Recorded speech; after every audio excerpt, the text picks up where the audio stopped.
Hey, good evening. I'm John F. Gately. You can call me Jack, and welcome to our Mute the Mainstream Media. Just get your clicker, and hit the mute button. Welcome to our Mute the Mainstream Media, Independent Media Election Night Special. I'm your host, John F. Gately, as I said, and again, you can call me Jack. Thank you so much for joining us. Polls just closed here in Massachusetts and in 15 other states across the country. Great to have you with us. We are going to bring you what I hope to be the most comprehensive and innovative independent media election night that I could have dreamed of, at least when I put this together. So we will be able to have some great guests, including Toby Liry, Carly Taft, country music star, Steve Robinson, Paul Crany, Jane Corin, Wendy Wakeman, and Tom Dugen, plus your comments all this evening. We are taking a moment, however, to step back from the actual nuts and bolts of this election. And just for a moment, let's remember how absolutely blessed we are to live in a country where we, the people, are sovereign, right? People aspired to this. People dreamed about this. People fought for it, gave their lives. And tonight is the manifestation of that freedom, where the people go to the polls and they elect the leaders, right? The leaders are accountable to us. This is something that in the course of human history is absolutely experienced here for about 240 years.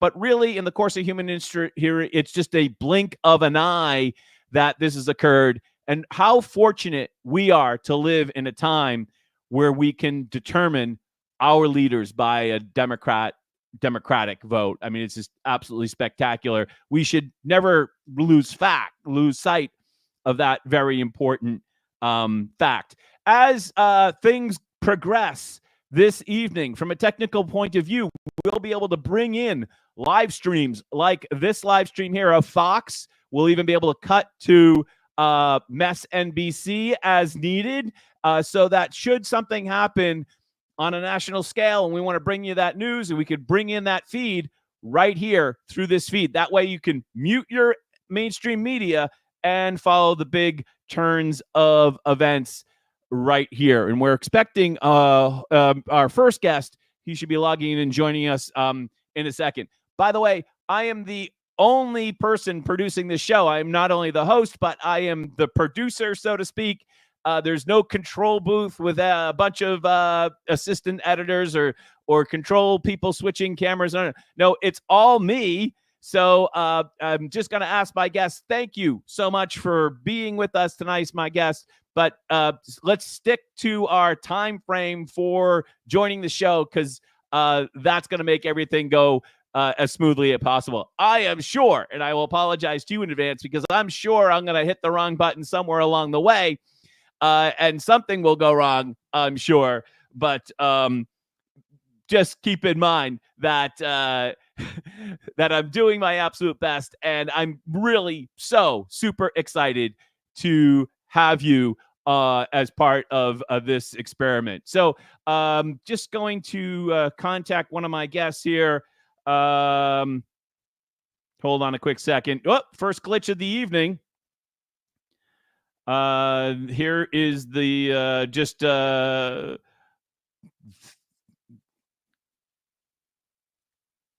going to communicate with one of our guests right there. I wanted to bring it up as one of the most important things that you've seen, of course, is the electoral map. We have effectively 7 undecided states, and we are going to find out what this evening brings in terms of those undecided states. We are first going to be joined, however, this evening by Toby Liry. Toby Liry is joining us this evening. Hi, Toby. How are you? Toby, go right ahead.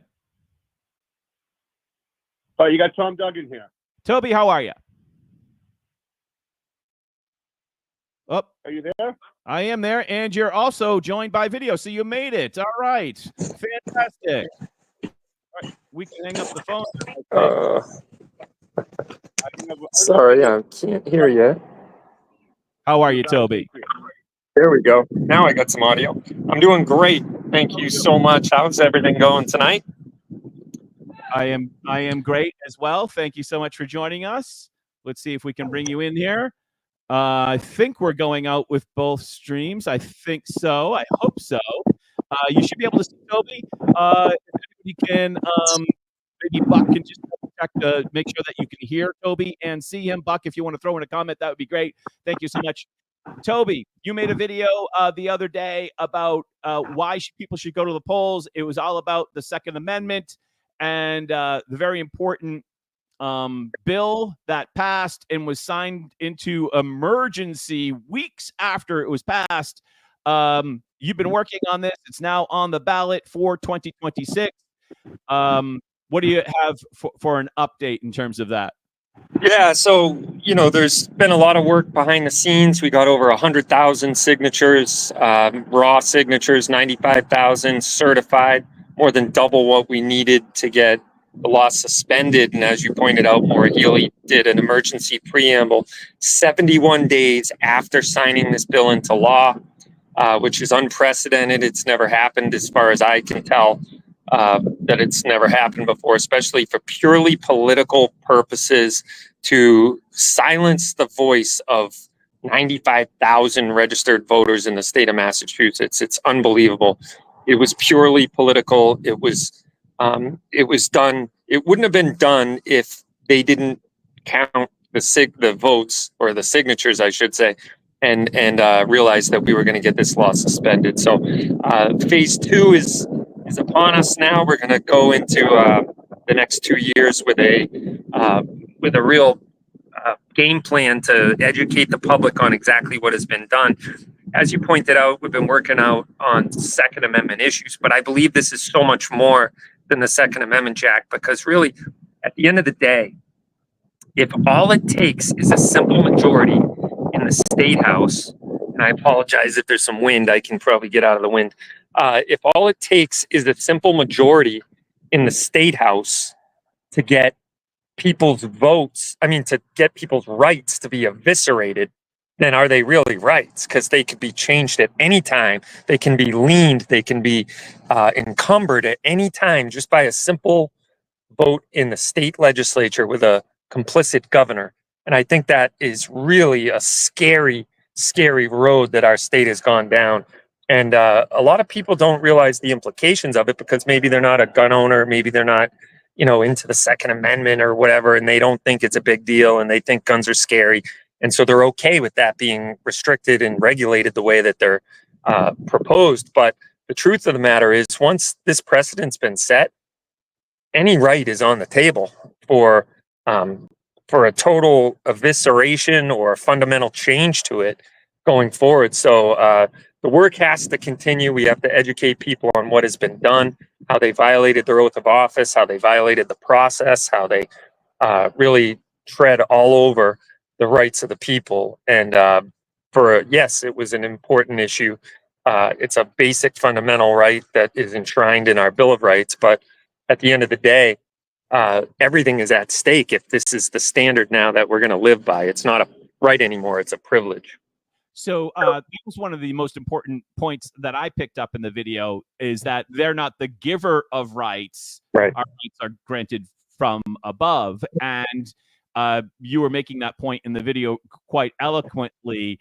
And of course, you named your organization, not the gun rights, like it wasn't anything to do with, you named your organization the Civil Rights Coalition, because it's about guns. Yeah. Yeah, 100% right, Jack. It's this has nothing to do with gun ownership in America.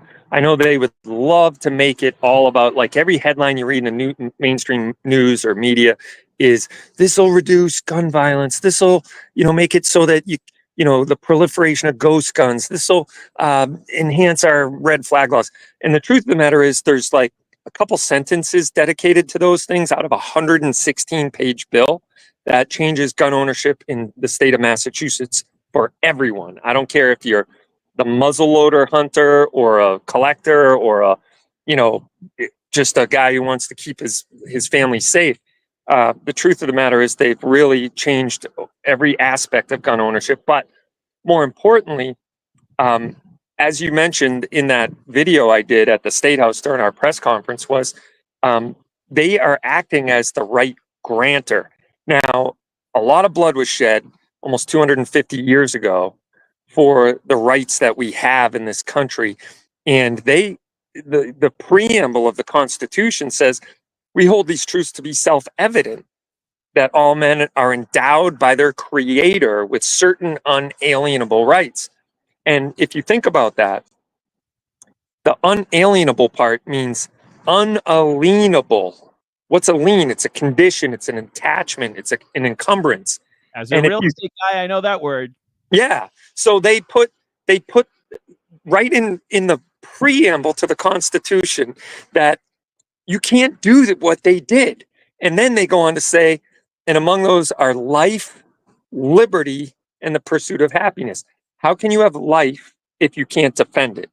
How can you have liberty if you can't defend it? Let me switch gears real quickly here, Toby, because I want to make sure we cover everything that I wanted to cover for you. Just to bring our audience up to date. The law is now in effect, and also it's now possible that you might be able to repeal it come 2026 because of the emergency preamble. Is that correct? Well, the emergency preamble, all that did was made it so that we couldn't get the law suspended. So originally, there's two thresholds. So the signatures that we were able to gather, we needed 38,000 roughly to get on the ballot in 2026. We needed 50,000 roughly to get the law suspended until the 2026 election. And once Maura Healey realized we were going to get the 50,000 threshold to get the law suspended, that's when she stepped in and signed the emergency preamble. That was emergency, the fact that you were successful in getting the signatures. Exactly. And if you think about it, she's allowed to do that under Article 48, the same article under the state constitution that provides us the avenue to get the law suspended. But there has to be emergent conditions to be met. So it has to be for the peace, the safety, the health, or the convenience of the public. And none of those were met. By waiting 71 days, proved beyond a shadow of a doubt that this isn't for the peace, the health, and the safety. There was no emergent condition that made her need to act on that. And then the convenience of the public. This has inconvenienced the public and caused irreparable harm. And the truth of the matter is, this was only a convenience to the legislature and the governor. And now I know they've given her wide latitude in the past, but we may be challenging this emergency preamble through a writ of mandamus in state court, just challenging the constitutionality of what she did, because we don't believe she's on solid constitutional ground for using something that is there for the protection of the public in peace, safety, health, and convenience as a political wedge to separate and disenfranchise about 100,000 registered voters in the state of Massachusetts. So that's the next thing. Did you vote in person? Have you been talking to people today that have been voting?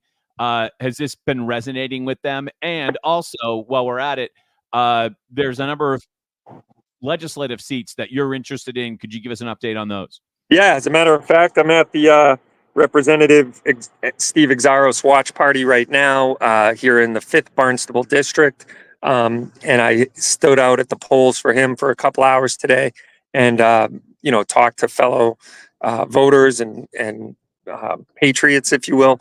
And the feeling is very good that he will retain his seat here. He is one of the Republicans that voted against this bill. And I would like to point out that this bill was bipartisan opposition to the bill, and there was no bipartisan support for the bill. It was 100% party line vote, Democrat all the way down.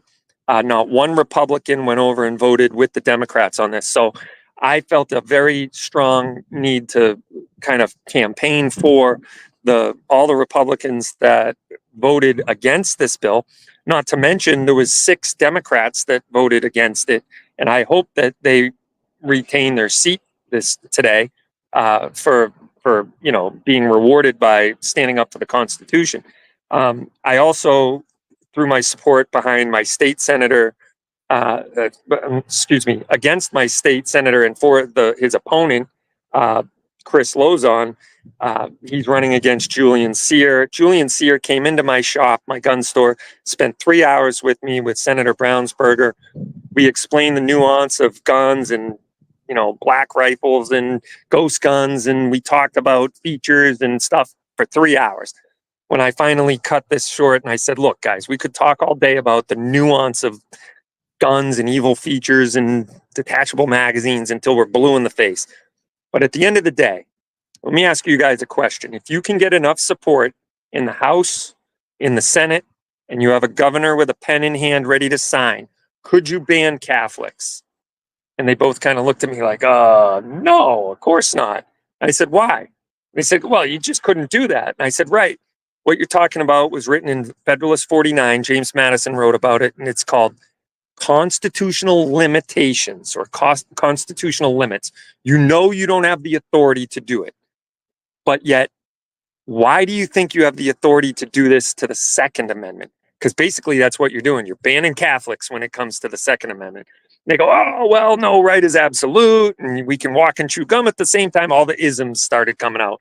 And I said, when there was another issue about rights, and I believe it was about same-sex marriage about 20 years ago, and all of the rhetoric on Beacon Hill was you can't have people's rights be subject to a popular vote. And they stopped a referendum, and I think it was about same-sex marriage, and all the Democrats were saying, oh, you can't have people's rights be subject to a popular vote. We're not going to do this. And I'm pretty sure that was a same-sex marriage question. But now they seem to have forgotten about that entirely. Yeah. Well, it's funny you point that out because I tend to agree with that. And I believe that the truth of the matter is a lot of people were fearful that if we put this on the ballot and we lose, now we have this bad precedent where the voters voted their rights away. But I'm confident that you can't vote your rights away because they are truly rights enshrined in our Bill of Rights and our Constitution. And as our founders pointed out, that they are granted by our Creator. So if man can't grant them, then man can't take them away. And that includes the legislature or the people, we the people. We can't just simply vote away our rights. That isn't how this works. So the point of the ballot referendum was more to get the attention brought to it and say, hey, your rights are on the ballot. What are you going to do about it? And by the way, you can't vote them away anyway. It's on the ballot, black and white, for you to look at and learn what your legislature has done. It wouldn't have needed to be on the ballot if the legislature had done their job, which is to be the confidential guardians of our rights of the people. They didn't do that. They became the oppressor. They became the unfaithful actor and violated their oath of office. So really, it is kind of a civics lesson, Jack, in the fact that we can't vote away our rights. I and feel if people do, constitutional law class yeah, or something yeah. like that. Let me just put you questions because I want to move away from gun control for a second, or whatever you want to call it, civil rights questions. And I just want to ask you about the top of the ticket. Let's put you on the spot, Toby. Do you have a call for tonight? And by the way, I would say any call that you make is totally legitimate. Every square on the bingo card is probably equal to any other square. So, like, if you had to put your money down, what do you think? My money is definitely on a big Trump victory. The big question is, I hate that we even have to say this, but is it big enough to stop the steal or too big to rig? You know the sayings, and it's like we're actually having conversations around needing to outmaneuver the nefarious activities that are happening right before our eyes that most people aren't even denying anymore that they happen. And to me, that is unacceptable, unconscionable. We should never be in a position where we have to outmaneuver some algorithm or some steal or some nefarious activity. And I think, as Joe Rogan pointed out on the podcast with President Trump or I forget if it was exactly that or JD Vance, whoever it was, but he said it's not zero, right? This nefarious activity, nobody would say it's zero. Everyone would agree that there's certain amounts of it that take place. There's certain cheating, certain unlawful activity. So for me, it's like 30 from the main wire. Steve Robinson is going to talk about that specifically. Yeah. So for me, it's like, if I don't think you could, look intelligently at what's gone on throughout the country in the last 8 years, I'd say, with the 4 years under Trump and the 4 years under Biden-Harris administration, and see the momentum that is taking place across the country and say that he's not going to win. That's just the way I see it. But then everybody's like, but, is it enough? And it's like, that's so silly to even say, is it enough? But that's what we're all thinking. I wish it wasn't the case, but that is unfortunately the case. So I think I got more than 300 electoral votes in 2020. It is possible for Trump to do better than in 2020. It is possible for Trump to do better than he did in 2020, but still not win. I mean, that's distinctly possible. Well, I think one thing is true, and that is everyone I'm talking to tonight at this watch party, the vote has been strong. One town reported over 70% turnout. Another town reported 67% turnout by 3 p.m. So that is amazing. Like, those numbers are huge.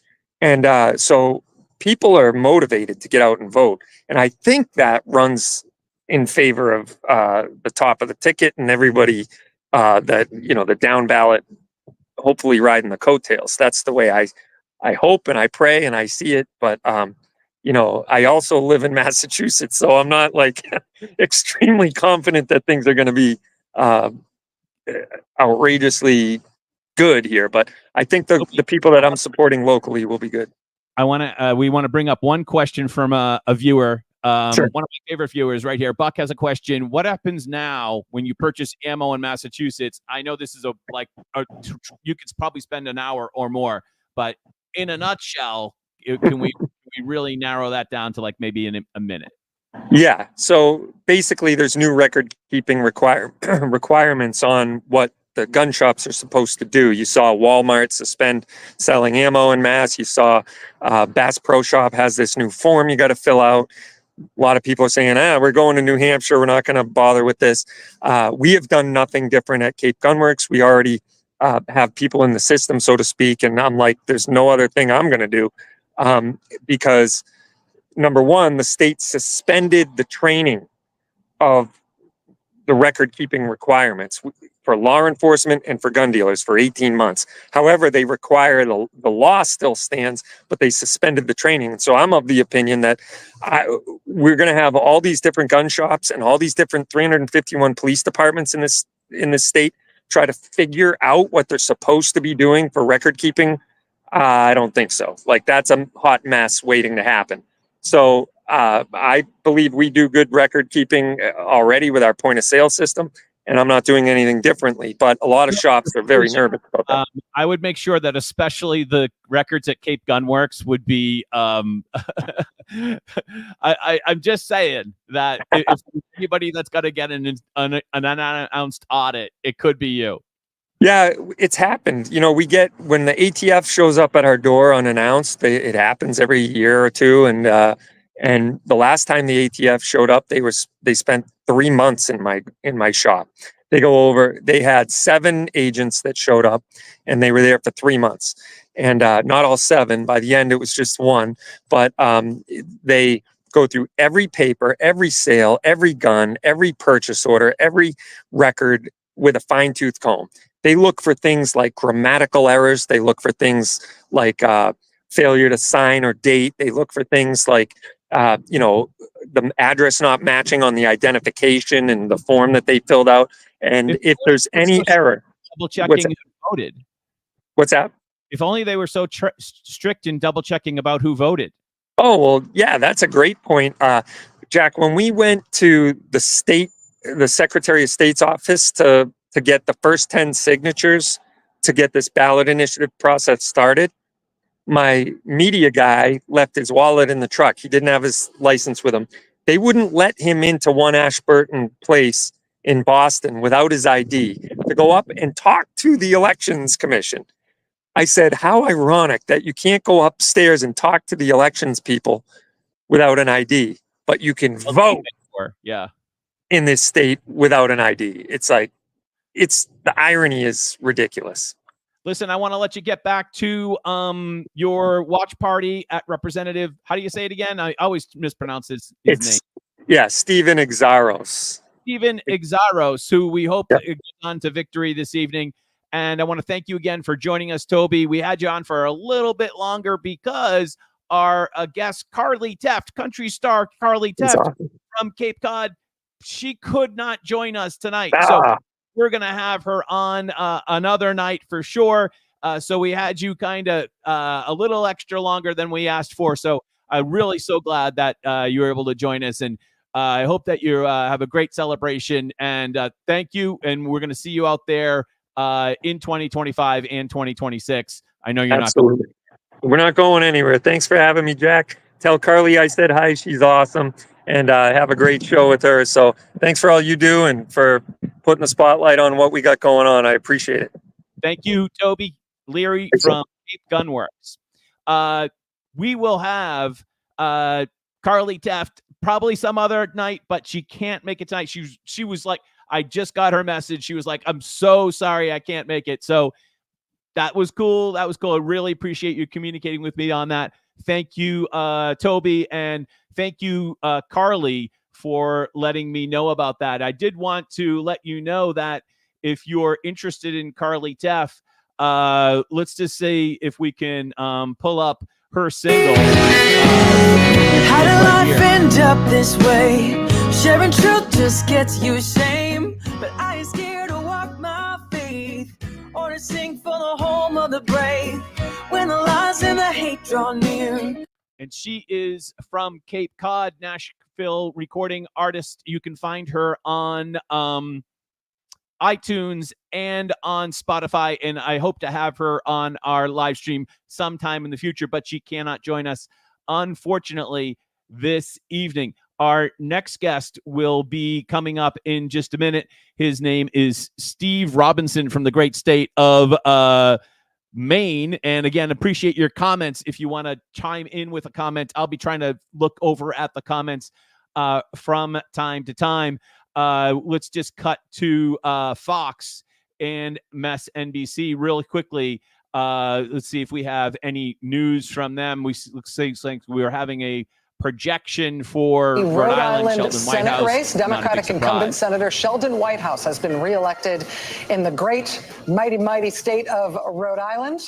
NBC News can also project that there is a winner in the Senate race in Massachusetts. Democratic incumbent Senator Elizabeth Warren will be returning to the Senate for another term. NBC News can also make a projection in the Connecticut Senate race. Democratic incumbent Senator Chris. All right, not a big surprise. Elizabeth Warren, it's already only 8:28. Polls closed 28 minutes ago. And John Deaton will not be down for breakfast for tomorrow. Well, maybe he will. He probably be, but from an electoral point of view, he won't be. Elizabeth Warren cruising to victory here in Massachusetts. We had quite a bit of discussion on Twitter earlier today, or X, I should say, about the prospects for the 2026 United States Senate race. Markey has announced that he will be running for re-election. There was a poll recently that indicated that Charlie Baker would beat Markey. And of course, it's 2 years away, so who really knows? And there was some controversy about whether or not Baker is sufficiently conservative enough to win a primary should he actually face a primary opponent. We'll see. One of the most shocking things that I think has come on this hold on, Duncan has a comment. Shocking with Warren. Not that shocking. Probably the easiest prediction of the night, Duncan. What I thought was shocking, however, were the results of the CNN exit poll, which I believe came out a couple of hours ago. I just want to bring up that as we're waiting for Steve Robinson from it's a pretty the dour Wire to mood join in terms us. of the way Here people is feel the things are release going of in the the CNN United exit States. poll. Nationally, only 7% of voters say they're enthusiastic.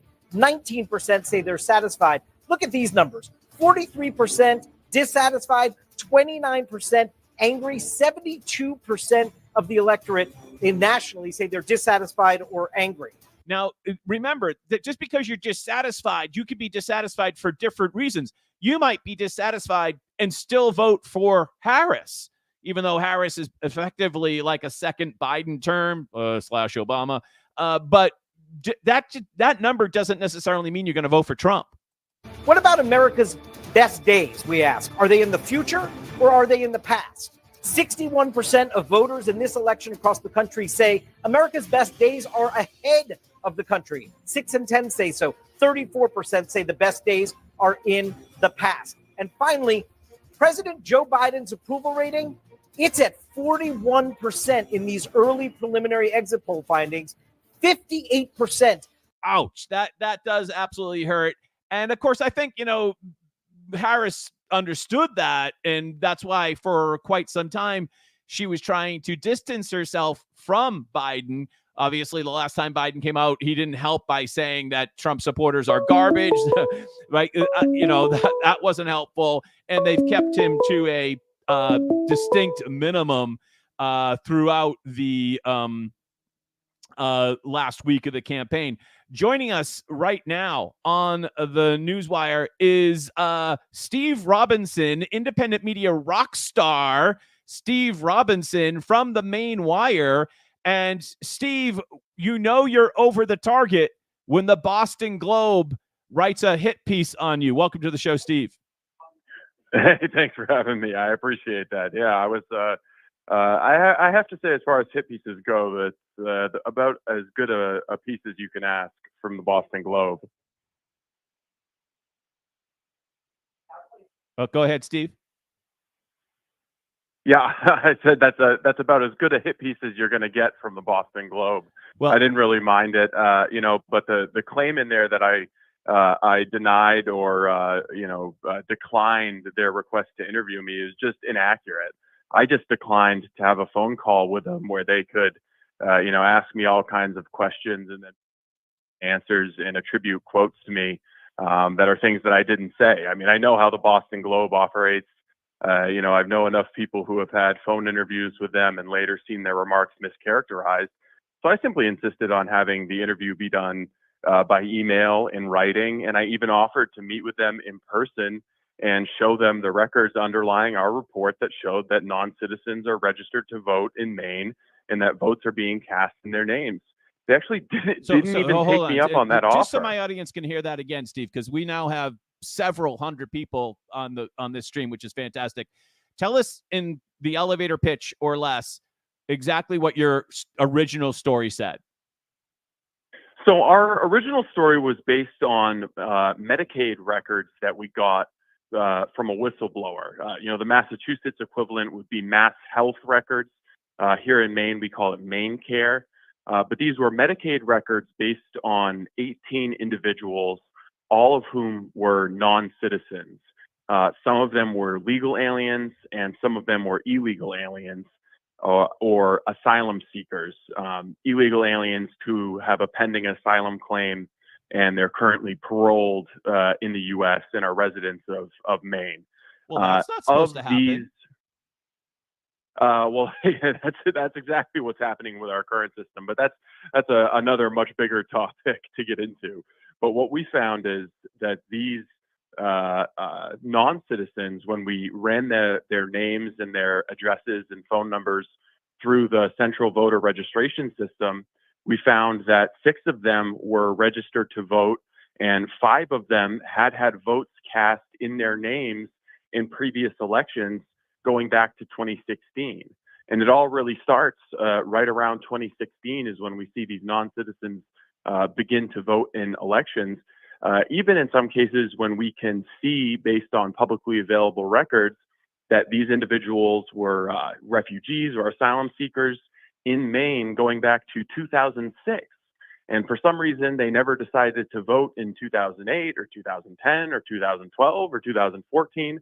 Only in 2016 and then again in 2020 did they decide to vote, and they voted by absentee ballot, which of course, I'm sure everyone in your audience is familiar with how easy it is to engage in ballot harvesting with the absentee ballot system as loose as it is, especially following the changes that were made as the result of COVID. So we proved conclusively that non-citizens are registered to vote in the state of Maine, and that their votes are being counted alongside non-citizens. And again, our investigation only found 6 non-citizens who were registered to vote, but our sample size was only 18. So that's a rate of about 33%. And I understand that it's not a perfectly random sample size, but if you extrapolate the rate of 33% registered non-citizen voters to the total non-citizen population in the state of Maine, you start to get to some pretty big numbers. It's a pretty big number. Is it? So let me just ask you a question. Like, given that, why didn't the Boston Globe drive up to Maine and say to themselves, like, if they disagreed with your story, why didn't they drive up to Maine and try to disprove it, or just kind of dig into it on their own? Why did they make your coverage and your media outlet and you the subject of the story rather than like actually look into it? Well, because I think that the Boston Globe already had their story written. And the story was that Republicans are making scurrilous claims or laying the foundation for election denialism. They already had that story written, and that's what they wanted to go with. And I think that our investigative journalism just provided them the hook that they needed to go with. Plug and play. They didn't really care. Right. They're just looking for the latest example. Yeah, exactly. They didn't care about the veracity of our claims. What they cared about was this narrative that Republicans are questioning the legitimacy of elections. And to be clear, I'm not questioning the legitimacy of any election. All I'm saying is that there are non-citizens who are registered to vote, and their votes are being counted alongside the votes of U.S. citizens. But as you said, this is not just a Maine thing. The subtext or the bigger picture is that there are examples of this sprinkled across the country, and these are going to be things that Republicans are going to say, as Toby was just talking about, there's the cheat. Well, exactly. I mean, if it's happening in Maine, it's happening in other states. And something that you saw the Boston Globe claim, and something that you see liberal political commentators claim all the time is, oh, well, it's not happening. And then when you show an example of it happening, they say, oh, well, it's rare. But they don't have any evidence to back up those claims. And they won't do the investigation or the examination necessary to figure out exactly how common it really is. What I've said publicly, and what I've told the Secretary of State in Maine, who has run in front of cameras and to various reporters to disparage me and call me unpatriotic for reporting these facts, is that all you need to do is give the central voter registration data to the Department of Health and Human Services and ask them to compare it to the alien status data associated with individual Medicare patients. This won't violate any privacy rules because HHS already has the data and is already allowed to access it. And HHS can simply come up with a report of how many hundreds or thousands or tens of thousands of non-citizens are registered to vote and how many of them have been voting and in what elections Steve, they don't and want in to what find that out. jurisdictions. Well, exactly. So that's what they kind of give the game away by refusing to even do that investigation. So they want to say that it's rare. They want to say that it's not happening. They want to call me an unpatriotic conspiracy theorist when all I'm doing is pointing at government records. The analysis that I did is something that anyone with access to those government records could do. The government could do it themselves, but they're refusing to do it. And I think the fact that they're refusing to do it kind of gives the game away. It shows that they think that they're benefiting from non-citizen voting.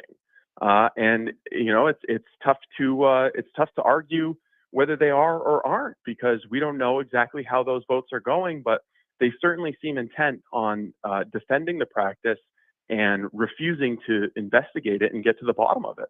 Next time you get an interview request from the Globe, or if you want to answer this a different way, your advice to anybody that gets a mainstream media interview request, what would your future advice be? Well, I would say just do what I did, do it all in writing, because you'll be able to go back and show exactly what the conversation was like. I mean, we published a story that I thought was very transparent. Here's what the Globe said, and here's our email correspondence. They say that I denied a request for an interview when, in fact, I responded to 2 emails where they sent a lot of questions. Really, that seems like an interview to me, even though it occurred over email. And, I also offered to meet with them in person. So I don't understand how they can accurately say or honestly say that I declined an interview when I said I would meet with them in person and show them the records underlying the reporting. They weren't even interested in seeing those records. Last question for you, because this is one thing that I'm having trouble wrapping my head around. And by the way, we're talking to Steve Robinson from the Main Wire. You should check out his report on how do we want to say this? Votes cast under the names of non-citizens multiple times since 2016. You should check out his reporting on how Chinese organized crime has used Maine as effectively an illegal grow house all over the state of rural Maine at themainwire.com. Here's my question to you, Steve. My perception of Maine is you drive up way out to, as my dad used to say, East you beep, and you go fishing or something like that. You jump in a lake, you jump in a river. How did Maine, or when did Maine become like a suburb of Boston? Well, Maine's always been a little bit of an independent purple state, but I think it really accelerated during COVID. If you just look at the raw numbers, there was a domestic in-migration from areas like Massachusetts, New York, Connecticut, of people who were fleeing some of the larger cities because they thought that COVID was going to be a lot worse than it ended up being. And they moved to the coastal communities of Maine, and they brought their politics with them. So you saw 20,000 to 30,000 individuals arrive who, are traditional Massachusetts or Connecticut liberals. That really skewed a lot of our statewide elections. So I think you'll probably see Senator Angus King win tonight if the race hasn't already been called for him. But we still have a conservative bastion in the 2nd Congressional District, which where they tried family to steal values. They tried to steal that electoral vote earlier this year. They did, yes. Secretary of State Shanna Bellows tried to essentially rig the presidential election here in the state of Maine by removing Donald Trump from the ballot unilaterally. She was slapped down by the U.S. Supreme Court. So fortunately, Mainers still get to have a vote in the presidential election. And it does look like he's going to be winning that 2nd Congressional District Electoral College vote. Yet to be seen whether he will win the 2 statewide votes. I tend to think Kamala's still going to win those, but things are looking good at the moment for Austin Terrio, the state representative from Fort Kent, who is challenging the incumbent Democrat up here, Jared Golden. All right. Well, keep us posted on that. We can find you on Twitter. What's your Twitter address? It's at Big Steve 207, and all of our journalism is at themainwire.com. Excellent. Thank you so much, Steve, for joining us, and we'll talk to you again soon. All right. Thanks, John. You got it. Have a great night. Thank you. Up next is Fiscal Watchdog. Fiscal Watchdog Paul Crany from Mass Fiscal. Paul, are you with us? I'm with you. All right. Hey, Paul, how are you tonight? Thanks so much for joining us right on time. I wanted to talk to Steve. I could talk to Steve for another half an hour, but I knew that you were calling in. And thank you again to Steve. And it's great to have Paul Crany from Mass Fiscal. Paul, I got a real kick out of your tweet today, or post, I should say, when you commented on Maura Healey standing in the back of a very large pickup truck saying that she was a granite stater. Can you kind of tell us what you said about that? Yeah, it looks like Maura Healey is spending a lot more time out of state than in state, so it's a target-rich environment to kind of poke fun at her.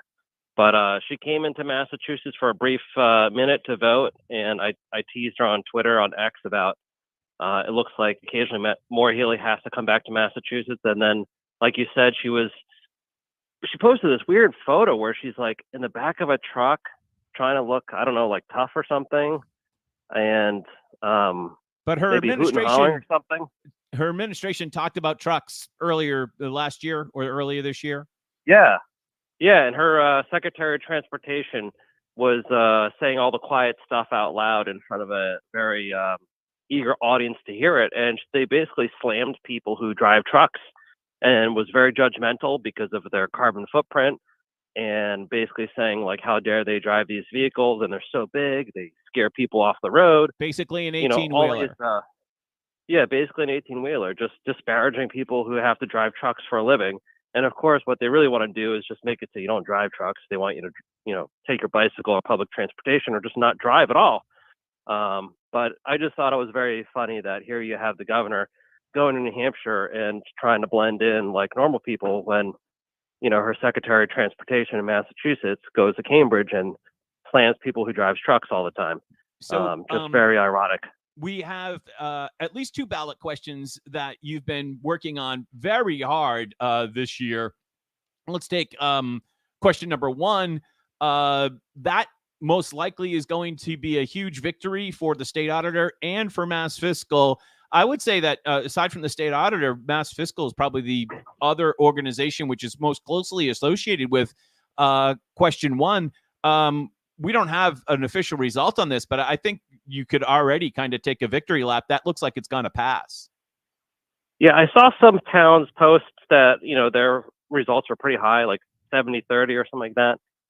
I do expect it to pass because, why wouldn't it? I think the people that are voting against it are people that probably work for state government or have some kind of connections to the Speaker and the Senate President. But, what we're trying to do is send a landslide victory, a message to state house leaders, because Speaker Ron Mariano has already publicly threatened that he may repeal this ballot question, which is just amazing that a ballot question that is intended to hold him accountable, he's already saying that he may repeal it. It depends on the results. So we want to rack up the numbers so that it's really hard for him to go out there and be an election denier against the will of the people. It was interesting. Most people consider Mass Fiscal to be obviously conservative, but maybe even a little bit siding with the Republicans. But in this case, obviously, the state auditor is a Democrat. Yeah, it's issues bring people together, and we call a spade a spade. Sometimes we're slamming Democrats in the legislature for doing something. We've slammed Republicans too, and occasionally we praise both sides of the aisle too. In this case, State Auditor DiZoglio ran on this issue, and we've seen it 1,000 times before. A candidate runs on an issue, and once they're elected, they forget that issue. But she's held true to it, and we were happy to help support this effort since day one. Now, I will say this is election night, and it looks like it may pass, like you said. But if you rewind the tape 2 years ago, you have to remember, it was the governor, the attorney general, the speaker, the Senate president, the Boston Globe. These are powerful institutions that were coming out really hard against this effort. So although it could be a victory tonight, I hope it is. I hope it's a landslide victory. When it was first started, there were a lot of powerful institutions trying to stop it. And, we hope for a big victory, because this is a victory for the taxpayers, not so much for Mass Fiscal or even the auditor, but just sending a message to these people that run the State House in the most opaque way possible. Even that the they should be former held auditor accountable. was against it, which was really weird. Oh yeah, she's very much against audits. The former auditor has a long history of being against audits when they're needed. So we've actually sparred with her quite publicly in the past on why doesn't she do audits, and she says she can't do audits unless she's asked to do audits, and she never wants to be asked. But glad she's out of office. She wasn't a good auditor. But yeah, we shall see how big of a win this will be tonight. In 2020, Mass Fiscal was the no side on ranked choice voting. That was a great win. So we're glad to come up with another ballot question win if indeed it does win tonight. So question 2 is to get rid of the MCAS as a graduation requirement. Do I have that correct? Yes, you folks, right. Maybe we'll play the radio ad later, but you folks have a radio spot out on this. It seemed, just being a political observer, it struck me that the no on 2 people had a really good 4 or 5 last days of this campaign. I think so. And that's usually the case with ballot questions. They always tighten right at the end. People really tune in and they pay attention to the red book. They'll go do their research. And we were happy to jump in and, the last week or so, we've been doing a pretty heavy radio ad on a lot of the local talk radio stations, just telling kind of what we think are like-minded voters about why it's so important to vote no on 2. And we're tying it to the issue of illegal immigration and the inadmissible migrants that are, flooding Massachusetts, because we're a magnet state now. So basically, if 2 passes, you basically just get a diploma for showing up. No accountability. Yeah, exactly. Yeah, there's no standardized test. And, Massachusetts has all these dominoes falling for people coming here. You get free community college, you get free healthcare, you get free housing, you get a driver's license, no questions asked. You get a lot of free stuff here. Everything's free. Eventually everything's free. Eventually you'll definitely get free college too. That's in the works. This would just be the last thing. This will be, you come here, you get a right to diploma. You get to pass through high school and on your way to all these other subsidized programs that middle-class Massachusetts will have to pay for. Now, Paul, we just had Halloween, and a lot of people thinks that's the scariest time of the year. But really, I'm going to tell you the scariest time of the year is between Election Day of an even-numbered year and the end of the legislative session. This is going to be the lame duck session, and there are a number of things that are going to happen because the Democrats have a supermajority in the State House. One is going to be the economic bill, and then there looks like to be some type of climate bill. Which one of those or something else should be on our radar screen, and should we be significantly concerned about in the lame duck? I think anything the legislature does right now should be a major concern, because what that means is it was so controversial that they couldn't do it during the normal 2-year session. So it failed. And now they're trying to do it when people are not running for re-election, or frankly, right around Christmas time when everyone is tuned out. So I would say they're both going to be very dangerous. The economic bill is not yet public. The climate bill is public. It's not quite the same thing that they had before, but it's still pretty bad. It's basically a continuation of all these arbitrary mandates that the climate folks are imposing in Massachusetts. What they really want to do, what their ultimate goal, honestly, their ultimate goal is make it so you can't use natural gas, you can't use oil, you can't use any fossil fuels to heat your home. And that's what they're really trying to get to. They want you to use renewable energy, which they consider solar, wind, and they want to invest heavily in batteries. What all about these nuclear things power, may Paul? sound. Nuclear is still at the sidelines, I would say. At any given day of the year, any given time of the day, about 70%, 75% of all energy produced in New England is from natural gas and nuclear. So even in the real sunny and windy days, you're still about 70, 75% on those two sources. In the United States, we have plenty. Sorry to interrupt. We have plenty of natural gas, even not that far in the key state of Pennsylvania. We could. And natural gas up until very recently was considered the clean option. and we could get more natural gas, but if you're a climate nut, it's so much better just to outlaw the competition. Yeah, that's what they're doing, because they know these renewable sources are not dependent and they're very expensive. So they're just trying to price out natural gas, all fossil fuels, or frankly, just prohibit them altogether. We're seeing that throughout with these different variations of climate bills. That's all they're doing. A climate bill is basically their way of picking winners and losers, because they know the free market would never allow these renewable energy sources. They're so expensive. They're very niche markets. So in order to control people, they have to control, they have to force you to buy some of these products. Now, what's going to be interesting is what happens tonight with President Trump and Vice President Harris, because it's widely known and it's been said many times, but if Trump wins, I think some of the offshore wind plans are going to be in jeopardy because they're still developing, and that will be very interesting to see what happens if Trump wins. What does that mean for offshore wind? Now, for the Massachusetts ratepayer, if Trump wins and offshore wind is canceled, what does that mean for every single entire Massachusetts ratepayer? That means you won't be forced to buy the most expensive energy source ever produced on this world. All right, that's Paul, what that so means. Is Trump going to win? I think, we'll find out soon, but I think it looks better for him than it does for Harris. But, it's going to be a long night. It's going to be a long night. And I really think that we could have an answer, sometime tomorrow morning, or literally it could just as likely it could be 11 days from now. It could be. I have heard that it looks like Kelly Ayotte is going to carry the governor's race in New Hampshire, which is a very good thing for all of us in New England.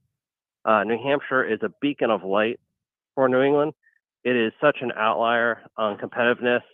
It's basically one of the main things one of the main reasons for why all the other New England states have to clean up their act. Any it's so last easy for people legislative to go to New Hampshire. race here in Massachusetts that you're super interested in? Yeah, a couple not too far from where you live. Obviously, the open Sue Moran state Senate seat with Matt Moritor and Dylan Fernandez. That one's pretty competitive. And then not too far from where you are in Bristol County, the old Mark Pacheco seat with Taunton City Councilor Kelly Dooner and Raynham Selectman Joe Pacheco. That one, I think a lot of people are watching.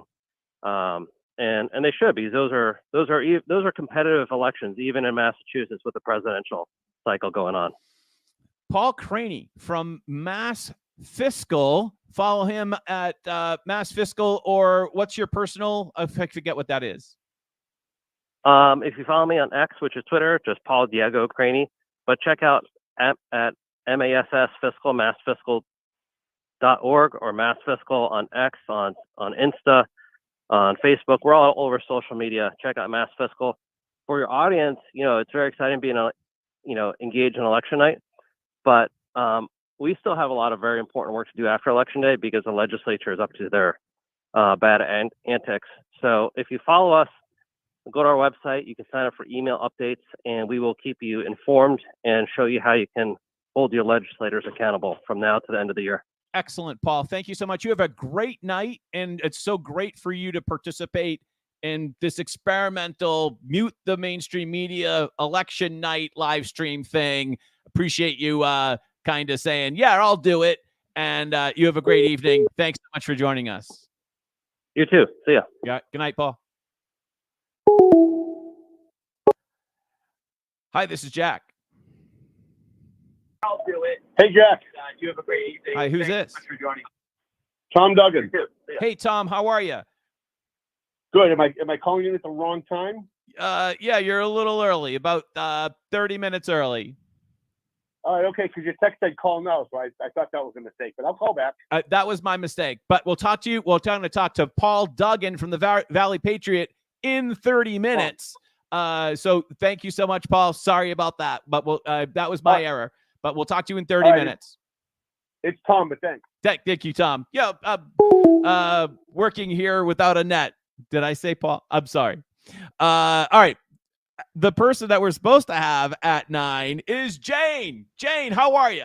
How are you? Good. This is awesome. Tommy Dugen from the Valley Patriot at 9:30. But right now it is Jane Corin. How are you, Jane? I'm great. I'm pretty excited today. You're pretty excited? All right. Sorry. Well, Wait, once again, sorry, Tommy. I totally screwed that up. Forgive me. Jane, tell us who's gonna win. well, I can't jinx anything. I'm superstitious, so I can't say it out loud, but I'm feeling good. You're feeling good? Yeah.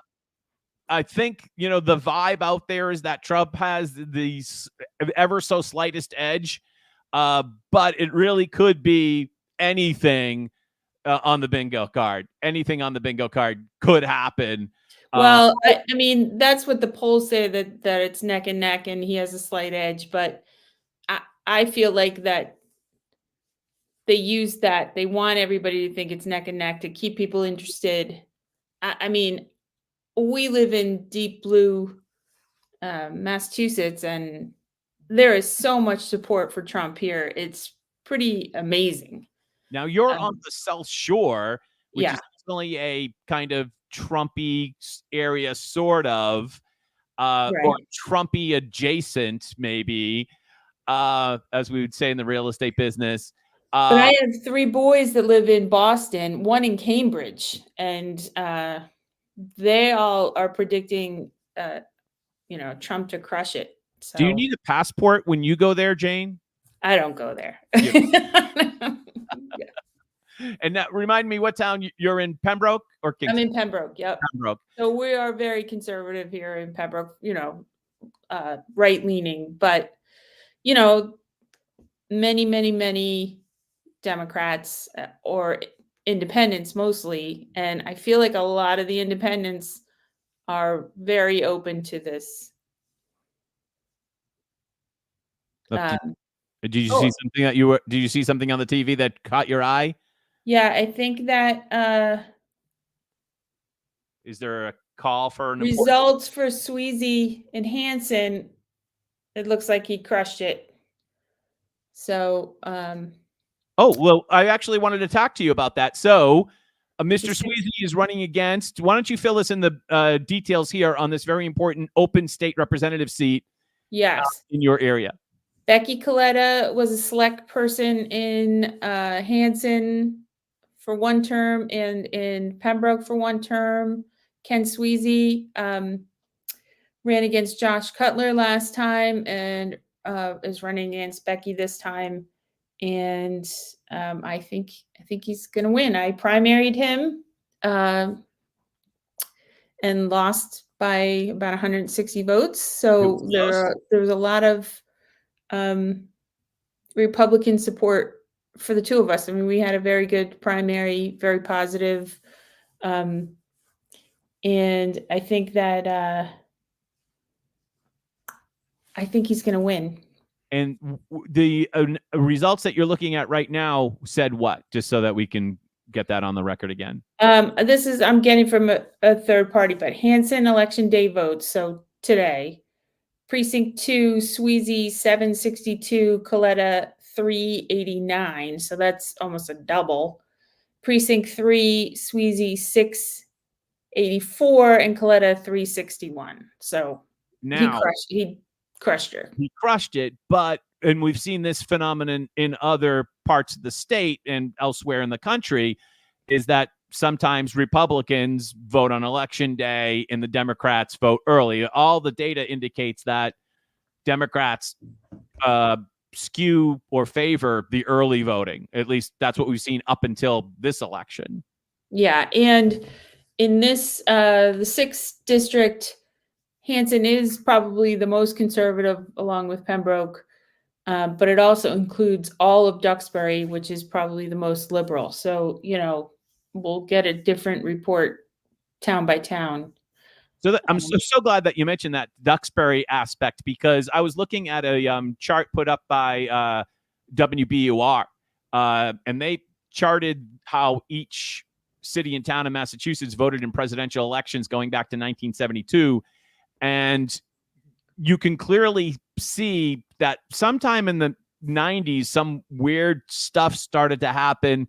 And then certainly with Obama, in Obama's race, some really weird stuff started to happen where wealthy communities became the hotbed of Democratic voters, except for like maybe an exception when a local Republican like Romney was on the ticket in 2012.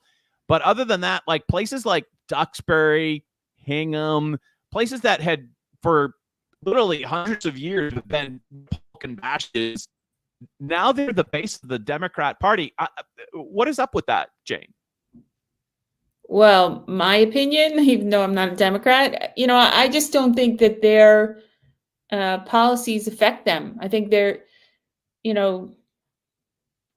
there's middle class and then there's upper middle class. And once you're upper middle class and you're making the kind of money where it really doesn't make any difference if your eggs cost $3 or $8, then let's give everything to everybody because I can afford it and it doesn't make a difference. I heard today the migrant, when I knocked on doors, the migrant issue was huge, and somebody described it today as a like an all-inclusive resort.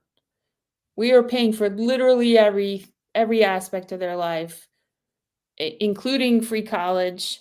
I just heard you discuss the MCAS so that they can pass and go through to free college.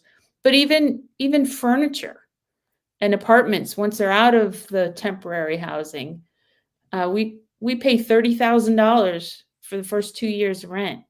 And again, I just said I have 3 boys that are paying rent and they're not getting a dime of it. So the upper middle class or the rich, whatever level it is, none of that affects them. They don't feel like, why are we spending this money? Why are my taxes so high? Because it cuts into other things I want to pay for.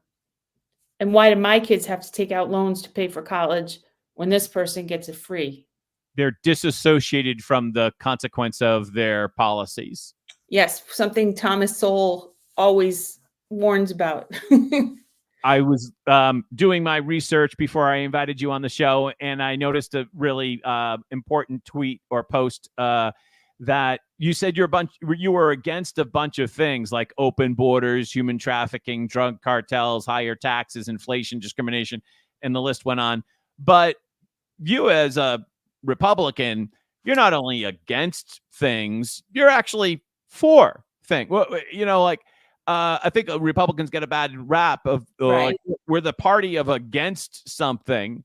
But if you were to invert that post, what would you say that you are for and that most Republicans stand for, are in favor of? Well, freedom being first and foremost, the Constitution, and then on recent topics, I would say we are the party of science. I mean, your last guest just said, Steve Robinson said, they don't have the data to back up the claims, which is true in just about every single aspect. It was true in COVID. It's true in all of the climate plans that they come up with. They just kind of glom on to a topic. They don't have the data to back it up. And Republicans just want, bury down to the truth. That's why freedom of speech is so huge. So I think Republicans we want information, we want freedom, we want the ability to live our lives and to grow and prosper. And security is a big part of that, because you can't have freedom without. Provide the basic social contract, like, protect my nation, protect my community, and otherwise kind of like leave me alone. Leave me alone. 100%. And we've lost that. Dylan Fernandez is running a commercial all over the place. I don't know if you've seen it, but his claim to fame is he wrote 30 laws. He doesn't talk about what the laws did or didn't do or how they affected you. It's just they want more laws and more laws and more laws. So 30 laws. Wow, that sounds like it's fabulous to a Democrat. It sounds pretty horrible to a Republican. Yeah, right. Exactly. And that is my district. I live in that district with the Dylan Fernandez, Matt Moratori seat. Sure. And we were actually kind of blessed in that we had choices in this election cycle in the Republican primary. I believe our state representative district was the only state representative district that had a primary fight for state representative on the Republican side and a primary fight for state Senate on the Republican side. So locally, we have Jesse Brown, the Republican nominee, facing Michelle Badger, who's the school union teacher nominee. And Jesse's run for office before. And so he has high name recognition. We'll see how that takes him in this seat. And we have Matt Moratori, who's the current incumbent state representative, facing off against the Falmouth state representative, Dylan Fernandez. Sue Moran is running for some type of obscure hack job down the Cape on Cape Government. I can't remember what she's running for, but she found some place that she can go hide and collect her pension. Right. And because the state Senate, you actually have to show up every now and again. She didn't show up for my meeting with her. We had a meeting a year or two ago with a group wanting to discuss some issues with Sue Moran, and she was a no-show. She was a no-show. By the way, if you have a question and you want to type it into the comments, I am checking the questions. And if you have a question for Jane, now is the time to type it in. Jane, ballot questions. What do you think? What's going to happen with these ballot questions? Pretty much everyone thinks that question 1 is going to pass. What's your sense on question 2 and 5? We haven't talked about question 5 tonight. Well, MCAS, it seems, I bet you they'll do away with it. I think that I voted to keep it.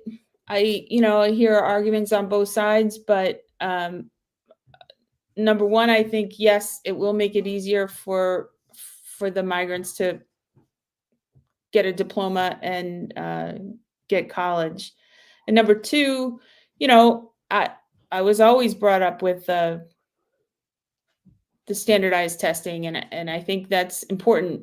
I was very upset when we started the Common Core here in Massachusetts. We always had the best of the best, and to move towards common, I thought was a very silly thing, and now we're trying to do away with that. So we'll see what ends up there. And 5, I think every restaurant in Massachusetts that I've entered or drove past was completely against it, and people seem to understand. So I hope that goes down in flames. That was an outside California group. California has pretty much, ruined their restaurant industry, and people just want to be like California in Massachusetts. There's a lot of people who don't think we're California enough. That's for sure. Right. I wanted one of the questions I want to ask Carly Teft. Maybe we'll ask her next if she's on the show in the future, but she spends a lot of time in Nashville as a country musician. And so she gets the opportunity to get outside of the kind of the Massachusetts bubble, which I also had the opportunity to do that when I went to Nashville in January of 2020. And I was like, oh, the whole environment, whether it was from the local newscasts to how business treated veterans, law enforcement, it was just like things were different. They were overtly proudly to be American, and living in this, as I often say, kind of like allegory of a cave, Massachusetts media bubble. You don't realize when the Boston Globe is the assignment desk basically for the media, how weird Massachusetts is compared to other places that are more balanced. I'll just say Nashville. I know Nashville has a Democrat mayor, but Tennessee writ large is still conservative. Yeah. So that's what we're trying to do here in this night and on this channel at large, is to provide an alternative. And I thank you so much for being here. Any other expectations or predictions that you want to make for this evening? Well, I hope we win the House and Senate. I hope we pick up seats because, if Trump wins, we want him to get things done. We want his judges approved and to get, he's kind of putting together a dream team and has a very strong agenda going forward. So we want, and I don't know, I haven't seen any real surprising results yet, but I still have a lot of hope. What are you seeing? You seeing any results there? Can you see? I am eager, once we're done with our interview, to kind of bring up the national feed to see if there have been any important states called. So I'll be looking, we're going to bring up the national feed in a second to kind of take a look at where the electoral map stands. But clearly, one of the things that is at stake tonight is the future of the Supreme Court. Amy Coney Barrett, she's going to be there for a long time. But if the Democrats win both the House and the Senate, I mean, they've been talking for quite some time about changing the structure of the Supreme Court and the memberships. And so all of that could be on the table so that they could get a majority there. And then you really start to slide down the banana republic slope and slip on that appeal real quick. While at the same time they're claiming to defend democracy, they want to change every way that our government works and claim to be protecting democracy. So it is sometimes you feel like you're in an alternate universe. Yeah. Well, it's just like any other thing that they claim, like everything that they say is usually the complete opposite. Inflation Reduction Act, right? Affordable Care Act. It's always the exact opposite. It's pretty easy to figure those things out. Yeah, 100%. Except apparently half of the country hasn't figured that out or benefits financially from it anyways. So that's why they put up with it. Mm-hmm. Well, I know a lot of people are praying today. I know, you got to stay positive, and I don't know. I feel a little good still. I'm not. Last time I felt a lot of doom and gloom last presidential election. COVID, I think, made people's minds bend and explode. And maybe some people are a little more clear and understanding this time around. Jane, great to have you with us. Thank you so much for joining us. Yeah. This has been great. Send me a message if you get a definitive result on the state representative district where you're from. I'd love to announce that on our show. Thank you so much for being with us. Thank you. Have a great night. Thank you. All right. Thank you so much, Jane. Let's cut into the national feed here. Let me just bring it up here and see if we have any important states. Let's bring up MSNBC. And hold on, we're going to just click this button here and click this 2020, button Biden won here by 14 points. Currently, 78% of the vote is in. Too early to Harris, call. this is the early vote. Too early to call in North Carolina, Pennsylvania, Arizona, Wisconsin, and Michigan, which obviously leads out Nevada. And actually, everyone's saying that Nevada is going to take wicked forever.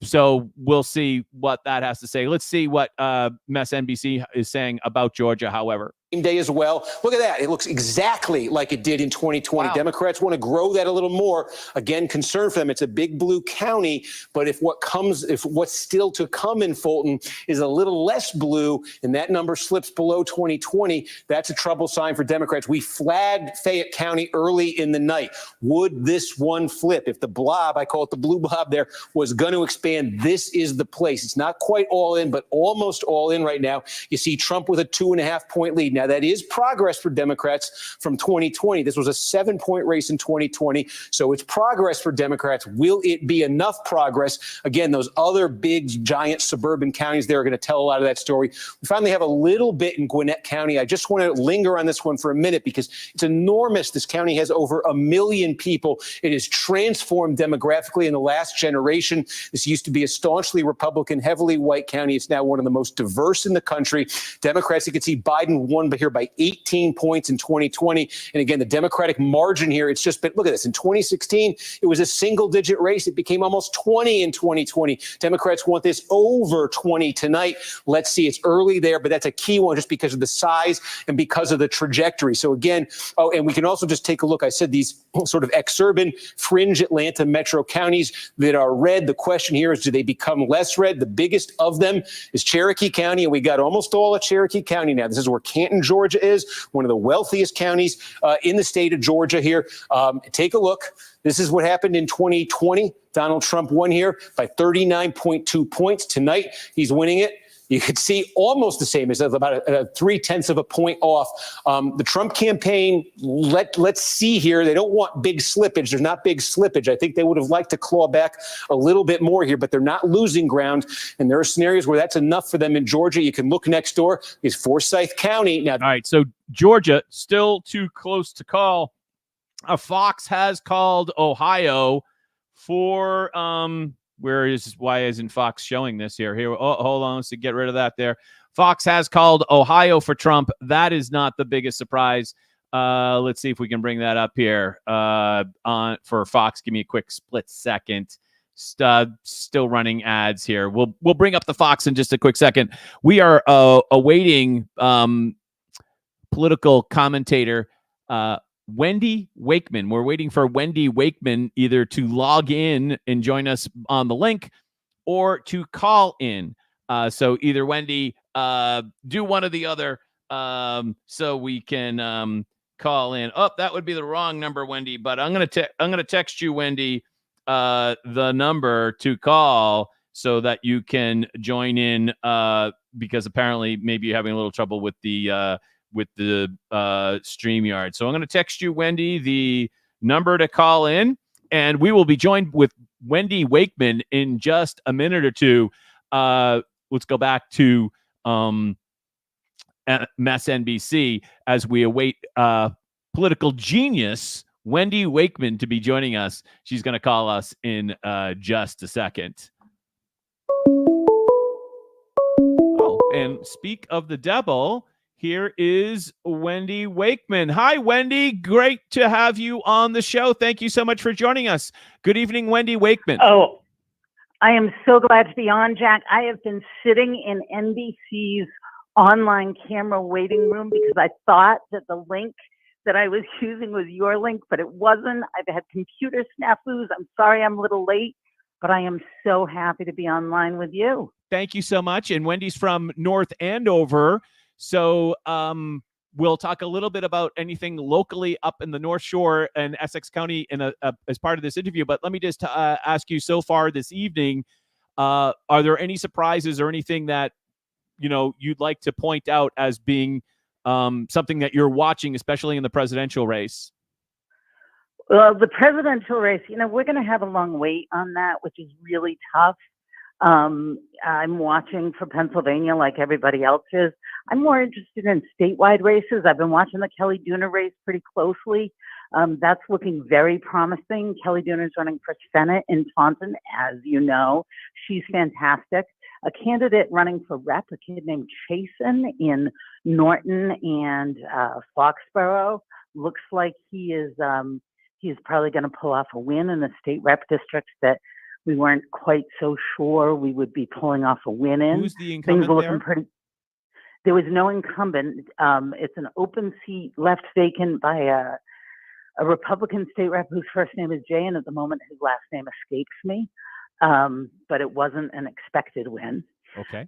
Which is great. Moratori's looking good, not as strong as Dooner, but still absolutely in play. So we have some good news from around the state. And we spoke to Toby Liry earlier in the show. He was great to be with us for just a little bit extra time.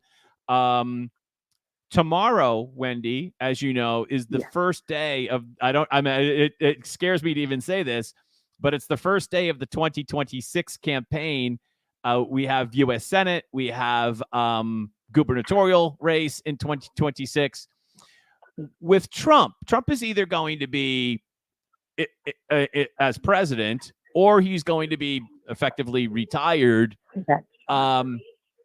What play Middleborough is going to be for the Trump voters, and how will that affect the nominee of our parties, the Republican Party in 2026?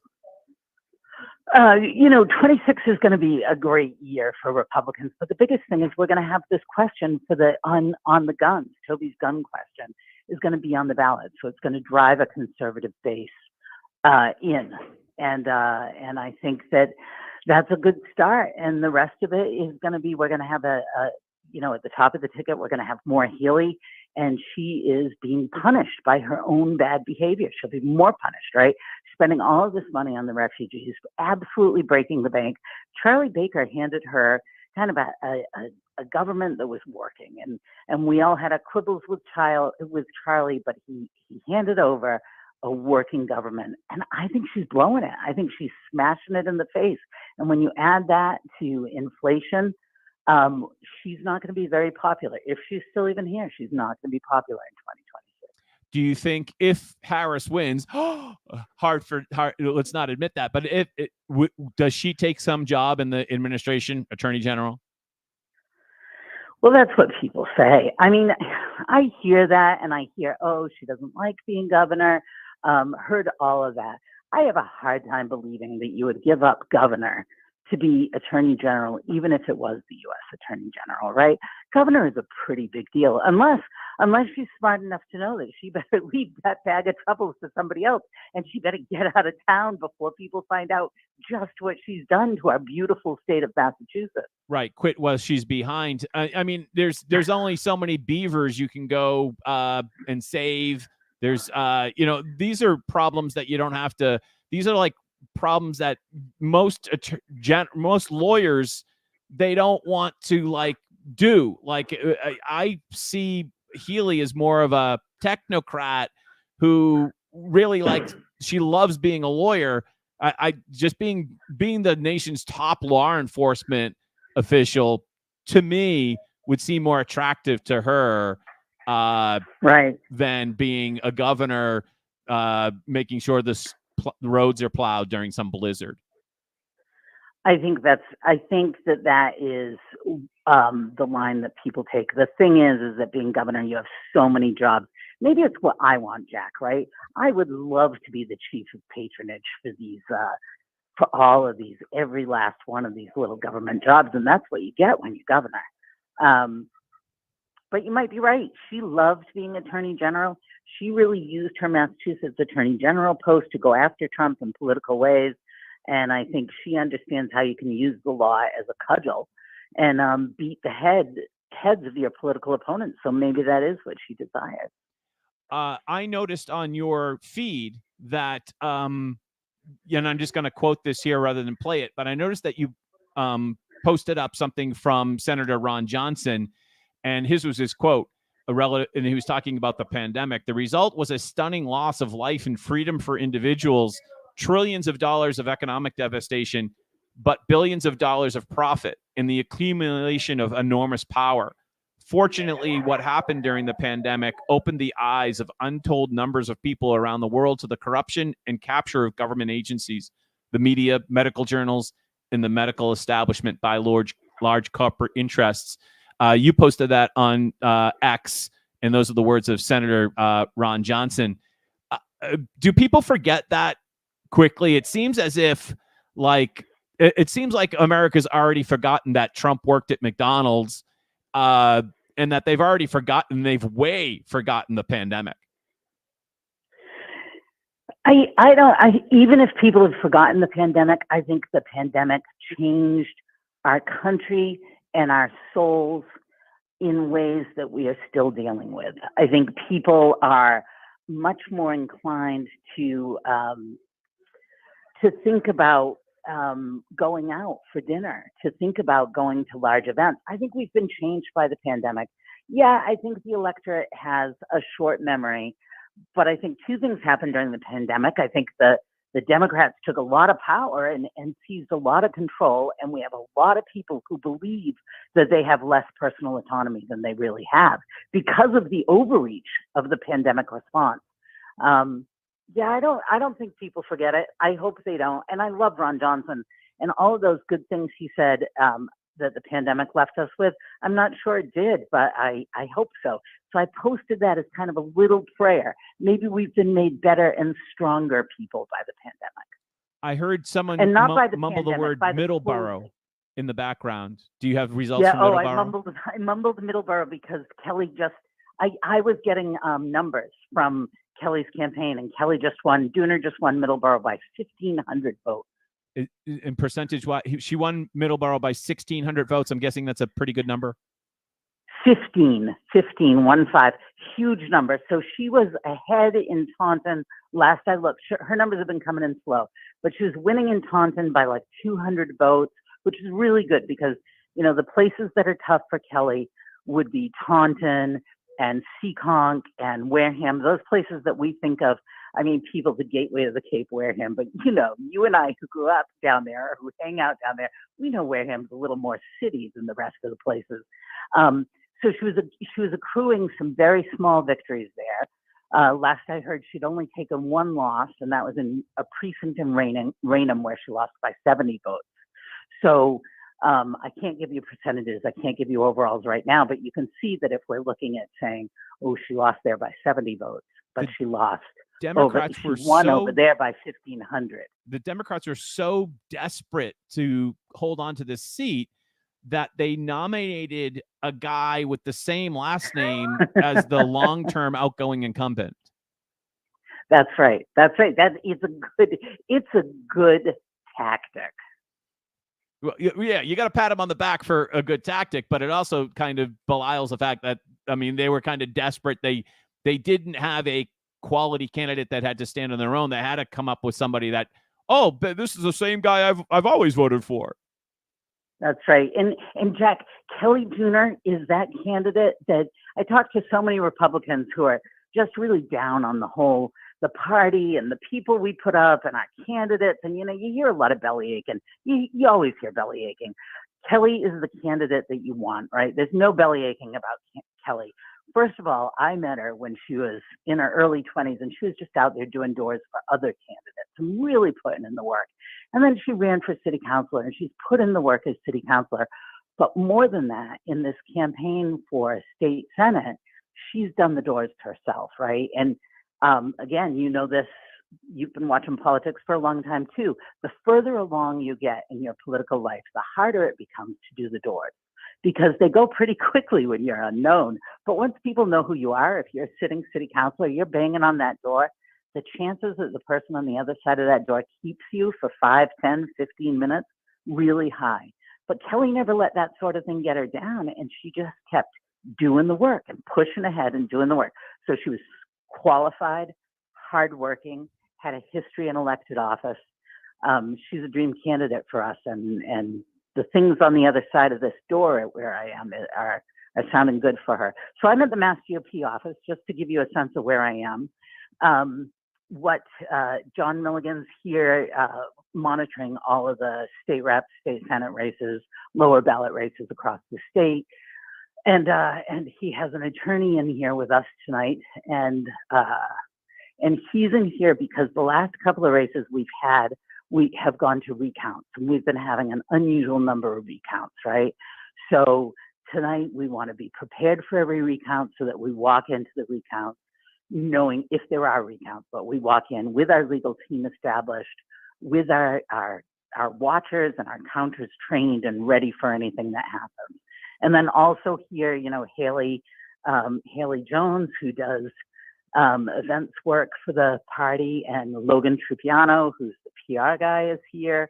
A couple of other civilian all hands on types, deck at the Mass GOP. and Brad Wyatt, the state committee man. So we're all here, and as much as exciting as it is to watch the presidential race, this is the place where people are really watching to see if we can make any motion in the state legislature. And a really good year for us this year would be to hold the number of state reps that we have now, and to add at least one state senator. I mean, it's always difficult for Republicans in a presidential year here in Massachusetts. That's right. It's the toughest year to make tracks in the legislature. And we also have, as we mentioned, we have the outstanding ballot ballot questions, there seems to be a fairly good last closing week for question 2 and for question 5. I don't think the party has made an official statement on either of those, but those two seem to have closed well. Who knows what the final results are, but I think the no on 2 people and the no on 5 people, they finished strong. I think that's right. I think they are finishing strong. And I'm hopeful. And I don't know what they've taken. I don't work at the party. I just love these state legislative races. But I think everybody in this room with me tonight would agree that yes on one and no on everything else would be a win for us tonight. And that's how it looks like it might come through. Let's hope. I wanted to let you know that I did speak to Jane Corin, and she had some preliminary numbers for Ken Sweezy, and she said he was looking good. Oh, that's excellent. Well, that's great, Jack. And right. with that, maybe I should let you go. Thanks for calling. Wendy, great to have you with us. Thank you so much. Okay, bye. Good night. Thank you for joining us, Wendy. And that was Wendy Wakeman from the Massachusetts GOP offices. She's not an official from the Mass GOP, but that's where she was located, volunteering her time. And I want to once again apologize to Tom Dugen for my error in our miscommunication. Completely my fault. And so if we've missed Tom, once again, I apologize. But I think he might actually be coming on the line as we speak. So let's see if this is Tom now. Hi, Tom. How are you? How you doing, Tom? I'm doing okay. How are you? Good. Thank you so much. And once again, my error. And I appreciate you being so gracious to try us once again. Tom from the Valley Patriot, thank you so much for joining us this evening. Well, listen, I'm a big fan of Wendy Wakeman. I've known her for at least 30 years, and I've been listening to all of your guests, and I don't know what more I can contribute than some of these brilliant people you've had on, but I am honored to be with you. Well, thank you so much. You know, I wanted to follow up with you because I know in Lawrence a year ago, we had that situation of the city councilor from Lawrence literally stealing ballots. If I have my facts right, and you can fact check me, please, out of mailboxes. And maybe you could actually tell us what the outcome of that was.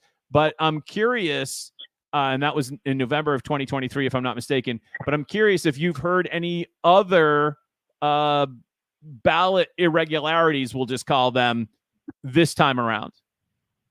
Well, usually the ballot irregularities in Lawrence happen during the local elections. When it comes to the state and the federal elections, they're all pretty much on the same team, even people who hate each other. You know, the vast majority of Lawrence voters are Dominican descent. They're almost all Democrats.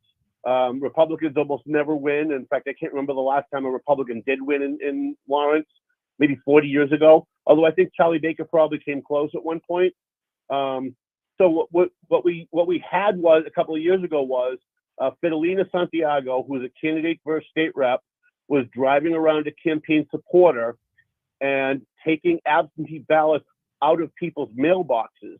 And how this scam works, we actually I actually wrote a story about this about 8 or 9 years ago.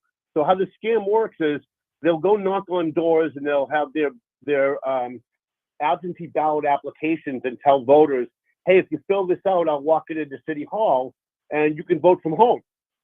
And this was before COVID.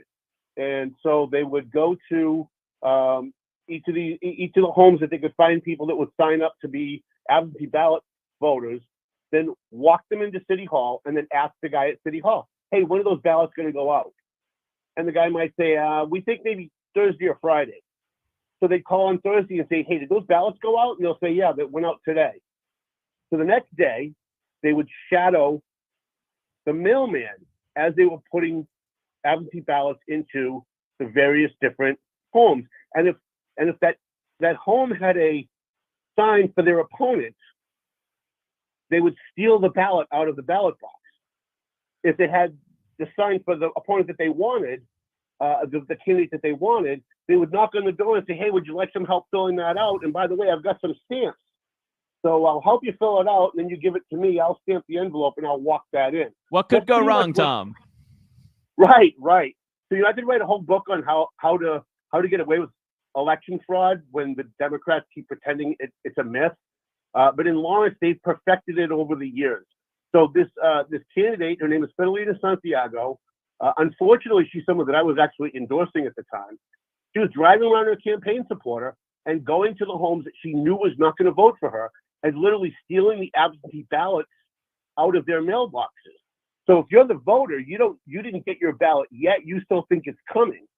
By the time election day comes rolling around and you realize that your ballot never arrived, you call City Hall, and if you're like me, if you're handicapped, if you can't get out, you can't vote.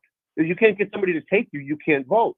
And a lot of times they'll get to City Hall or they'll get to their polling precincts and find out that they already voted because the person who stole the absentee ballot out of the ballot box filled it in and sent it back.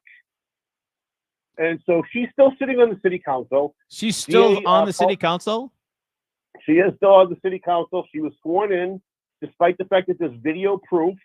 And Paul Tucker's office has indicted her and charged her. But my understanding is that as of right now, she has still not been convicted or gone to trial. Now, I've tried very hard to find out information on this, and it's been very difficult to get information on this. The rumor around town is that it was somehow settled out of court. I don't believe that, but that's the rumor around town. But now next year she comes up for re-election. And I have no faith whatsoever that Lawrence voters are going to punish her for what she did because it is so common in Lawrence.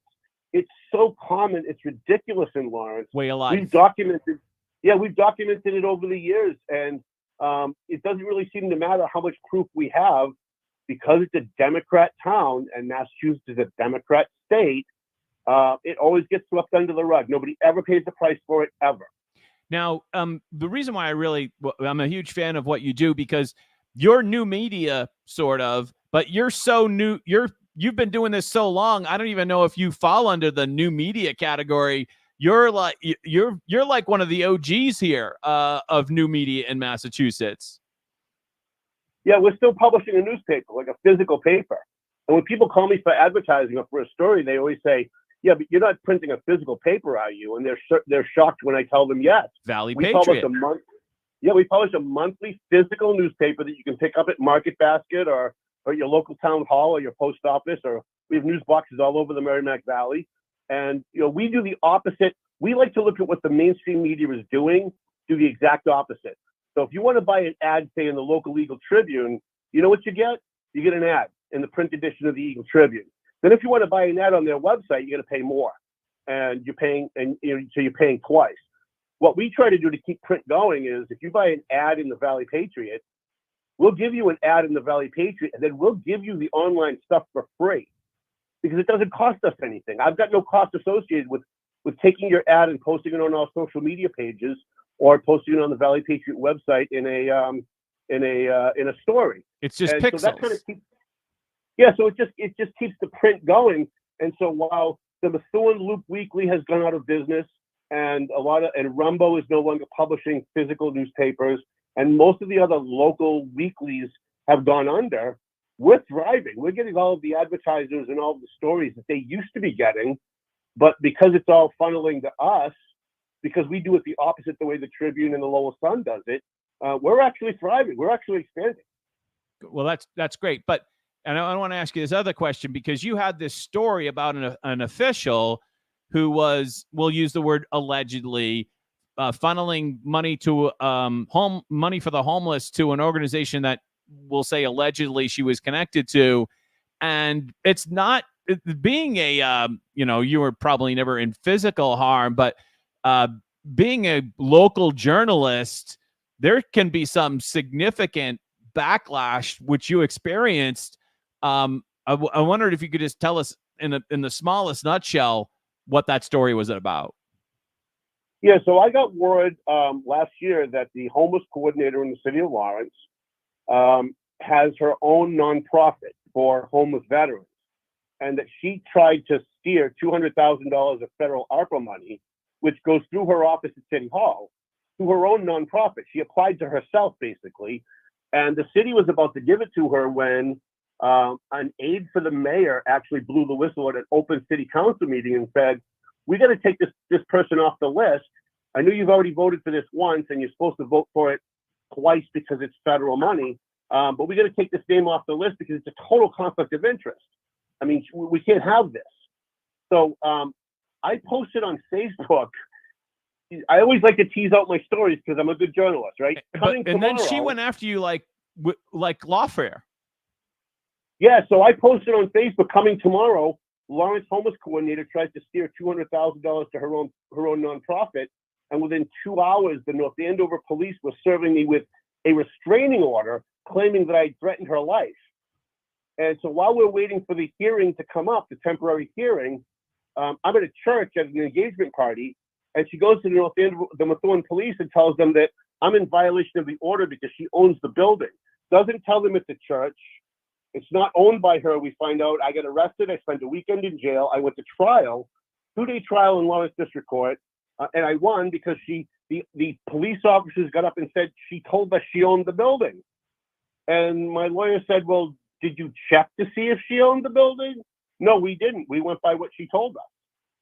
And so we proved that she didn't own the building, and I get found not guilty. But in the meantime, front page story in my competitor's paper, the Eagle Tribune. I spent 2 days in jail. I spent $5,000 on attorneys. And because I was arrested for violating the order, the judge extended the order. So I still have that hanging over my head. Now because I'm trying to do a story on a corrupt Lawrence official. So yeah, it makes it hard for you to do your job when she's using lawfare and every opportunity to stymie you. So that it's very difficult to interview her, or even be in the same building. Very, very difficult. I'm really glad that you brought that up, because there seems to be a lot of parallel with the complex, as Breitbart would call it. Whether it's, we heard from Steve Robinson earlier today, how, the Globe is trying to take him down because he's over the target relative to a story in Maine. And you just talked about how kind of the whole system is stacked against independent journalists like yourself. There's different levels of levers of power that can be applied. And I'm glad that you took it all the way to trial, because I'm sure they would have preferred that you plea it out or something like that. But you took it all the way to trial, not guilty. Way to go. Tom, sorry about our miscommunication earlier. Thank you so much for being on the show. Any predictions for any of the races tonight, especially at the top of the ticket? No, I think all the regular races are going to go the way we think they're going to. There's a couple of very interesting things though that I just want to mention real quick. In North Andover, so I'm just looking at the North Andover numbers. In North Andover, Kamala Harris wins over Donald Trump, which is kind of interesting because we've been skewing to the left for the last 5 or 10 years. But if you compare those numbers to the Elizabeth Warren numbers, you'll see that at least 1,000 people who voted for Kamala Harris in North Andover voted for John Deaton. So in other words, like if you look at the numbers, Harris is 9,718 to Trump's 6,446. If you get the Warren numbers, you get 9,028 to Deaton's 7,359. So that's another 1,000. So Deaton actually gets 1,000 more votes than Donald Trump in a very left-leaning North Andover, and she still gets about 9,000 votes. But I think that shows that there's a lot of people in North Andover, especially in Massachusetts, especially the suburbs, who are kind of leaning away from the traditional Democrat establishment elected officials. And, you wait a couple of years, and I think those numbers are going to end up flipping. So what you're saying basically is there's some latent support for Republicans if they're not Trump. Right. I think the hatred in Massachusetts is just built in on Trump. But if you start looking at some of the other races, it's not. And even if you go all the way down to like the governor's council race, it's Ann Manning versus Eunice Ziegler, who's from Methuen. And you look at those numbers, and they kind of shadow the Warren numbers. Ann Manning did way better than Donald Trump. Well, there you go. That was excellent insight. I hadn't thought of it. I didn't think that Deaton, who basically just got here, would outperform Trump. But he has done that in at least North Andover. It will be really interesting. This is a great point, Tom. it will be really interesting when the dust settles to see if Hey actually outperforms Trump statewide. Yeah, listen, I love your show. I love what you're doing. Anything that takes eyeballs away from the mainstream media is a good thing for America. So my hat's off to you and all of your guests. Let's talk again. Love it. Thank you.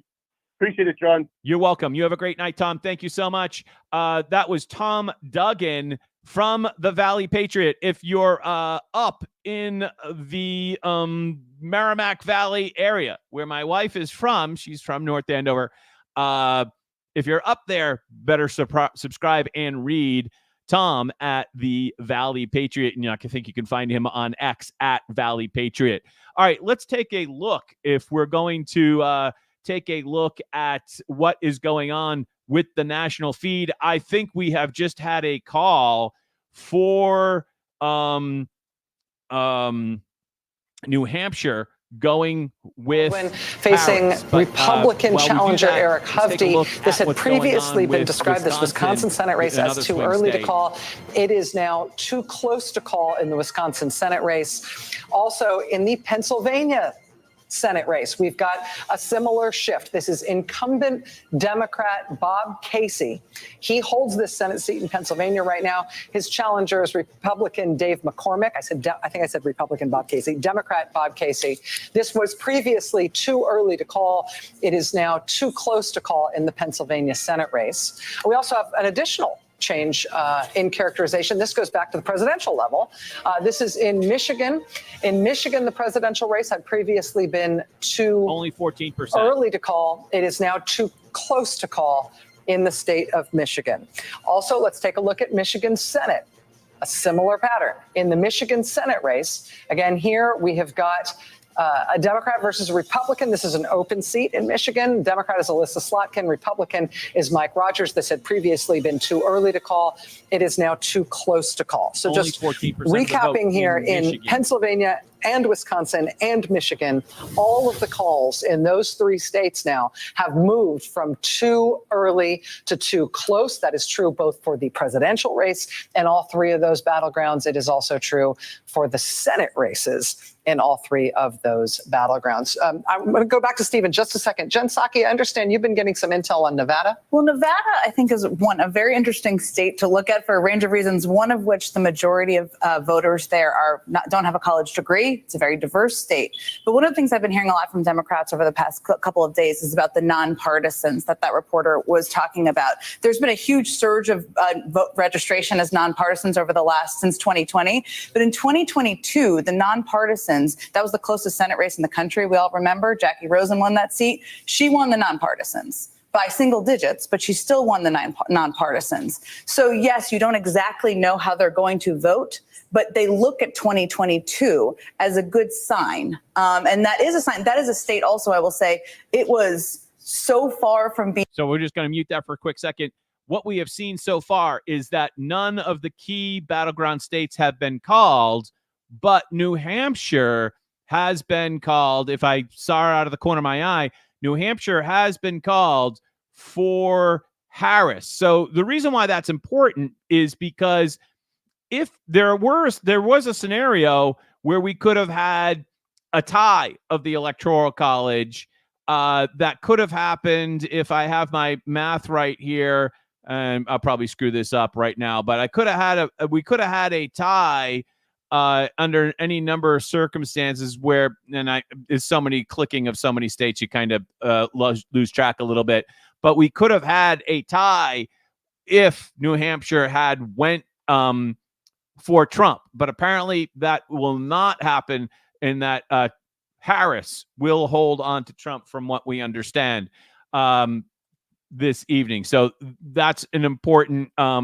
call if you're looking for a place for Trump to pick up a couple of extra electoral votes.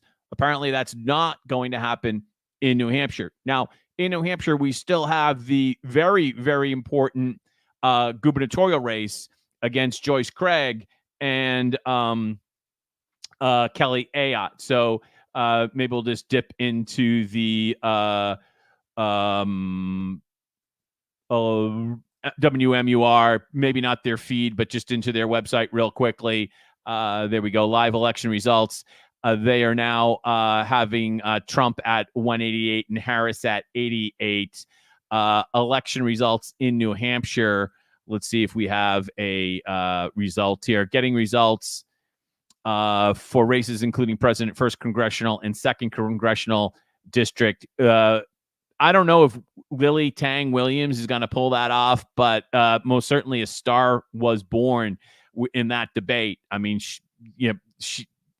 she made mincemeat of the globalist Maggie Goodlander in that memorable soundbite that she just ate her for lunch. Whether that will actually result in her victory remains to be seen.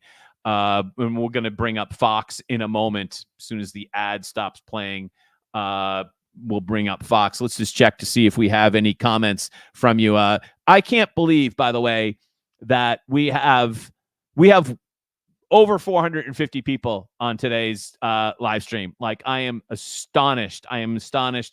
All of my guests, thank you so much. Just like amazed by all of the guests. I somehow we didn't have Carly, but she did message me, and so thank you very much, Carly, for that.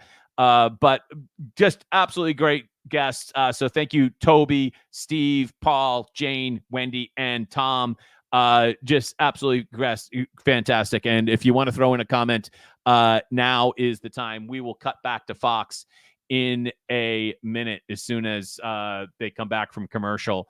I thought that one of the things that I wanted to look at tonight was whether or not ballot question 2 and ballot question 5 actually flipped to no. I thought, locally that was kind of like one of the more interesting phenomenons is how strong those 2 ballot questions closed in terms of the no side.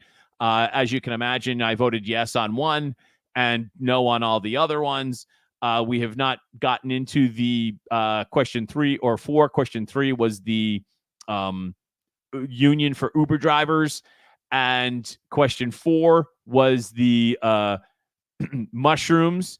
I have significant concerns about number 4.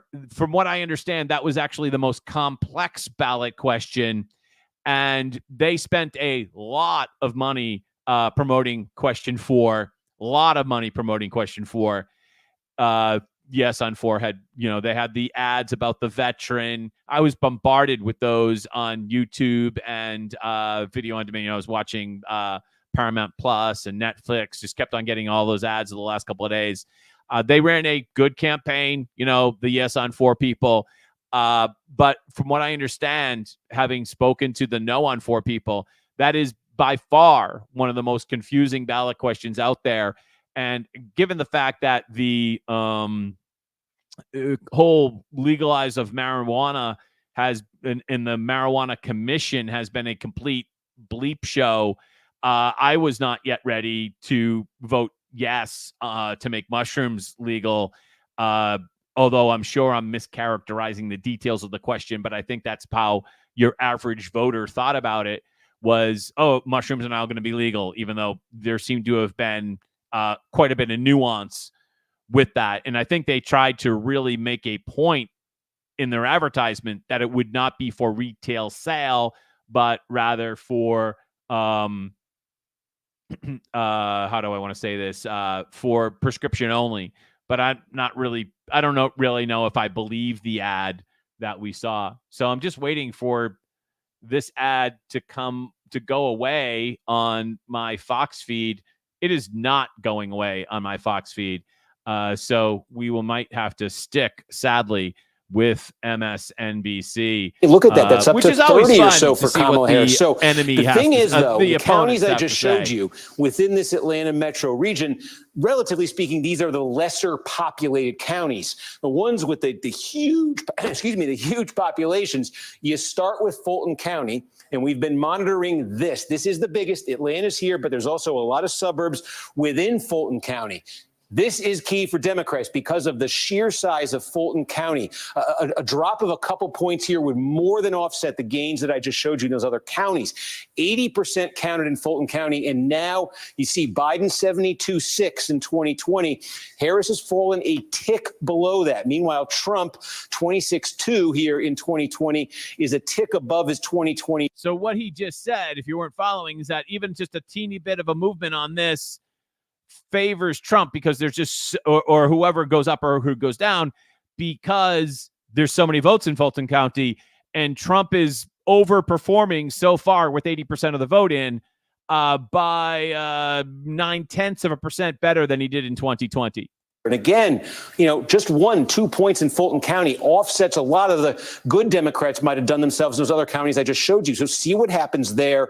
We also have, look at this, Douglas, Cobb County. We also have, look at this, getting close in Cobb County. Again, take a look at 2020 here. Joe Biden won this by 14 points. Now, right now, it's basically a 15-point margin. This is another one where that margin for Democrats was bigger earlier. It's come down as more same day as. Right there, Harris so far with 82% in is slightly better than she was in 2020. More same day to come. That's concerning for Democrats if it starts dropping. Below that, and then Gwinnett County. This is the one that's been the slow one here in the region tonight. We're still where we were. So there's sort of a division here we're seeing between these suburban and metro counties here. Again, there's some clear Democratic growth, but they don't want slippage in those big ones as the remaining vote comes in. And again, just checking in, we showed you Cherokee. These are the big Republican sort of fringe Atlanta metro counties. Here's one, Forsyth County, where Trump is clearly has improved, I should say, a bit from 2020, a point higher than 2020. You can go over to Paulding County, though. This is interesting. Again, core Republican area, fast growing. Dallas, Georgia is here. 29 points for Trump last time around, down to 24. So again, that's a feather in the Democrats' cap right there in Paulding County, bringing that Trump number down further. And finally, we close out on this. We're basically done in Fayette County. We ID'd this one at the start of the night as, look, if Democrats were actually flipping this, they are definitely having a good night in Georgia. Looks like they're going to come short. Harris has made progress here. Harris had made progress. It looks like every county, Trump does a little bit better. Harris does a little bit better. For Democrats. Fascinating. And so damn. I didn't know Mark Cuban worked for MSNBC. At 10 p.m. We're just about under 10 seconds now until 10 p.m. closings in some very interesting states. Let's have a look at the presidential race. NBC News projecting in the presidential race in the great state, the swing state of Nevada. It is too early to call. NBC News projecting a winner in the presidential race in Utah. Donald Trump projected to win the presidential. Great state of Utah. I had a chance to visit Utah not that long ago. It was well worth it if you get a chance. We'll go to so Fox. Nevada, too early to call. Trump win in Utah. Trump win in Montana. Wow, look at those numbers. Looking back at the battleground states that we're still awaiting definitive calls in Georgia, it's too close to call between Donald Trump and Kamala Harris. In Pennsylvania. Wow, those numbers out of Ohio for Bernie Moreno were impressive. Let's see if we can bring the Fox audio up. There we go. Yes, you will. I just did that. All right, so let's take a look at some of the places that are too early to call, and let's get you an update on the total count. President Trump at 205 right now, 117 for Harris, and waiting on Georgia, waiting on North Carolina, waiting on Pennsylvania, waiting on Michigan. And, just keep in mind that in all these places, there's a lot of city vote, a lot of high population concentrated vote that has not come in yet. I think as we look at this, we have 80% in North Carolina, 65% in 65% in North Carolina, 80% in Georgia, Pennsylvania only 39%, and in Michigan only 16%. Question is whether or not that vote, when it does come in, will be enough to outbalance what we have seen in the early part of this vote here. Montana, as we mentioned, also home to this pivotal Senate race. Longtime rural Democratic Senator John Tester in the political fight of his life this time. He survived it before, but this time Republican former Navy SEAL Tim Sheehy putting up a real fight and may win. The Fox News Decision Desk says it's too early to call there. Nevada also home, too early to call to this. Again, look at that number at the bottom of the page there. Moreno, 51%, and Brown, 45%. That is with 79% reporting. That would be a big win for the Republican Party if we bumped off Sherrod Brown. And a race between incumbent Democratic Senator Jackie Rosen and Republican Army veteran Sam Brown. But in Utah, Fox News is projecting the Republican Congressman John Curtis will move to the Senate. He succeeds retiring Senator Mitt Romney of Utah. Let's take a look at the balance of power as we pull up the Senate here and show you where we are at 10:01 in the evening. Republicans now have 48 seats, including the West Virginia seat, which is a flip. Majority obviously would be 51. 38 seats on the Democratic side as we wait for a number of very consequential Senate races to come in here this evening. Well, welcome to the panel, Laura Ingraham. Sean Hannity is still here. Jesse Waters. Jesse, what are you thinking? Well, if this was a cannonball contest, Trump would be winning by a lot because of the huge splash in Florida. I mean, he beat Biden by 3, and now he's at almost 14 over Harris. That's a big statement right out of the gate. She has not had a big statement so far tonight. The other big splash, Virginia. Now, we don't know how Virginia is going to shake out, but Biden won Virginia by 10, and now it's tied, obviously. So one thing I do want you to point out, there's been a lot of buzz about that poll out of Iowa that had Harris winning Iowa, which has 6 electoral votes. We'll have to see, right? Because the whole complex was incredibly excited about that one poll out of Iowa. It'll be really interesting to see how Iowa finally comes out this evening. And if anything, if that pollster still has a job earlier, we'll or put up gets the promoted. big board about Virginia and show that race. There you see the 50% to 48.3, 61% in. Too soon to call for us. Well, this is wild. Remember, Trump didn't come anywhere near these numbers in 2016 or 2020. The Loudoun County numbers that we were talking about earlier are really something to watch. Trump is outperforming by 8 points in Loudoun County. It was a blowout in 2020. Big issue with education there. The other thing to look at, and Glenn Youngkin, I've been in touch with him. He said, buckle up. Virginia is going to be very tight. Then go down to Miami-Dade, where we haven't seen a Republican take that county in Florida since 1988. Donald Trump is doing something tonight. The New York Times is noticing he's up at 287 electoral votes projected. Obviously, anything can happen, with a 72% chance of winning. Watch out for slowing vote reporting down in the blue wall states. It happened last time in 2020. And if by midnight, it looks like Trump has a good chance to win and things start slowing down with reporting, I think you can't really blame people for being a little bit concerned about the way we do reporting in elections. Well, no one really had Virginia going for Trump. And if that ends up flipping Trump, then, I mean, the game is over, basically. But, it's too early to say that. But that would be a huge flip. Huge. It would be a huge flip if he actually, and there's 61% of the vote is in already in Virginia. We just don't know. So there's another 39% out. Or is it all the cities that are still out? It's hard to say. But even to have Trump in this position, he seems like he's doing well right there. Want to be able to start small businesses and make a decent living. And I think both issues are really hitting hard tonight. And Loudoun County is the kind of place where you'd think it might be fertile ground for Democrats almost in perpetuity because of where it is. It's in the exurbs of Washington, but it is very close to that huge number of people who work in the Dulles Technology Corridor. And that looks like the kind of place, young, tech-savvy people who would be prone generally to vote Democrat. Bernie Sanders and the fact wins. that it's seems to be going the way it is tonight is, I think, a lot of credit to Glenn Republican Youngkin and obviously Donald Trump for the way that state was handled. They were smart to go there late in the game. It's interesting to look at Virginia, and sometimes these things sort of take hold over a period of time, right? So Glenn Youngkin won his very close race, all about education, really, against Terry McAuliffe and parents' rights.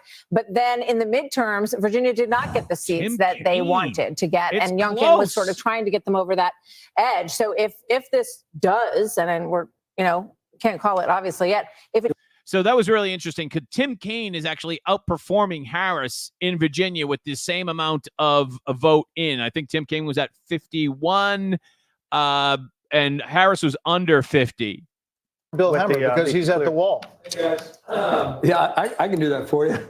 Hemmer at the Don't wall. mind me. This is Roanoke County. Why do I have that on the screen? This is probably the most Fox. I have not watched Fox since they fired you know who. So this is probably the most I've watched Fox since that happened. Sites. Anytime we see an outline here, we go in Loudoun County. We've mentioned this, right? Now, this is a 16-point advantage for Kamala Harris. You've almost got all the estimated vote in right now, and Trump's doing 3.4 points better now with 98% of the vote reporting than he did in 2020. So that's pretty interesting. The other thing I would point out while I'm here is Fairfax County. All right, so you're almost at 2/3 of the vote in. This is where all the people are, right? You know, number one out of 133. Biden was an easy winner at 70% of the vote. So right now, across from Washington, D.C., she's underperforming in the most populated county in the entire state. Did you have something else there? Do you have a question? Gotcha. Okay, Carolina. Go ahead, guys.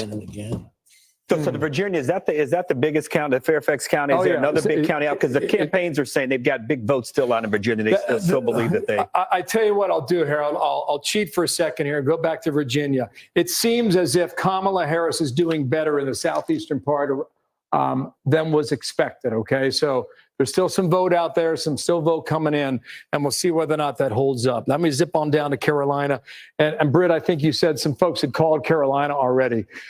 We've got about 70% of the vote in, and we've got Trump up, 4 points. 4 points. Yeah, right? Almost 185,000 raw votes. And I don't know what's going on here. Why don't we just poke around some of the bigger counties, okay? This is... All right, so let's cut to the electoral map and see if we're going to hit refresh here.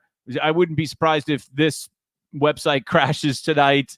Let's cut back here and hit refresh. There we go here. So if Trump is able to pick up North Carolina, and let's just change our color palette a little bit. If Trump is able to pick up North Carolina and flip Virginia, I mean, which is what they're talking about there on Fox, that puts him at 259, which is only 11 away, without any of the other states. I'm going to call Arizona for Trump. That's so I'm just taking the liberty here of calling Arizona for Trump. Basically, after this, if Trump picks up PA or GA, it's over. It's over.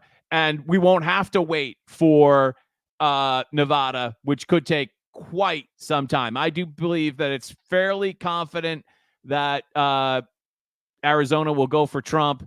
But these are, again, as Fox is being cautious, as they got burned in prior elections, if some of you might remember, it is too early to call Virginia or North Carolina.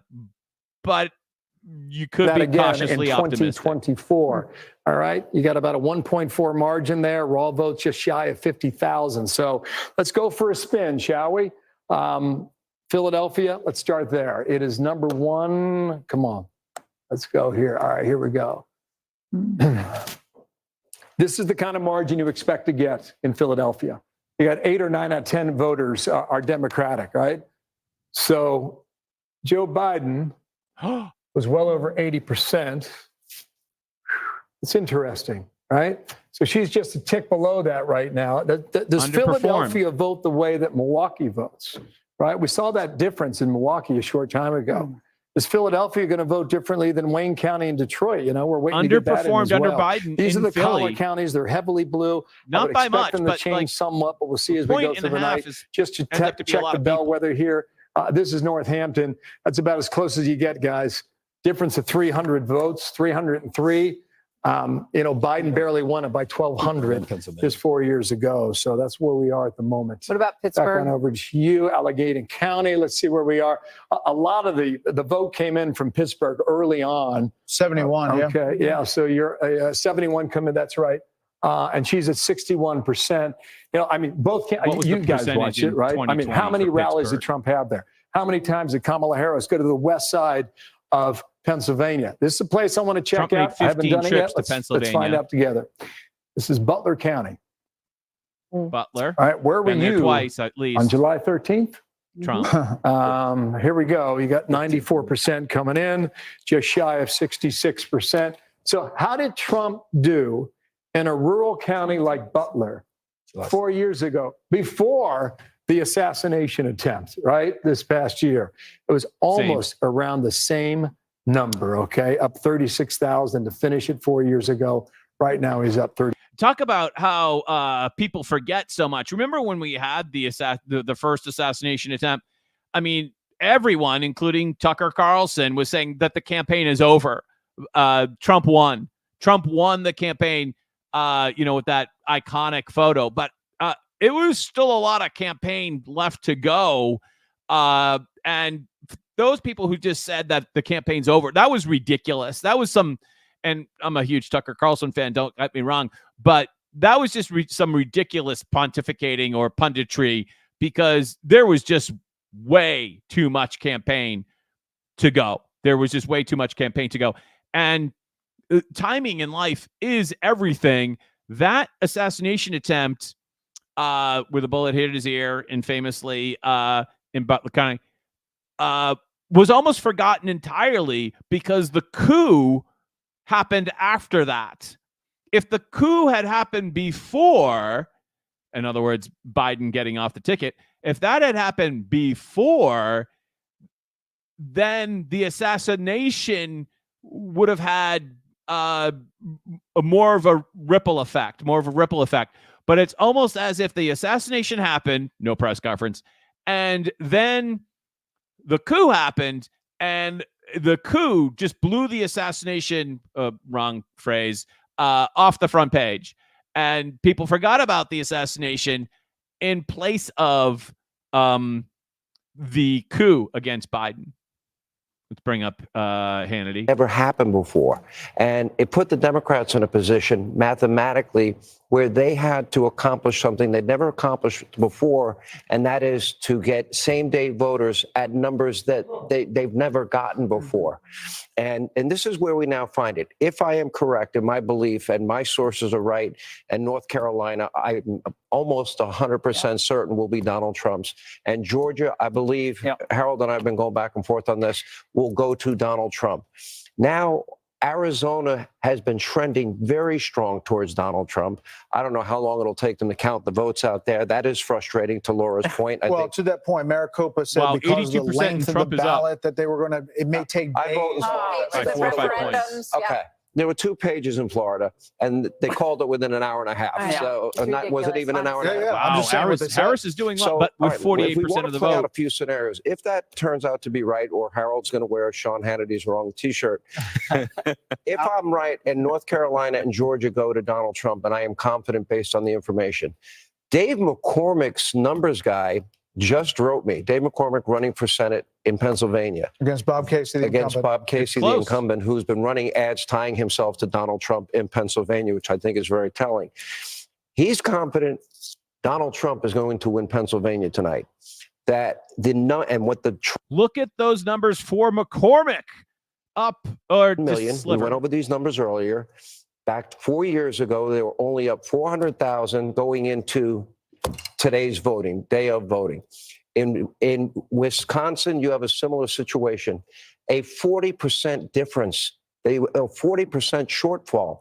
So I'm looking at the big board and I'm watching the ever brilliant Bill Hemmer, and they needed numbers in Milwaukee that every source I know in Wisconsin is telling me they did not get today. And we're now at a situation where for Kamala Harris to have any opportunity to win, she's going to have to sweep that blue wall, those blue wall states.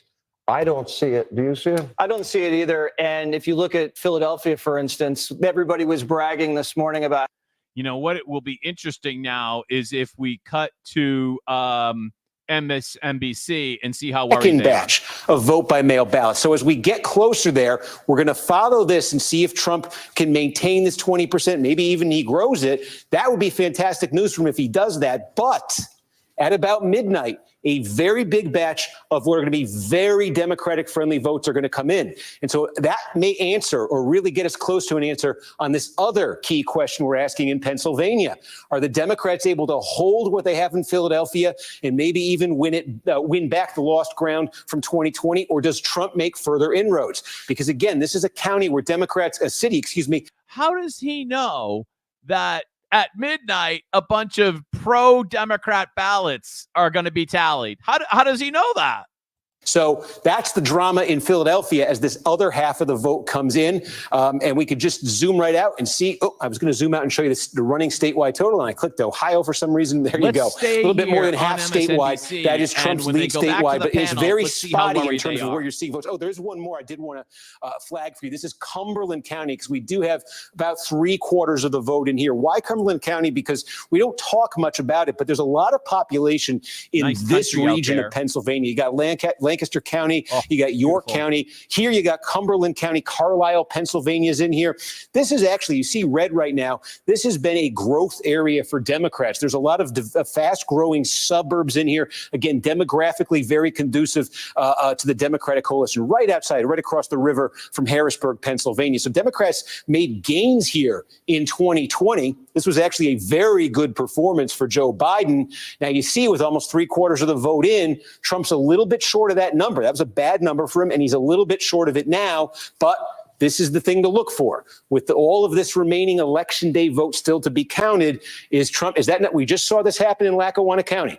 Is that going to happen in Cumberland County? Is Trump going to gain enough that he hits that number and surpasses that 2020 number? This is the kind of place where his campaign needs to win back ground that they lost in 2020. This is a big part of why, or a significant part of why Trump lost Pennsylvania in 2020. So we're going to follow that as it continues to come in. And I can also note Butler County. This is red. Obviously, it was heavily in the news this summer with that Trump rally. Believe it or not, Butler County in the Trump era, which started in 2016, while it's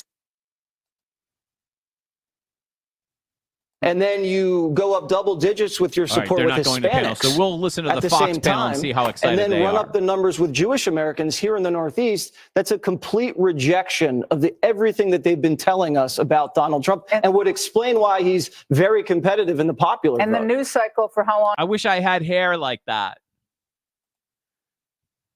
To 10 percentage points. Well, Seltzer. I don't remember what that was called, but it was like he was going to lose Iowa. I mean, it made no sense. Let's go back to Pennsylvania really quick. I know you're in Wisconsin, but can we just go to Pennsylvania? I sure can. And this is I want to come back to this. It's a fascinating story. It's happening in Wisconsin. Okay, so go ahead, Brett, with your question in Pennsylvania. Lackawanna County. This is Lackawanna County. You got it. Let me come back to current day. Right, it's 2024, isn't it, guys? Yeah, it is. Yeah, I do believe. Okay, so I'm kidding. So this is Lackawanna. This is Scranton. Okay, so she's got an edge. Go ahead. She's got an edge of 51%. The 2020 vote for that. Okay, I'm going to do something here, and you're going to see a slide come out. All right, so you guys got to remember these numbers. All right, versus 2020. Here is Biden's number. So she's about 2 points. You do the math. 2.5 points below what Biden did, but she's winning the county too, and that's Scranton. Can I just show you guys something that I think we need to pay attention to? This is Wisconsin. All right, so you got your Fox Insights going here, okay? We talked about Dane, we talked about Milwaukee. What about Green Bay? That's Brown County, all right? Right now, Molinaro, with 46% of the vote reported in Brown County, which is Green Bay, Trump's up 3.6 points at this time in the night, okay? Take this off. We'll move down here to Outagamie. All right, he's up 1.8 points higher than he was 4 years ago. Take that off. This is Winnebago, right? Trump is up 1.3 points at this point in the vote, higher than he was 4 years ago. And, when you're analyzing the state going into this election, those are three of the counties you're looking at where he's trying to drive the numbers up, and he's able to do that. And so this is where we sit. Half a point. And not for nothing, guys, but sorry. Come on back here. Not for nothing. But Robert Kennedy has racked up 8,000 votes in Wisconsin. And 2020 in Wisconsin, we'll get it here. Yeah, I got you. Come on, Bill. 20,682. Wow. Maybe it matters, guys, or maybe it doesn't, but it's just something to point out right now. When we come back, I'll take you. You know, the thumb of Wisconsin, lack of a better phrase, that peninsula that sticks up above Green Bay. 60 Minutes did a whole story about how that is the absolute bellwether of not only Wisconsin, and I have actually a friend that lives in that county, owns property up there, not only of Wisconsin, but of like the entire country. And it went for Biden in 2020. And if I understand the Fox map that they just showed me, it just went very, very slightly for Trump in 2024. 60 Minutes did it. Not that you can probably believe anything that you see on 60 Minutes after they selectively edited the Harris video. But I do believe that county, if these numbers, if these Trump predictions end up being true, I don't want to get over our skis. We want to be careful. We want to be prudent. We're all looking at our sources. I'm listening very closely to everything Harold has to say and what he's offering. But if that is true, after all that they have thrown at this man, after all that they have done to this man, and with all the media that wouldn't even vet her and her radical positions, the only person in the media that challenged her in any reasonably tough way is sitting right here at this table. And that was you, Brett. And to think she never had to answer why she doesn't think we should say radical Islamic terrorism, why she wasn't asked about supporting a bail fund, 574 riots in the summer of 2024, or co-sponsoring the Green New Deal, or saying no private health insurance, Medicare for all, or sex change operations for, illegal immigrants. What will this say, Britt, about legacy media in America? It's dead. The decline of its influence has been evident for years. This is further proof of it. And in some respects, I think that the behavior of the legacy media backfired against the candidate they were supporting, because it was so over the top. Same with the prosecutions. The same thing happened. You think it all contributed to? Oh, I do. Yeah, I agree with you. What do you got, Bill? Got something? I just punching up through Iowa. Everybody was talking about the poll, right? Yeah. The Des Moines Register. I mean, another chip, right? A poll that will not be named. Yes, right. That's correct. Until we get a little of the backsheesh, right? 40%. So I was just trying to pull up because I have a personal interest in it, how the town of Hanson, where the water tower is, how they voted. It's not yet posted, I don't believe, on the town of Hanson website. I was also very interested in how the local race here in Plymouth was for state representative with Jesse Brown versus Michelle Badger, and the state Senate race with Moratori versus Fernandez. But the town clerk has not posted those results in either town. So we will keep you posted. The path is getting clearer for him right now.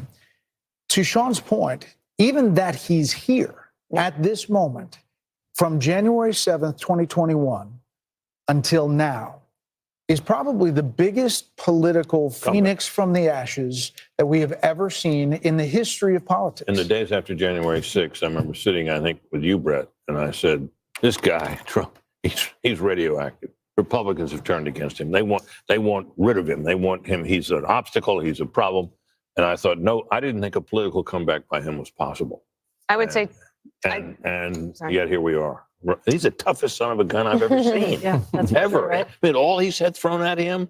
I mean, I'd be in an insane asylum. See, I think there's an interesting rhetorical trick you can always play with these things. When Sean says, think of all the things that they have done to him. And in spite of that, he puts together this probably the most racially diverse political coalition we've seen in generations. All right, now with 67%, but you could also say it is because Harris of what they did to him. surges ahead. And turn that around. It's not just in spite of it. Like he's a tough guy and he's That's a great point. energetic, but it could be because of calling that Senate race overdone. Well, and also, overkill. I think we shouldn't underestimate the importance of policy in all of this. Absolutely. The Trump agenda. Let's see how much worried they're at over at MSNBC. Been in there trying to organize that state and change it. And the thing that's sort of sad about my old state of Florida is that kind of organizing kind of vanished with the money. And now Nikki Fried, who actually is doing heroic work trying to organize Florida, but it's not a state that the National Party invests in anymore. Whether that, the money that you... It's no fun if Morning Joe isn't there and Mika, or whatever her name is. And there's 7 million people who do not vote in Texas because they know the Electoral College outcome of every presidential election. That's it. Yeah. And so within that 7 million who don't vote, there's a possibility that we will never get to because the Electoral College locks down a voter suppression system that is better than anything anyone's come up with in the modern day. Yeah, and in Florida, it's about 5 million people who did not vote in this election. They just don't vote. Let's just give a ray of sunshine to California. California could determine that who controls the House. Yes, for sure. So I hope people are voting. They can still vote. My space-time continuum. You can still vote. But there are states like that where people hopefully are voting. And to sort of synthesize a little bit of what you guys are saying, in Texas, the unmotivated voter who thinks my vote is not going to matter may be thinking about the presidential race. But the reason that Texas may not matter in the Electoral College and it may not be competitive in the Electoral College may be because of state policies that are outrageously voter suppressive, which you can change by voting in state legislative and other state-specific races, regardless of what's happening with Texas's electoral votes. And so there is a sort of civics education and a civics awareness and a civics organizing effort that is about changing the way your state is governed so that your vote will matter to the rest of the country. Gary Chambers has been doing heroic work about this in Louisiana. He literally posts every day what the voter turnout is, particularly among Black voters. This is percentage-wise the largest, other than Mississippi, share of African-American voters. And the voter turnout sometimes is 10% or 12%. And it's that people have given up, forgetting that they just elected a 2-term Democratic governor. All right, so they keep on complaining that not enough people are voting. That is not a good spin if you're looking for a victory. More about that, but voters are not thinking at that level of, it's not even 3D chess, it's just regular chess, right? That your state votes, and again, to get back to the mama directed voters, which are my voters, my grown children, my kidults, my Jason and my kidults, I'm not JD Vance, so I don't just claim it's just one parent that has a kid, both parents have the kids. Our kidults live in blue states. They don't all live in the same state, but one lives in California. And the way that I've had to lobby them to vote when they say, my vote doesn't matter, I'm in a blue state, it doesn't make a difference, is to explain to them, wait, there's this ballot initiative on your ballot. And to tell them you're going to shame them on television. Well, we have a family phone plan, and if you want your phone to actually work, you gotta have to comply. I've got that also works. 2 updates for you. First, on this bomb threat thing that we have been talking about, the Maricopa County Sheriff's Office has issued a statement in response to reports of an investigation of a bomb threat to the Maricopa County Recorder's Office. They say these bomb threats, again, are not credible, but they are investigating, again, at the Recorder's Office. Also, 9 polling states and the Navajo Nation in Apache County, Arizona, have been allowed to remain open for 2 hours longer. NBC News is reporting that the FBI is tracking and investigating bomb threats. Again, hoax bomb threats, no real bombs. Bomb threats attributable to Russian email domains in the states of Georgia, Wisconsin, Michigan, and Arizona, including the Navajo Nation. So we are seeing the impact of these things in terms of, trying to create an atmosphere of chaos. Again, these are not real bombs. Nothing is blowing up. There's no violence that's being committed here. But this appears to be, according to the FBI, something that they're investigating as a foreign interference effort. All right, we've got a couple of Senate updates. All right, let's go back to Fox. Oh, which they're not going to show us. All right. So one of the things that we'll bring up Fox in a minute. One of the things that I want to ask you about, and I don't know, my comments might not be working anymore, but if someone's out there listening, you'd throw in a comment there because I keep on trying to add your comments, but they're not loading. So throw in a comment and let me see if it's actually loading. That would be awesome.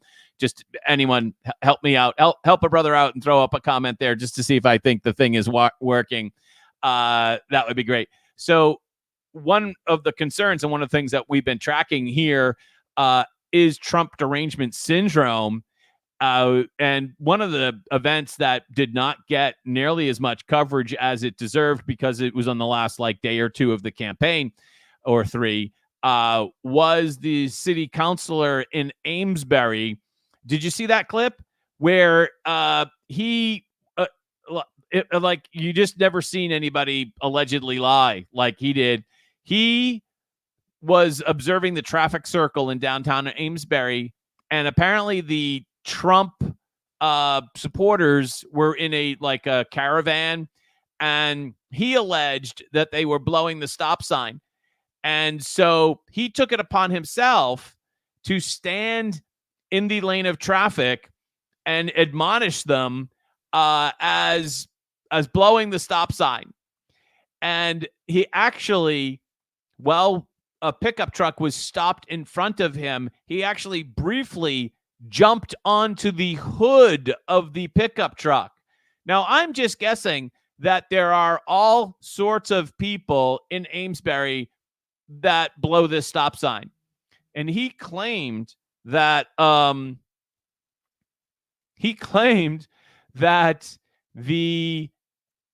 only people that he's ever seen blow the stop sign happened on, what was that, Saturday, I think. And he was just trying to enforce the law. But it's quite clear that, and I don't want to mispronounce his name, and I'm sure I'll get it wrong. It's quite clear it was just another case of Trump derangement syndrome. Mark Halperin indicated when he was on with, Tucker? I think it was on with Tucker, that we might see one of the greatest mental health crises ever if Trump actually wins. And I think Massachusetts might be ground zero for that, because we've seen a lot of Trump derangement examples here in Massachusetts. Should Trump pull this off? Let's go back to Fox, which we now have again. Voting stopped as they try to troubleshoot on this equipment, and what does it all mean? Well, the counting hasn't stopped. What they did is they put out an all call for city employees. So they've got firefighters, they got healthcare workers, IT workers here trying to move this count along. They have to verify all of the metadata, if you will, on the top of the ballots before they can run them through these machines again. Now, here's the problem. We zoom in over my shoulder.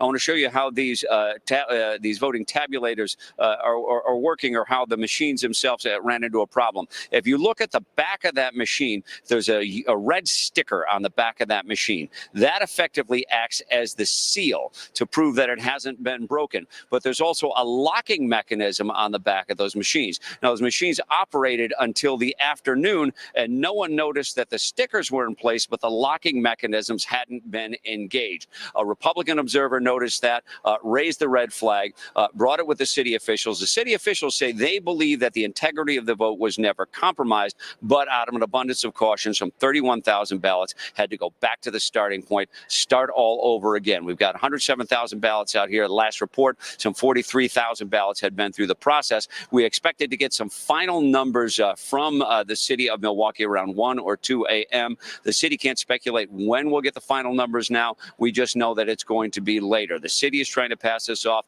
as an abundance of caution, but you've had some Republican leaders out here, like Senator Ron Johnson, who said that this is simply unacceptable. They had a long time to preserve the integrity of this, to make sure that these machines were locked, a simple step in the process. They're not happy with it. We heard from the RNC chairs, Laura Trump, Michael Whatley, saying this is an unacceptable example of incompetence. So they're trying to get this thing done. They're hoping this doesn't really stretch into tomorrow, but they are anticipating that the vote will now continue into the early mornings, the early hours of Wednesday. Guys, back to you. Just to be clear, Mike, they're saying that they're going to keep counting. Like Pennsylvania has said, they're going to keep going. They're not going to stop and go home and take a break. And oh God, when I hear keep counting, that sounds so Florida-ish, doesn't it? By the way, I want to let you know that we are now approaching 500 viewers. Well, I thank you so much. That's like just I'm astounded. I'm astounded by that.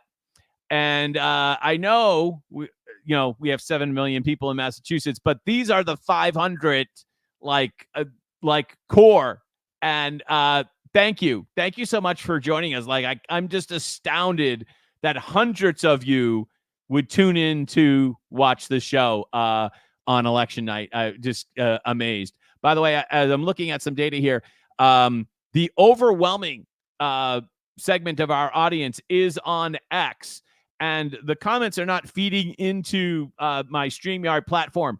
But if you tweet me on X at John F. Gately, I will actually get that here on my phone, and I will be able to read your comment because I'm really eager to hear what you have to say. So if you tweet me at John F. Gately, if you have a question that you want us to discuss or some issue, you can do that now, and I will check my mentions, and we will get into that. If you want to post a comment, just put it up on Twitter, X, at John F. Gately, and I will see that in a minute or two. Oh, Penn. To be on, at least the way it's shaping up tonight, on the blue side, and the working class is on the red side. This is not, this is a development that has happened in the Trump years. I asked you 3 nights in a row, who do you want to be? Right now at 10:36 p.m., who do you want to be? Well, right now, I want to be Donald Trump because these votes are coming in. You take a look at Philadelphia. Philadelphia, he had 12%. Then he had 18%, the same as he had last time. Now he's got 21%.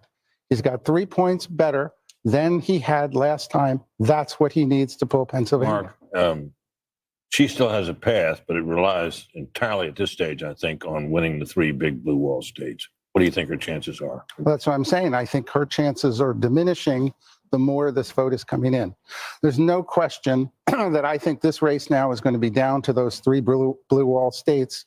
I think he's got, let's call it a 55% chance of winning 1 or more of those states. We've got more information, I think, on Pennsylvania than the others. I think that is, I think, pulling more in his direction the more these votes are being counted. I just have one more question for you in this round, Mark, and then we'll get to more, I'm sure. You early on questioned the strategy that had led to inflation in the Biden administration. You thought they should have addressed it much sooner. You also questioned whether or not he should be the candidate and whether or not that kind of switch up should have happened sooner. What do you think tonight about those issues? Look, I think Harris will have run a very credible race. She is getting the Democratic constituency probably doing better than Biden would have done because Biden was really collapsing. She is getting the Democratic constituency. This is awfully close no matter who wins. Whoever is president is going to have to address all of America. But I think she ran a good race, or almost an excellent race, but it may just fall in. It's a good point because we're comparing Biden to 2020 numbers when he won, but the numbers where he was when she took over were not those numbers. Disaster. Yeah. We have a call to make. The Fox News decision desk can now project that former President Trump will win the state of Iowa. Trump is performing well in rural areas, which helped deliver victories to former President Trump in 2016 and 2020. Oh, get roasted, Selzer, the pollster? On a poll that shall not be named. No, let's do it. Oh, name it? The Des Moines Register poll. I think we've talked about it 7 times tonight. But anyway, it got a lot of attention. Ridiculous. It was a attention-getting poll, and it was being forecast to be what the Midwest may look like, maybe because of a gender gap or whatever she was seeing in her poll, and Seltzer. We are now calling Iowa for the former president. Yeah, I mean, it was, described as a bit of a jolt when it came across. I think all of us, oh my God, she put her entire career on the line for that. And what were the numbers? I mean, Trump just crushed it. She had Harris winning, and Trump just won by 8 or 9 points there in Iowa. So that whole Iowa BS that you heard about all weekend was, well, BS. And credit to Mark Halperin, who interviewed her, I think, Sunday afternoon and kind of just ripped her to shreds. And, wow, talk about fake media, fake news right there in the coverage of that Iowa poll. All the Democrats were just, I don't want to be crude, but they were rather excited about that Iowa poll. And now it ends up to be completely BS. And I was wrong before. Molinaro going down, it appears, in New York to Riley. If she looks back, I think 3 things, and you said one of them, Kellyanne. Should you have chosen Shapiro? if where we're going is where we look like we're going to go? Should you have countered on the transgender issue more quickly and more effectively? And then the border and the economy. Should she have distanced herself from Biden? Now, look, we're still a little early in the evening. I agree with Mark. It's still a little pull one way. But if you're sitting there tonight, you want to be on that. Hey, Freedom, I appreciate that. Thank you so much for being with us here for your honest reporting.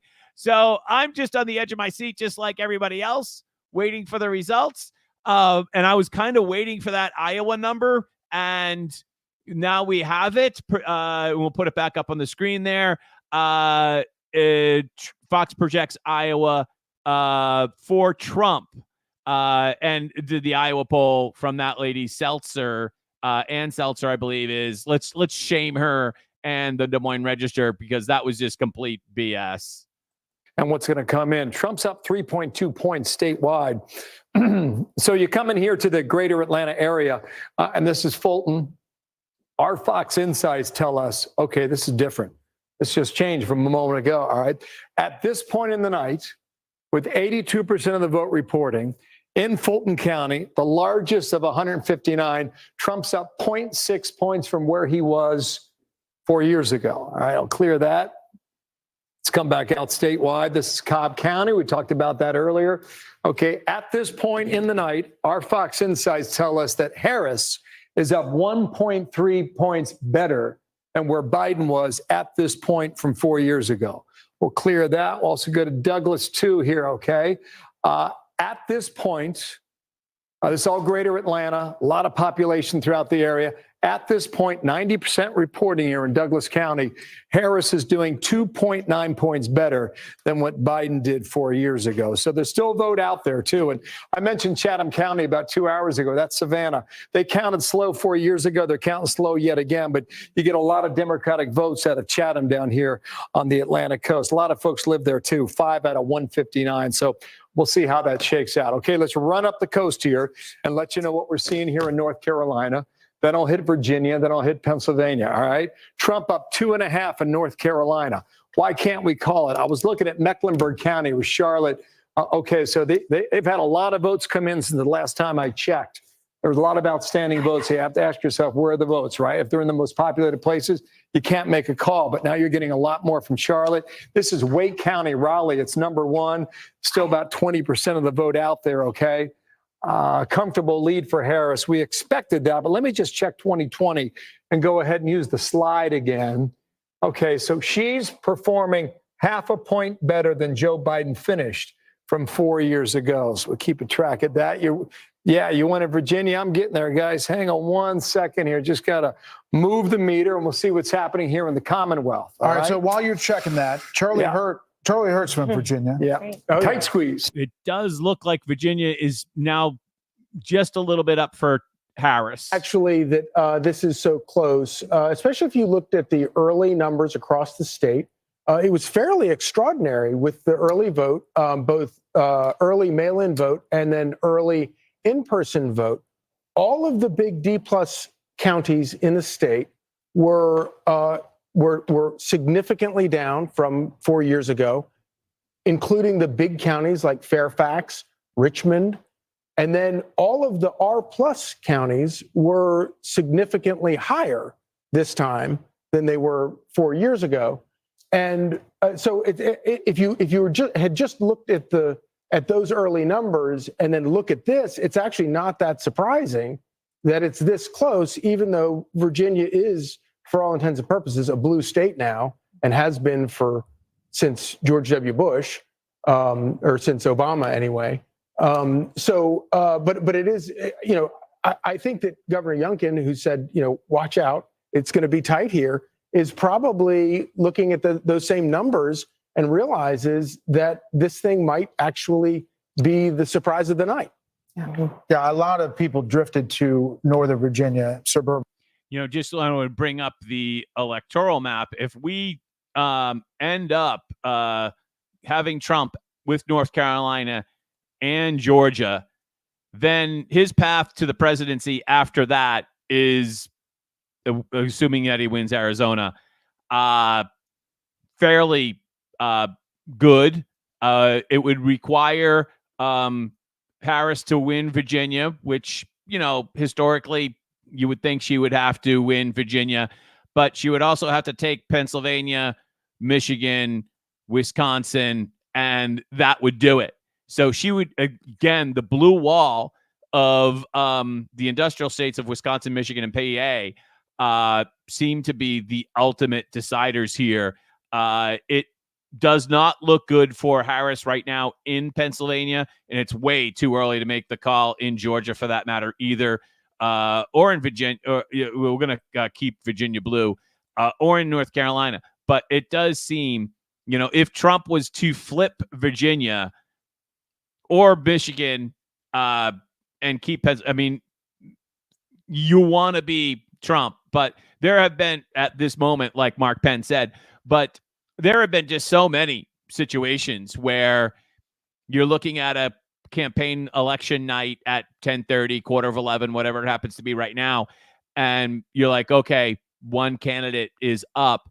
These numbers can be, you could wake up this morning at 3 a.m. and see a completely different picture.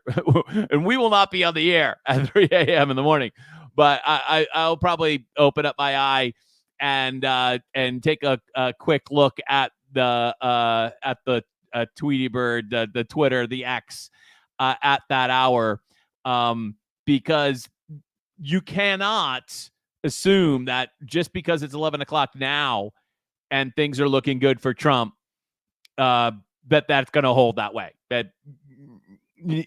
This is just a word of caution.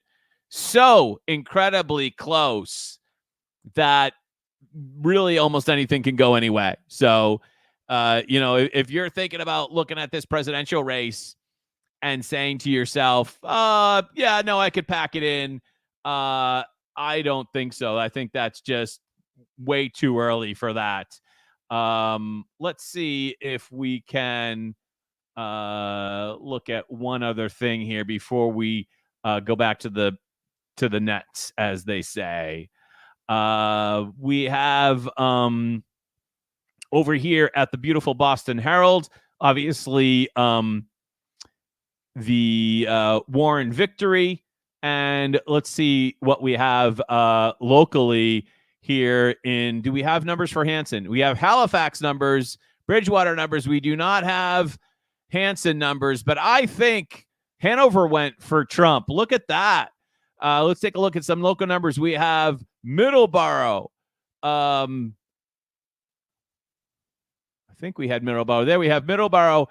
Middleborough going for Trump, 57-41.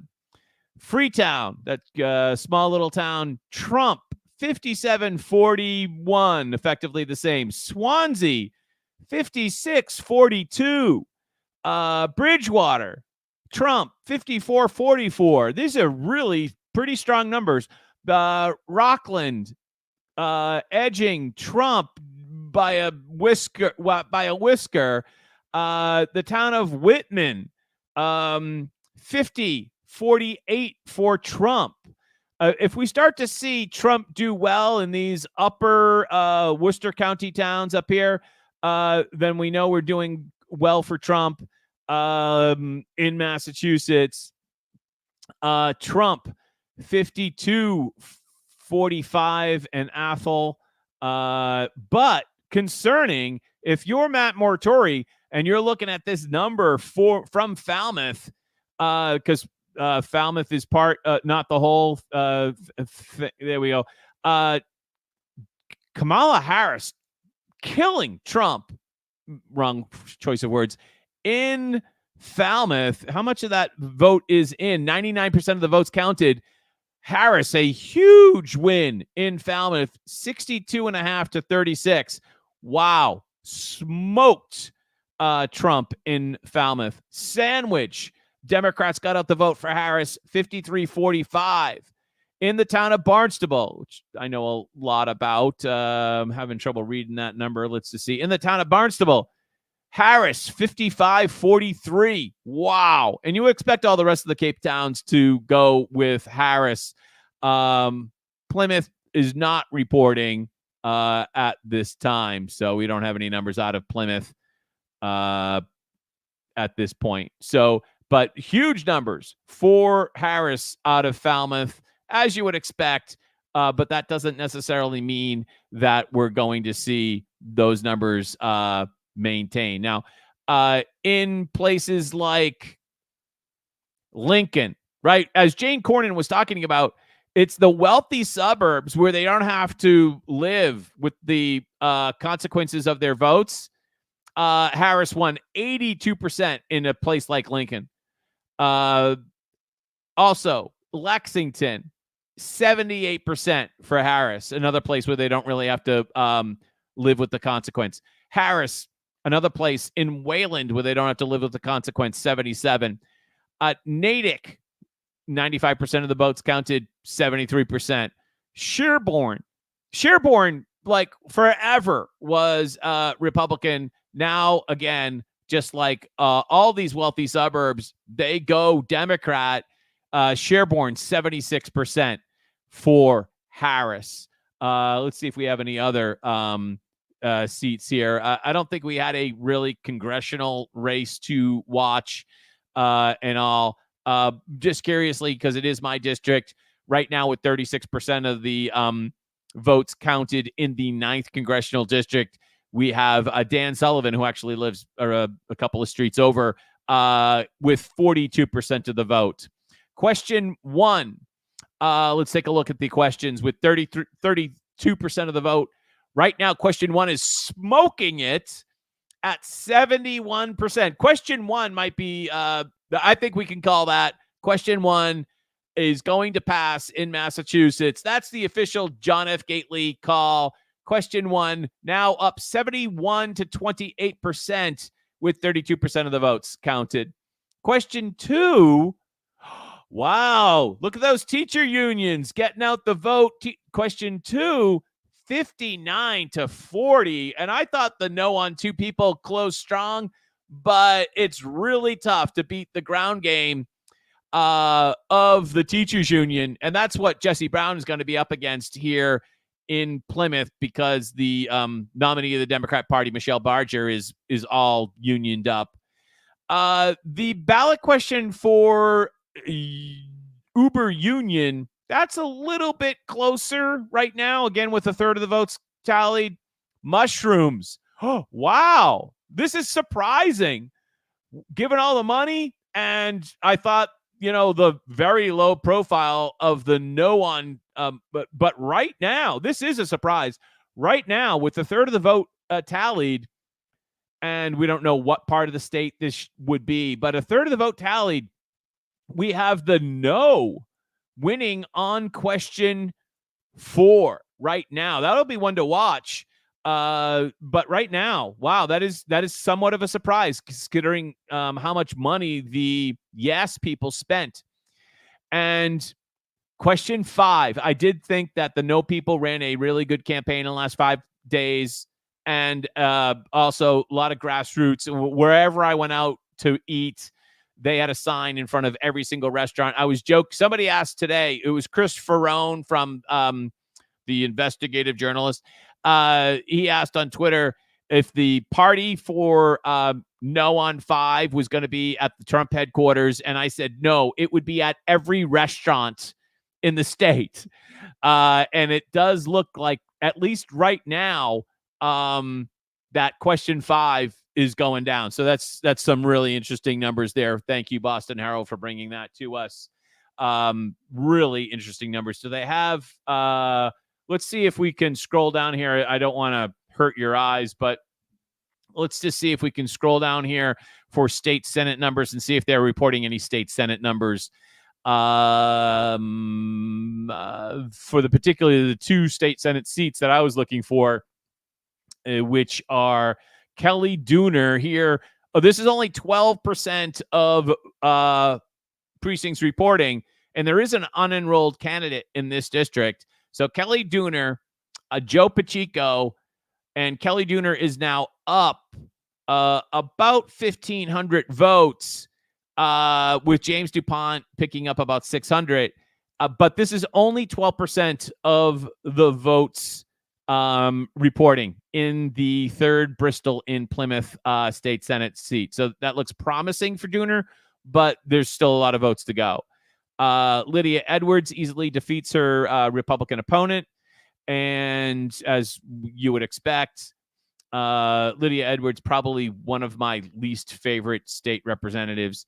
In the Norfolk, Worcester, and Middlesex state Senate seat, Becca Rausch with 15% of the. This is fairly close right now. Something to look after.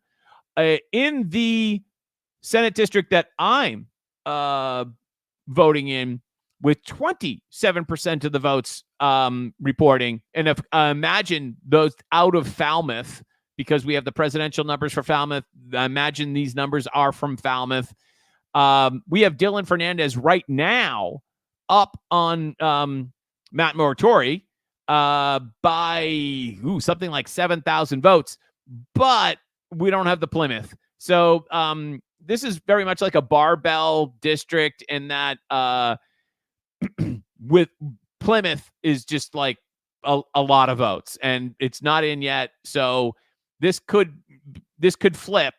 But right now with 27% of the votes, Dylan Fernandez up by like a margin of 7,000, but that could flip depending upon how well Moratori does in his hometown of Plymouth, of course, which I'm broadcasting to you from.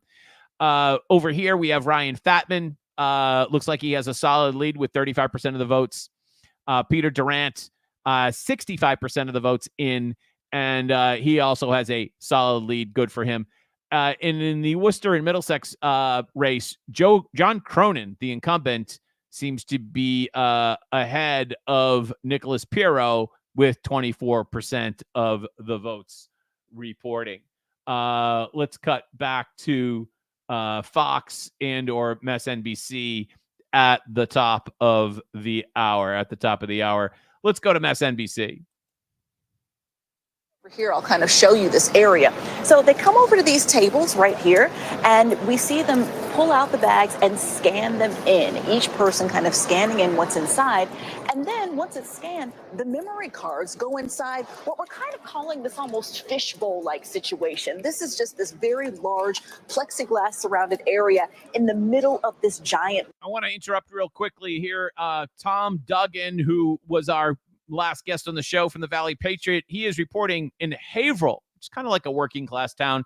He says that Harris got 16,000 votes in Haverhill to Trump's 13,000, and Trump should have lost Haverhill 2-1. So according to Tom, and thank you very much, Tom, for bringing this up, by the way. According to Tom, Trump outperformed in Haverhill.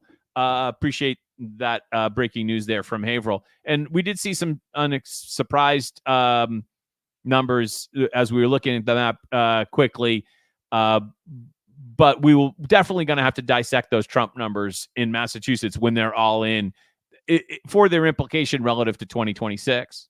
Point. Blaine Alexander for us in Fulton County at the main voting center there. Again, underscoring what Blaine just reported, that the spokesperson for the Secretary of State's office says the, quote, vast majority of Georgia votes will be in by midnight, which means they will be in by an hour from now.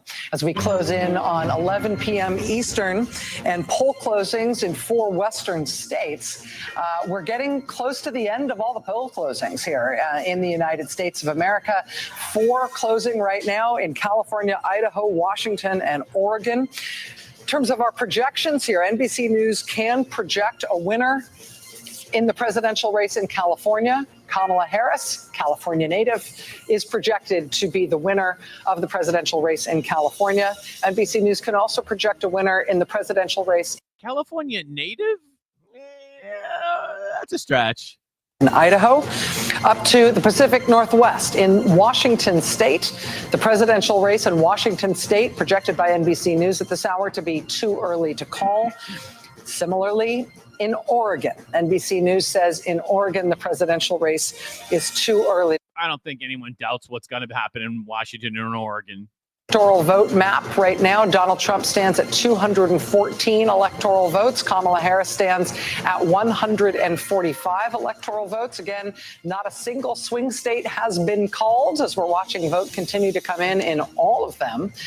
Right now, looking at some battleground states that haven't been called. This is Georgia, too close to call, a difference of about 136,000 votes between the two candidates. Here's Pennsylvania, too close to call, a difference of about 119,000 votes between the two candidates. Here's Michigan, too close to call, a difference of just under 75,000 votes between the two candidates. Here's Wisconsin, also too close to call, fewer than 30,000 votes separating the two candidates.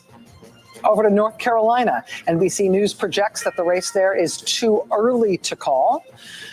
Over to Arizona, NBC News projects the race is too early to call. You'll remember that Hillary famously lost Wisconsin in the conventional wisdom. She lost it because she didn't go there. If she had, she thought she won, and if she had only gone to Wisconsin one more time, she would have been the president. Right? That was the conventional wisdom. Right now, as Bill Hemmer was describing a while back, right now, it seems as if some of the Democrat vote out of Milwaukee underperformed.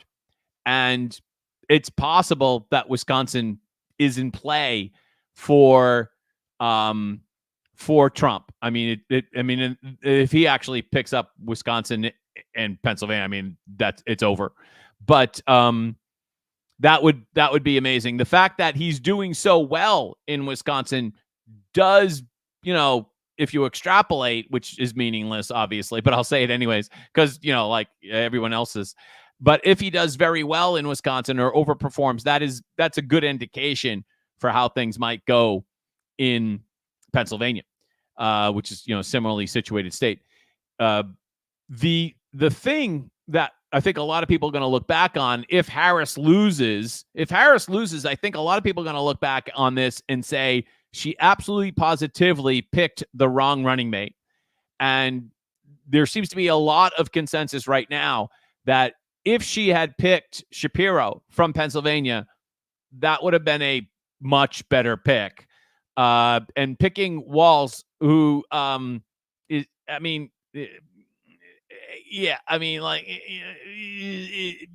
got some issues. We'll just say it that way.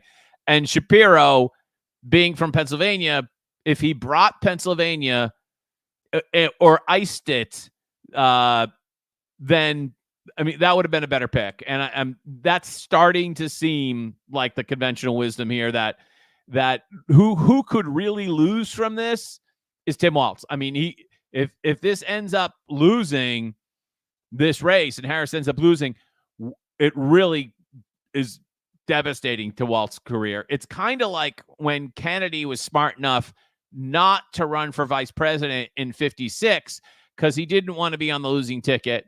And maybe Walz should have thought about that before he accepted. Get more vote in. And I should add to the numbers that they messaged to you, Detroit is coming in. And Detroit had a very good day with in-person voting today. And the suburbs of Atlanta outperforming where Biden was there. One point of concern is that she's not doing as well in the rural areas as Biden did. And that's something that they're paying attention to. But I'm hearing more and more from people that I'm speaking to, blue wall. And this morning, we were talking about, well, if you pick up North Carolina and Georgia, again, they're not off the map. But it is feeling like. Once again, the comments in the live stream are not working. But if you go to Twitter, X, and you at me, John F. Gately, I will see your comment and we will read it as long as it's appropriate on the air. What was going wrong with the Republican Party and why they weren't reaching Hispanic voters, why they couldn't reach working class voters, why they weren't bringing in more women. And it really is stunning when you think about that. That was Mitt Romney's loss. Yeah. And it appears that the person who has changed that calculus dramatically is Donald Trump. Well, they called it an autopsy at the time, and I think it's turned out to be an autopsy for a party that was dead. And I think that Donald Trump has done something incredible in resurrecting it with a new coalition that, a lot of people never thought Republicans were going to be able to reach, All right, that they so weren't going to be able to. Glimmer of hope that Trump would win Virginia, that seems to be slipping away. Trump's still up in Pennsylvania with 70% of the vote. Big question they have to be asking is how much of that is tied to Donald Trump himself and how much of it is something that the Republican Party going forward can build Trump on. Up And, in North Carolina. regardless of 86% of the vote, you might be able to call North Carolina tonight soon. and tomorrow morning, in terms of these blue wall states and the things that we take away from it, certainly we can take away. This is the most incredible political comeback that we've seen since 1968. It's the most incredible remaking of the Republican coalition that we've seen in a way that was really unexpected by all but a handful of people. And how they build on that, how they choose to prioritize policies going forward could make a big difference in whether they're able to hold on to it in the future or whether it's something that goes away if Donald Trump isn't at the top of the ticket. Kevin O'Leary, Mr. Wonderful. The markets now have it at 92.5% for Donald Trump winning this election to Kamala Harris at 7.0%. You're a market guy. How do you read this? I'm going to stay on this theme for a moment and call this perhaps the greatest night the Democratic Party can ever have if they lose. And let me explain that. I was very troubled just over 100 days ago when they circumvented the democratic process and anointed somebody. The analogy is easy to a Super Bowl. You arrive at the Super Bowl game, and by any measure, this is the Super Bowl of global politics, the presidential race. Your quarterback, Biden, is injured. He's taken out of the game. You don't bring a quarterback in that's never, ever, ever won any game anywhere. You run a process, and they missed that opportunity. This is a chance for them to, I'm not saying they're going to lose, but I'm going to those percentages and saying, they get to reboot. They get to go back to the center. They get to scratch this whole thing. And the influences of a Schumer or a Pelosi or a movie star or an Obama deciding to anoint somebody, those guys are gone in 4 years. They won't have that kind of influence. This could be. People are now really starting to turn into the stream. And I got to tell you, I'm just so grateful. I'm having so much fun. This is actually kind of what I'd be doing anyways, if I was home alone by myself. And so like yelling at the television, and the fact that there's over 500 of you joining us here on Mute the Mainstream Media, that's just like, I'm just blown away. So thank you so much. And it's looking pretty good. But again, you could wake up this morning at 3 a.m. and it could have flipped over entirely, right? If you're thinking about Bill Belichick, you got to play all 60, and this game ain't over, I guess is what I'm saying. Would be good for them to lose tonight. It would reset and reboot and get that party back to the center. All right, so that's bullshit. It's never good to lose. But they may have to, Kevin, you may have to deal with it. You may have to deal with it. Kevin, I would love to win and do the reboot. We can still do those things. We bring you right into the party to help us do it. We're going to take a pause right here because we have a big call to make right now. We do indeed. The Fox News decision desk can now project that Republican businessman Bernie Moreno, who started his entrepreneurial career in the car company and buying auto shops in Ohio, has won and unseated incumbent Democratic Senator Sherrod Brown, who has been an Ohio institution for a lot of years. This is an important flip for Republicans. The party is edging closer to an outright Senate majority tonight, and there are still a couple of places yet to be heard from. Right. Now think about you might remember that Tucker did a live stream with Moreno just a couple of days ago. Way to go. Excellent. Look at the balance of power in the U.S. Senate. Is this Moreno speaking right now? Can we to him? Go in there? Let's listen in for a couple minutes here. There we go. Look, today starts a new wave. You know, we talked about wanting a red wave. I think what we have tonight is a red, white, and blue wave in this country. This is Ohio Senate unexpected. Because what we need in the a United way States of to beat a America is Democrat leaders incumbent. in Washington, D.C. that actually put the interests of American citizens above all else. We're tired of being treated like second-class citizens in our own country. We're tired of leaders that think we're garbage, and we're tired of being treated like garbage. You know, my opponent talked a lot about helping the working man, and I will agree with him on the need to help working Americans. But the difference is talk without action is nothing. So what we're going to do, thanks to now having a Republican majority, by the way, how about that, in the United States Senate, and Chuck Schumer, if you're watching, thanks for the help in the primary, but you're fired, buddy.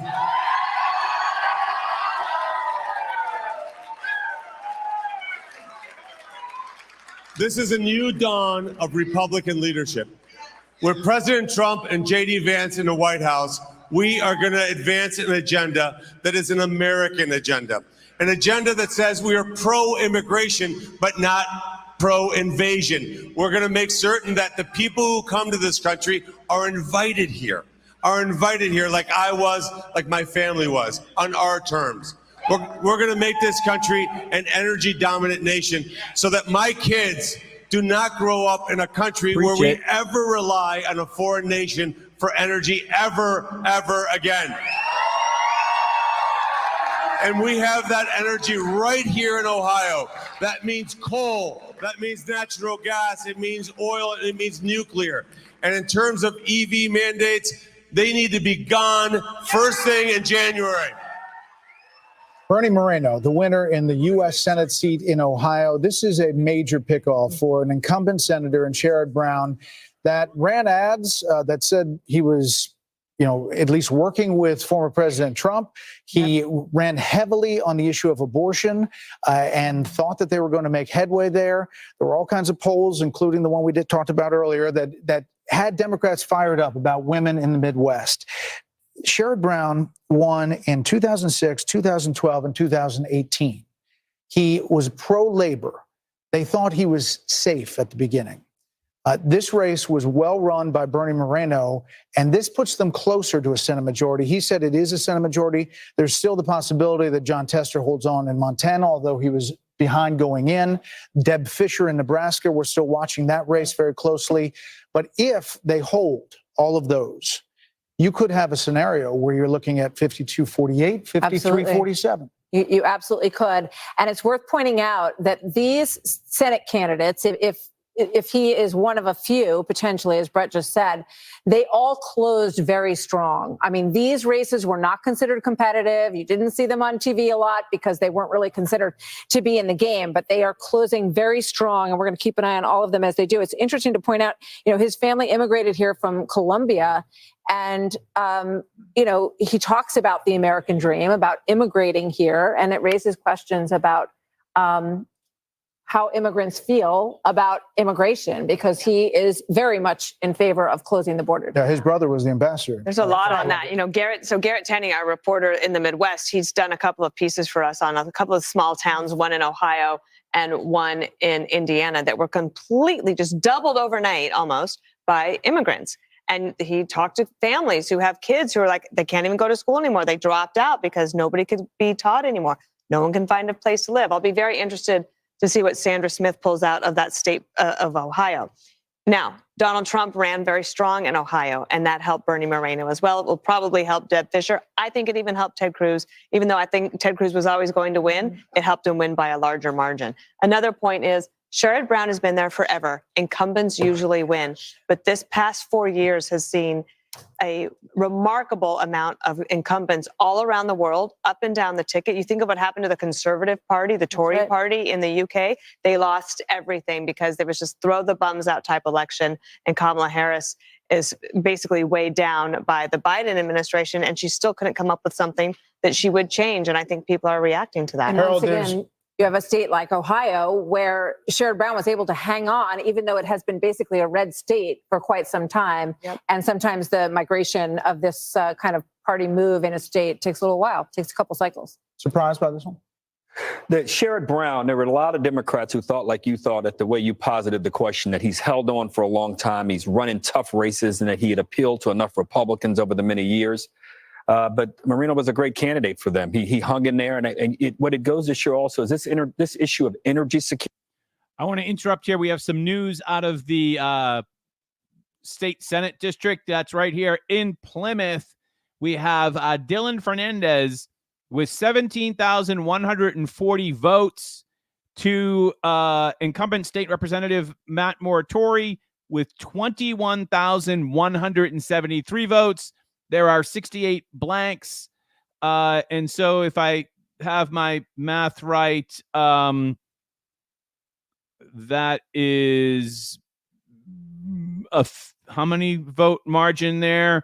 About a 4,000 lead in Plymouth. Now, last time we checked, when we were looking at the Herald, that Herald number had about a 7,000 vote margin for Fernandez. The big question here is Matt Moratori won Plymouth. Did he win it by enough? Did he win it by enough to counterbalance what Fernandez did in Falmouth? And so also the other towns along the way, like Bourne, how did Moratori do in a town like Bourne and the other districts? My gut feeling here, in maybe I can just do this math in my head, or maybe I can't. Maybe I need to add this up. But using round numbers, 17,000 plus 21,000 divided by 21,000, or 21,000 into 38,000, I should say. Rough numbers, that's Moratori winning Plymouth by, again, don't hold me to this number, about 55% to about 45%. Will that be enough for him to pull off victory in this state Senate seat? Too early to tell.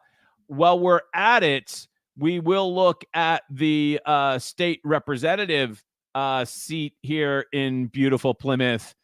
And where is that? It can't be far away. In that seat, we have Jesse Brown and Michelle Badger.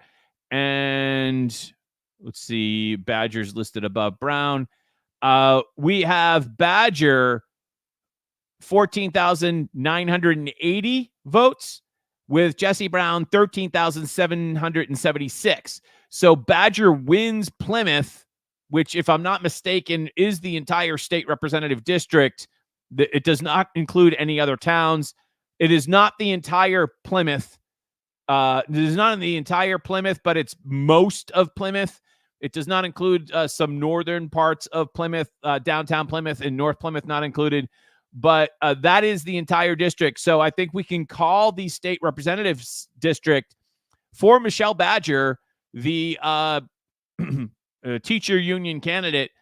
So if I'm not mistaken here, the GOP loses a state representative seat in the House as Matt Moratori attempts to move up to the state Senate. So Jesse Brown going down in the state representative race in Plymouth. So that will be a loss of a state representative seat for the GOP caucus here in Plymouth as Michelle Badger takes the race. All right, let's cut back to MSNBC. At that rally at Madison Square Garden, despite the reaction that we saw among Latino voters in places like Allentown and Hazleton. And so people here are watching and they're wondering what's going to happen in Pennsylvania. They're ready for a long, long night. And one of the reasons I've heard also is that they wanted to inject so much joy into the beginning of this is because they knew. That's why they brought the DJ in and the dancing and the line dancing, because they knew that this was going to be a long night and that it was going to be a real nail biter. And it appears that that is exactly what we're looking at right now. Michelle Norris at Howard University with campaign. She doesn't look too happy. Is posted up and watching these results as avidly as any of us. Michelle, we'll be back to you as the night progresses. Let's go to Simone Sanders Townsend. Simone, I understand you've got some reporting from sources related to the sources on the campaign about Pennsylvania. Yes, people who are very familiar with the numbers and in the know, and people within, frankly, the Commonwealth of Pennsylvania and folks specifically in Philadelphia. Democrats believe that they have tens of thousands of votes that are outstanding from Philadelphia County. These are absentee ballots, and they believe that within the hour, at least 3 individuals have told me that within the 11 p.m. hour, that those votes are going to come in again from, specifically, these are votes from Philadelphia County, and those numbers will bode well for Vice President Harris and Governor Walz. Now, and they are saying it is going to be close, very, very close, but they believe that those tens of thousands of outstanding ballots are going to make a difference. My Pennsylvania people are telling me that the next batch is expected at 11:55. Which is exactly what the MSNBC analyst said earlier. He said at midnight, they're going to come in with a bunch of Harris votes out of Philly. And they are, as Michelle Norris noted, nauseously optimistic. People are nauseously optimistic, but they're clear-eyed. And people within the campaign and then strategists surrounding the campaign have all said to me within the last hour, we have been clear that it was going to be close. Now, folks may not have believed that given the energy and the momentum, but the campaign itself and the folks specifically with very close to the campaign have always been clear that this was going to be a close race. They believe Pennsylvania is still in play. And I do also think that it's my understanding of they have a sense of that the reality is that Georgia is not an option for a win this go round. And North Carolina is not looking like it as well, but folks need to wait and see. Wake County, rest of Mecklenburg County. Did Simone just concede Georgia and North Carolina? Classic Wisconsin photo finish, but they feel good about where they are. They specifically noted about Dane County because they've seen numbers that say the vice president, is not performing as well in Dane County. They've seen reporting about that as Biden, and they note that the wards that haven't reported in Dane County are very blue areas around Madison. And so the folks in Wisconsin are also feeling good. And they tell me that 3 campuses, students are still voting right now as we speak. All right. Simone Sanders Townsend, thank you. I want to go to our friend Michael Steele, who I understand has been talking to sources about the results in Michigan. What are you hearing, Mike? Michael Steele, what an apt name, Michael Steele. So what we basically learned is that Philly is holding back a bunch of votes that highly likely will go for Harris. And as we said earlier, I mean, you could go to bed right now and then wake up at 3:00 and you went to bed with a good feeling and wake up with a bad feeling. Is that very possible until they start calling some of these states, some of these swing states, don't rest easy, right? Don't rest easy. By the way, I'm just shocked that so many of you are here tonight. It's just absolutely amazing. Somebody text messaged me and asked me if we can trust the results that I just announced from Plymouth. And I just want to let you know that those results I announced from Plymouth were from the town clerk in Plymouth. So from the town of Plymouth website, that's exactly where I got them. The question was how many people voted that didn't vote? We'll never know that. We won't know, right? For sure. So let's cut back to Fox. One of my favorite Fox people that I do miss because I don't watch Fox anymore is on. Let's take a look at what Trace has to say. course, California, no surprise, went to Kamala Harris. Interesting, though, because Proposition 36, which is the big story here in California, that would revise Proposition 47, which lowered the thresholds of crime. It really allowed crime in California to run rampant. We have our panel here, Steve Hilton, Jody Armour, Kayla McGee-White, and Gianno Caldwell. Steve Hilton, to you very quickly. Prop 36 is winning dramatically right now. It's expected to win. It would be a big deal for this state. It's a massive deal because it shows that people have had enough of this far left attitude on crime. And it's not just that proposition. You see it on some of the other ones, on rent control and raising the minimum wage. It's a really interesting shift. And if I may, Trace, the other big point for us here in California, you look at this change, this massive reconstruction of the Republican Party under Donald Trump's leadership and the Latino vote here in California. All right, some excellent news coming in. Question 5 has now officially been called, and it is defeated. Plus, out of New Hampshire, Kelly Ayotte. This is a huge defeat for Maura Healey. Kelly Ayotte is the next governor of New Hampshire, so we don't have to watch Joyce Craig's Mole anymore, which, by the way, if I could just shout out to the Twitter account called Joyce Craig's Mole, which is, by the way, the absolute funniest name for a X account of the 2024 election, Joyce Craig's Mole. That was pretty funny, whoever did that. And of course, as we reported, I think this was the first race that we called earlier.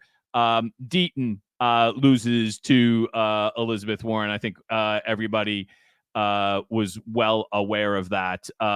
We'll take a look at the races here really quickly. Kamala Harris with about 62% in Massachusetts. And I'm just seeing if we have a number out of Hanson, because I'm kind of curious about that. Not yet, but all the other towns surrounding Hanson are going for Trump. It'll be really interesting as we look to 2026. And as I've mentioned before, like, are these Trump voters coming out for Trump only, or can they be harnessed by other candidates in 2026? And also, do you, and I mean this in the nicest way possible, if you endorse Trump or run as a Trump-like candidate or a Trump-friendly candidate who at this point here this evening seems to maybe have been elected to another term, is that going to help you or hurt you with the Republican base? With the in the general election. So let's just see if we have any other important numbers here coming. Especially want to look up the ballot questions. It appears that question 5 is callable. Question 4 does not have the same margin of victory, but question 4 is currently leading. The no on question 4 currently has 57% of the vote, with 48% of the votes in. That's an impressive number, and I got to admit it, that I'm surprised, and pleasantly surprised, that it appears right now still half the votes outstanding, but they're outperforming my expectation. Let's just put it that way. The ballot question for Uber union, that is closer than I expected, but the yes people are winning at this point with half the vote in. They have 53% of the vote. Yes on 2 is winning. They have 58% of the vote. And of course, we already called question 1. Question 1 is going to pass with flying colors, as we discussed. We're going to scroll down here to see if they have any additional numbers here. In the Dooner-Pacheco race, we are currently looking with 27% of the votes counted. Kelly Dooner up 53-42, according to the AP. And of course, there could be other places where we have additional information. Sadly, Julian Sear looks like he's moving on to an additional term with 55% of the vote cast. He has 60% of the vote. So Chris was going to have to come up with a lot of votes here and the late hours. Dylan Fernandez with 27% of the votes cast is up over Matt Moratori 60 to 40%. 60 to 40% for Dylan Fernandez with 27% of the votes cast. So still a little ways to go in that race. Let's take a look at Wisconsin. Cross right along the border there with Minnesota. So this is Biden 4 years ago. I've been there. It's not quite 2.5, but it's close to it, where she's underperforming in a county where she should be doing better. And here you go, Trump doing 2.5 points better in that particular county in Wisconsin. So we'll keep an eye on that. Come out a little broader here. Come back to 2024. Hang on one second, guys. And we'll go into Pennsylvania and try and prove a similar theory, all right, in two places. One is Allegheny and Pittsburgh. The other is Philadelphia. So we'll put this map into motion here. Put the slide bar out, okay? She's nearly meeting her number in Allegheny, off a half a point. Trump's doing slightly better, just 0.6 points. The last time I looked at that, she was dead even with the number from Joe Biden from 4 years ago on a percentage-wise. Come over here to Philadelphia, because this is really where, if you're a Democrat and you want to win the state, you got to run your numbers up in Philadelphia. And this kind of matches what I just read from, America's big cities. In Philadelphia, she's underperforming Biden's mark from 4 But they're expecting a huge batch of votes coming up within the less than a half an hour. years ago. So, when you think about the number of votes that are available in Philadelphia, and you have 300,000, right?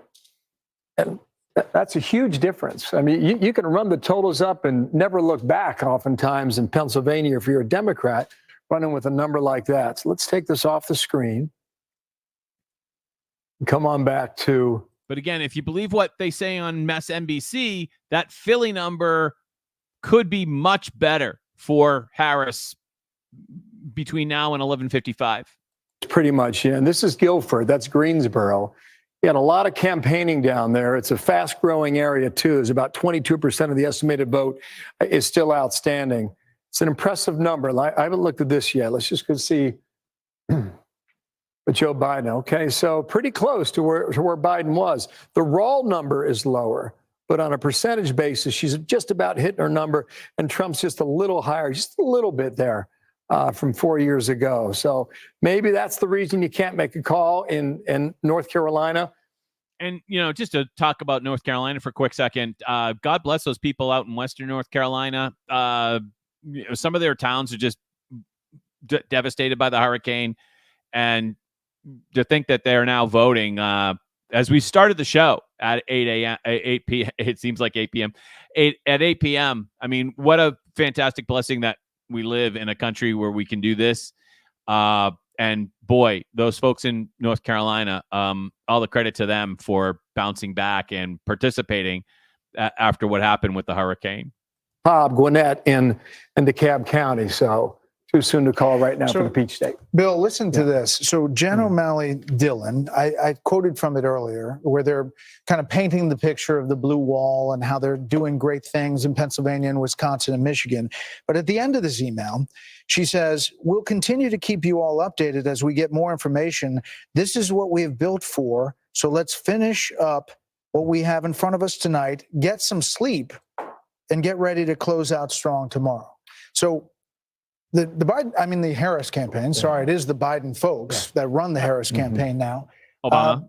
Essentially you're saying, you know what, let's pack up and get some sleep, and we'll see you in the that morning. reminds me of? It's 4 years ago, Clinton in Martha. 2016, Exactly because right. she said, John Podesta came out and said, well, we're all going to kind of sleep on this and see how all of this works out. And everyone else was saying, we're calling these states. So and we may stay with us. We're watching it all. Wow, that's another congressional loss for the Republicans out there in Iowa. All right, so let's just bring you a programming update. We are going to stay here until those votes are theoretically announced in Philadelphia at 11:55/midnight. And then we'll see if there's an official call So we're gonna stay with the live stream. We now actually have the largest number of people on the live stream than we had all day. So we're gonna stay with it because it does seem as if we are approaching a point where we could see some calls with the swing states very, very soon. Let's just check out how our people are doing in, let's just say, for instance, whoa, we have news. AP has just called the race for Donald Trump in North Carolina. Wow. That is an AP call. AP is calling the race for Donald Trump in North Carolina. So we are going to go to our win to 270, and we are turning that red in accordance with the AP's call. And we'll credit actually WBUR for reporting that. That is a newsflash now. AP race call for Donald Trump in North Carolina. So everyone was expecting Trump to win North Carolina, sort of, but it is somewhat of a definitive. It was definitely in question. And now we can say, according to the AP, that Trump has won the North Carolina electoral votes. There are your results for the ballot questions. As we said, question number 1, smoking. And what a big win for the state auditor and Mass Fiscal in that regard. Way to go. These numbers here are with 57% of the vote. And it does look like question 5 is rolling. With question 4 also going down.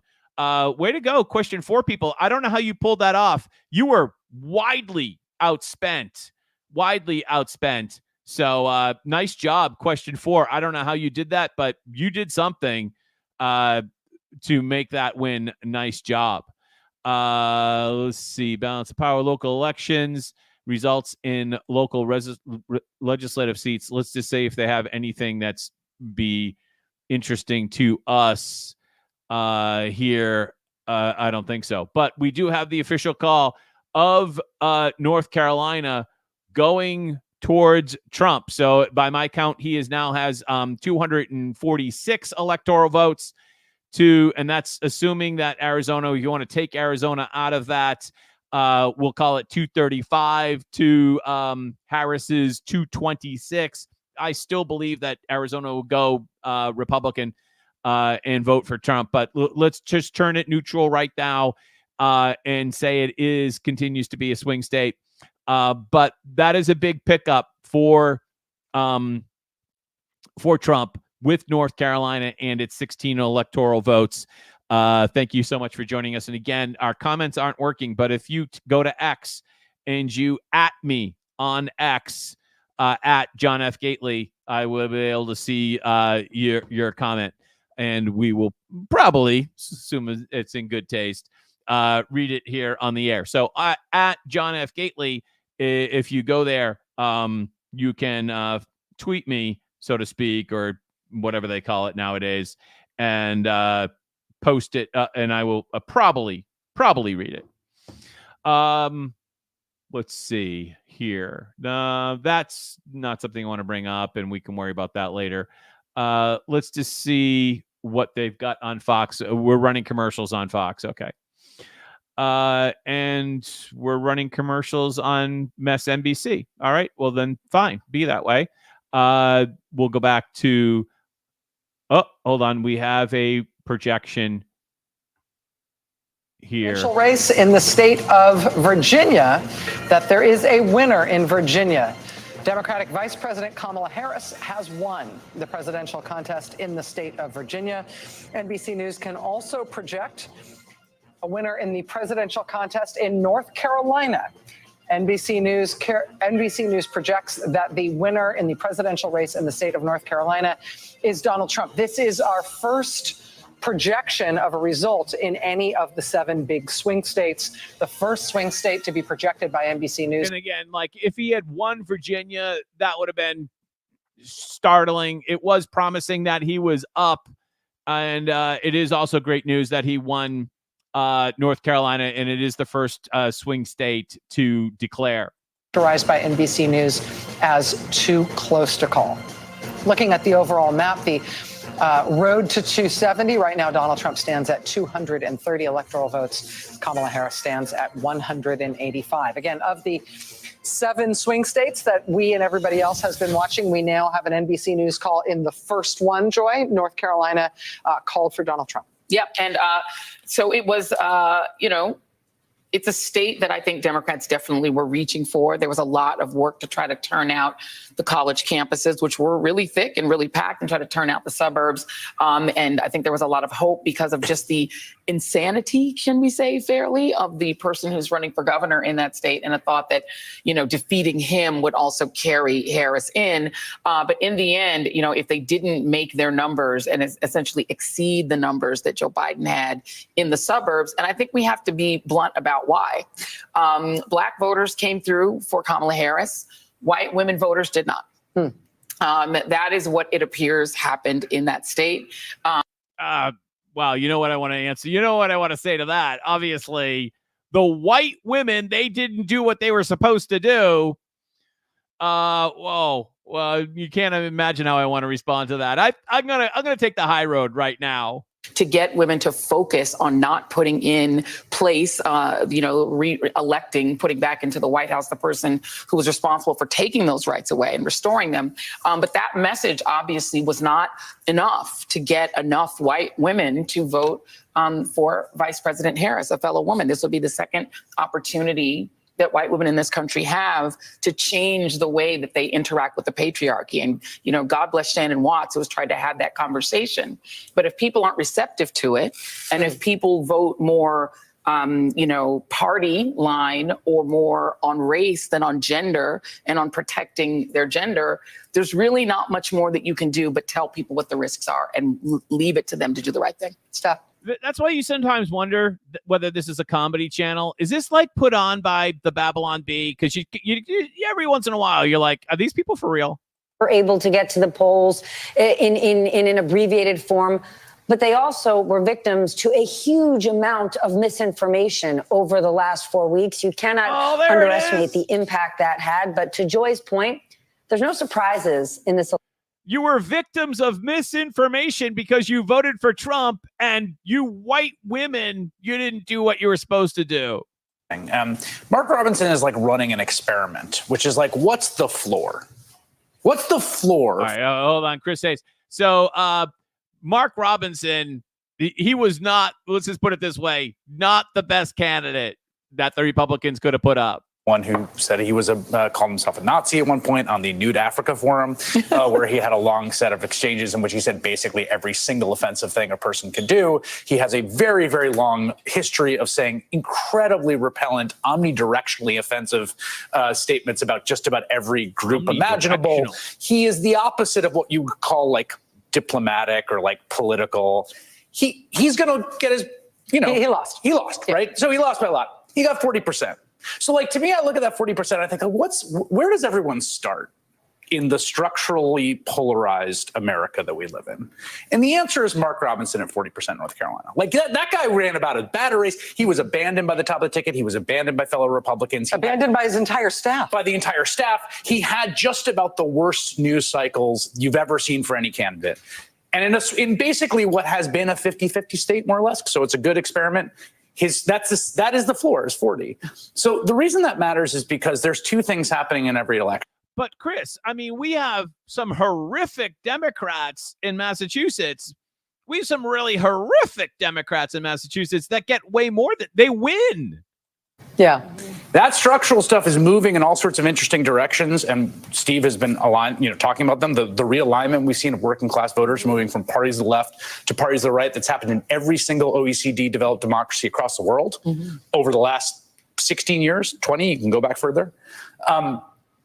Because of how structurally polarized we are, everything's happening at the margins. And the margins are 3 points, 4 points, 5 points. In a room of 100 people. All right, make it stop. I can't make it stop. Please, Chris Hayes, make it stop.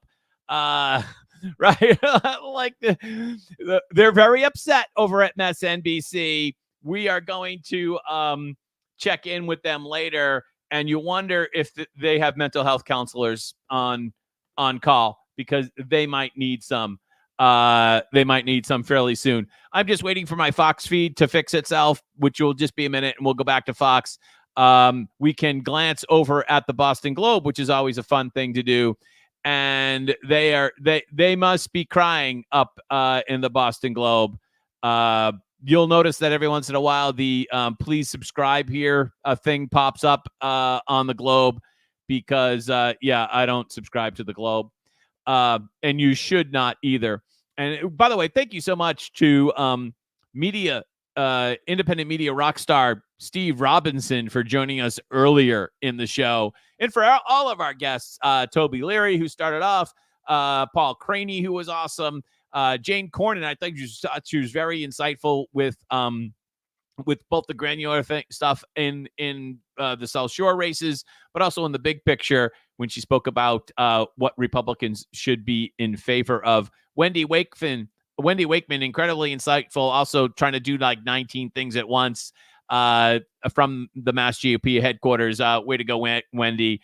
And of course, Tom. I thought Tom was a fantastic. I always knew I remember him and heard him speak many times before. And he was on, I remember him being on the Michael Graham show, which I was on from time to time. And he's been doing this for a long time. And I knew he'd be a great guest, and he was. So, you might remember the old I Am Michael Graham show. He was on that from at least a couple of times that I remember him being a very good guest. I've actually never met Michael Graham, but I know he's based up in New Hampshire now, doing great work. But I actually hosted the Michael Graham show once. Michael had to go to Ireland, and he called me up, and he's like, Jack, can you host the show? And I had never done 3 hours of radio. And it was the first and last time I hosted the Michael Graham show. It kind of stunk. But I enjoyed it, and I'm grateful to Michael for the experiment, for the experiment and for the experience. He probably doesn't remember, and his show did survive my hosting that one time, but it could have been much better. Here we are with Ducey. Case to win in all 7 battleground states, and something over the last 36 hours they've been pushing a lot is that they thought Trump could come out and declare victory early. We're not hearing much of any of that anymore. The memo that the campaign co-chair put out is pretty broad and just something that they've been telling us since the summer when Harris took over, that the blue wall was one of their pathways to victory. That is not new information. That is just what they have got right now. Vice President Harris remains at the Naval Observatory right now. We don't know if she's going to show up at her campaign headquarters, but they took the press pool and they told him just to stand by. And if Joe Biden is giving anybody watching an indication of how he feels about all these races that he has really not been a part of, he's made 6 congratulatory calls. 4 of the 6 are to people who just won in Delaware, where he is heading next. Peter Ducey, live on the North Lawn. Peter, thank you. Another call to make. That's right. We can now let you know that the Fox Decision Desk can project that Vice President Harris will indeed win the state of Virginia. This was much closer. It was a state that the Trump team said they felt they might. We are now only just a couple of minutes away from the projected dropping of the Pennsylvania vote. It's supposed to come in at 11:55/midnight, right around that time.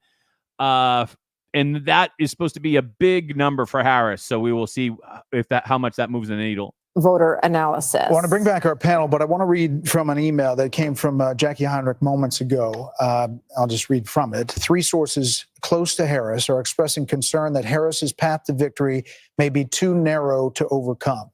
One source at the Harris Friends and Family Party says, quote, her path is so narrow and she is not doing what she needs to do in Pennsylvania, Michigan, and Wisconsin. The exit polls I saw hours ago are all accurate. They need to suddenly outperform those. I don't believe it will happen. Asked about this, a second source close to Harris told me I 100% agree. The path to victory is very difficult. His numbers are higher than expected in counties where he should be losing by larger margins in Pennsylvania and Michigan. A third source saying close to the campaign, I think we're losing this. I think we're losing this. Hearing word that Vice President Harris may come to Howard University soon, but not for another hour. Harold Ford Jr. So consistent with those numbers, Brett, the race, that Senate race in Pennsylvania between Bob Casey and Dave McCormick, it looks like McCormick with 81% of the vote in is leading by a point and a half. And we'll monitor that. I think that race, if McCormick wins that race, I think it's very likely to say that President Trump will win the Commonwealth as well. But remember, if Philly comes in with a bunch of votes, that could go to Casey's favor in a minute. Says that Donald Trump didn't do enough on the border. He rejected a bill that would have been a compromise, that he didn't lay out specifics. He said no taxes on tips, no taxes on overtime, that wasn't a full-throated economic plan. And all that may be true, but sometimes politics in life isn't fair. And he's a different kind of candidate. I think if we look back, and this race is not over, we've got three, the blue wall here to hold. But if we look back at this, I think one of the things that this campaign is going to wish that they had done probably more effectively was to just lay out a bit of a plan on the economy and inflation and growth, to lay out a plan to maybe say we should have reinstated or kept in place some of the Trump border executive orders as we look to find ways to do things differently. Because just going back and looking at things just wasn't working with voters, and the polling data showed that.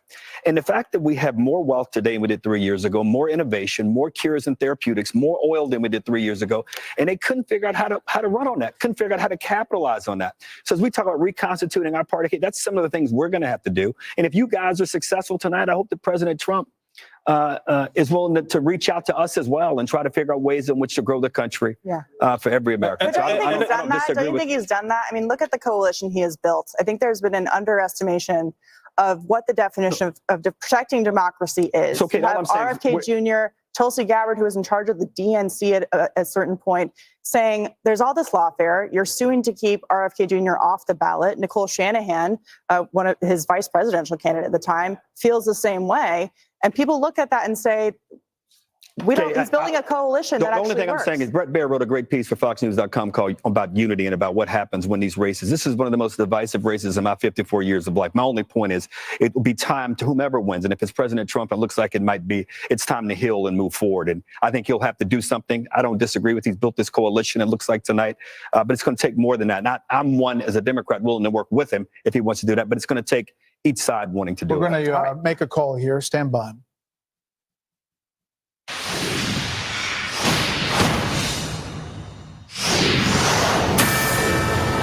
Fox News projects that the Republicans will take control of the United States Senate. The party will hold at least 51 seats, which is enough for an outright majority. The tipping point for this is Nebraska.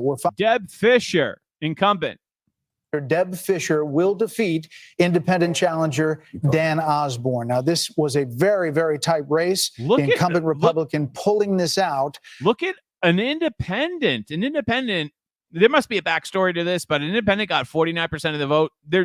Is there a Democratic nominee? There's got to be some backstory there.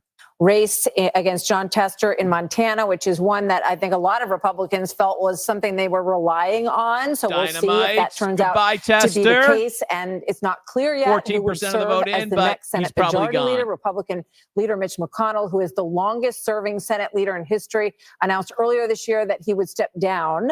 So there's a lot of speculation about who might take that role. And of course, that'll be the next conversation to have for the leadership in the Senate. But right now, by the way, if you want to comment, just tweet me or post whatever you call it at me, John F. Gately on X, and I'll get your comment that way. The comment feed is not working for whatever reason. What's going to happen in the House, if indeed. Yeah, and we have seen some evidence that Democrats are having some success in the House. The question comes in the West and California, but this is a big deal, Britt Hume, that this is a flip of the Senate majority, and now Chuck Schumer will no longer be the majority leader.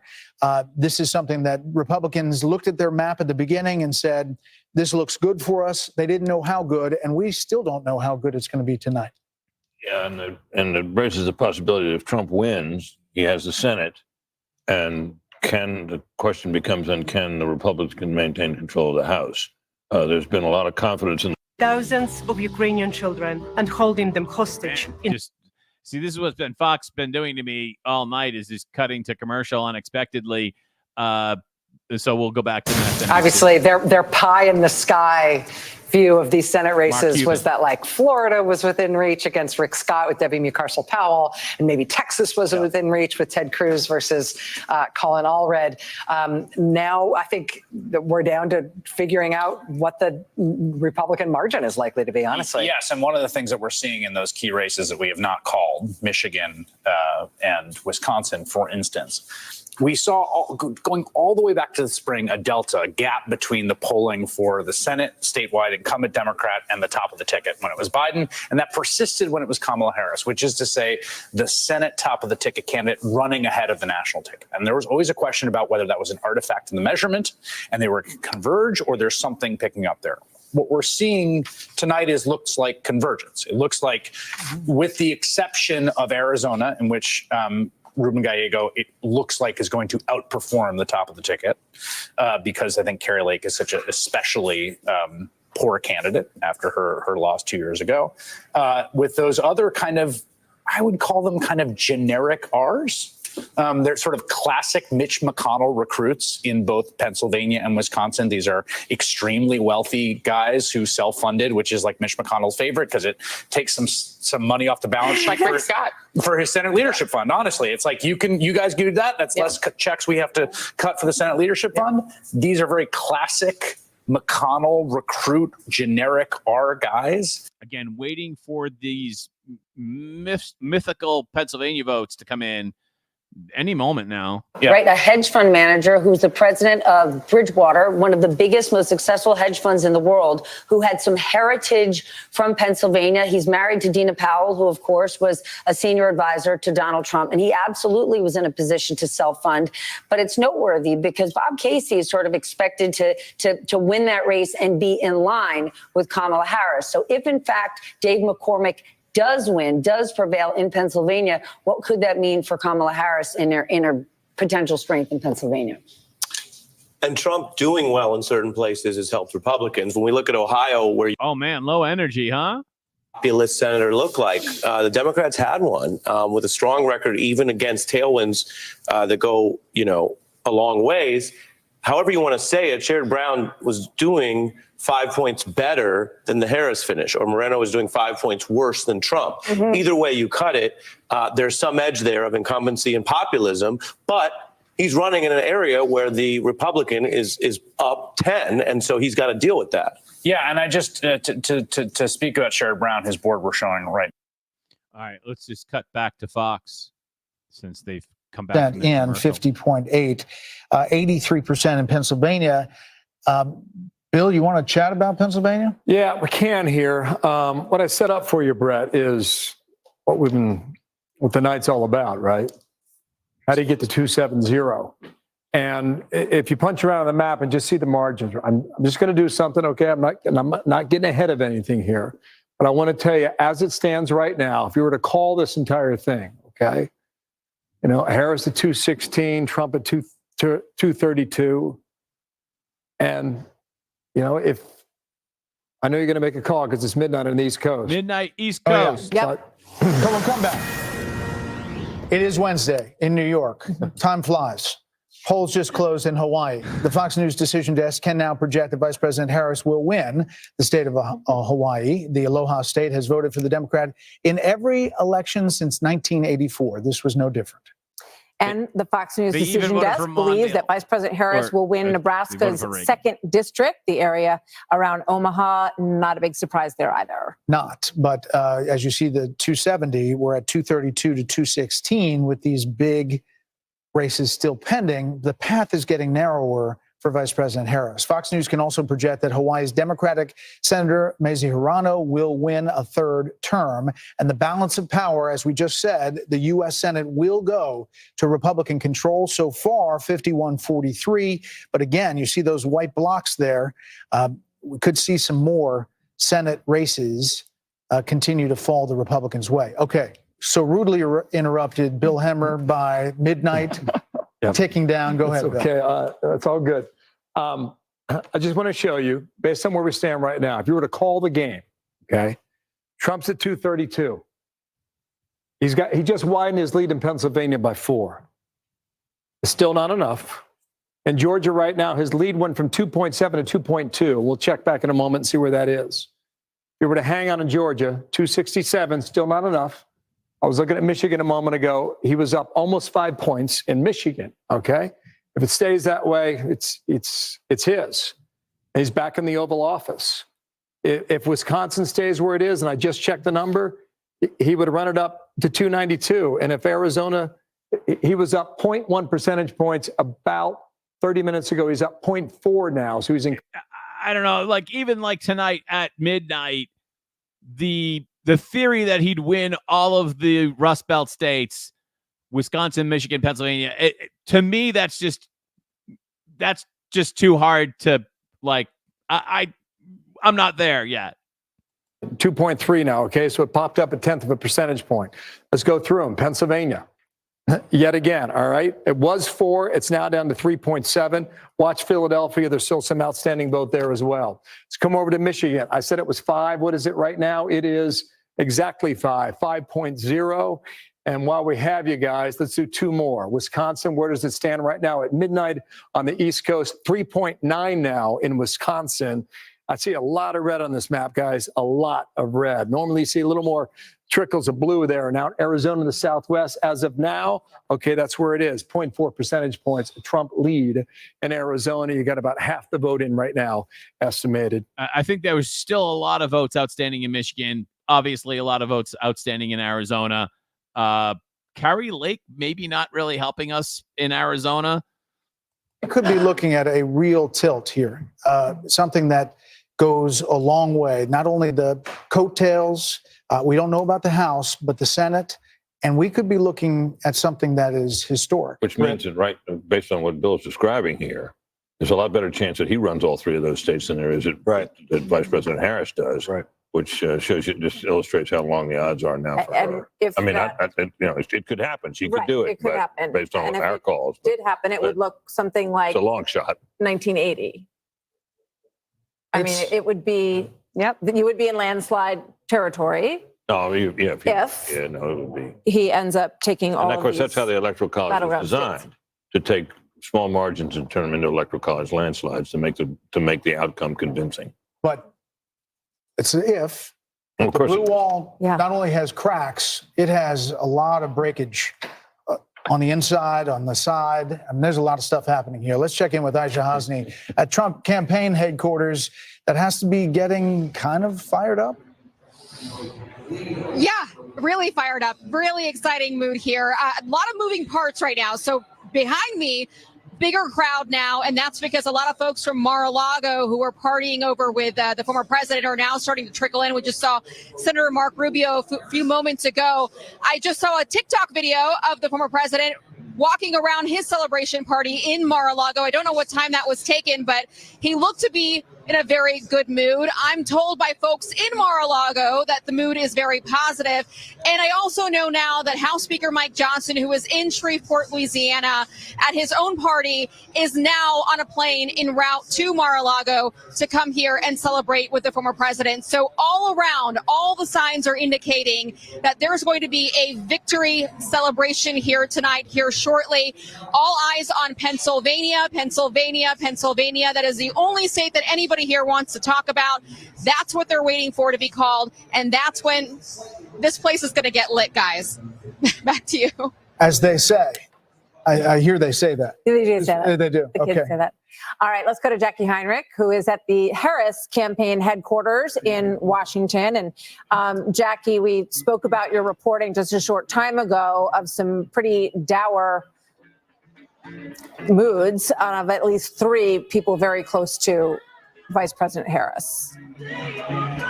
Yes, and there were some more colorful words than that even that I wouldn't ever dare send over email. But overall, the sense that I'm getting from multiple people close to the campaign and close to the vice president is that the vibes are very bad. Those 3 sources believe that her path is narrowing so much that it would be very difficult to overcome. Right now, the campaign, though, is still maintaining that none of her paths to 270 have closed. Even when I pushed them on the North Carolina race call and said, can you update that? And they said, just as Jen O'Malley Dillon said, the clearest path is the blue wall. So a lot of sort of distance between the messaging from the campaign and what we are seeing from the inside of the operation, just from sources that we were speaking to. The exit polls that they have been watching, they're saying are accurate, and she would need to outperform, really turn things around, and what's coming in is not showing that that is likely or possible.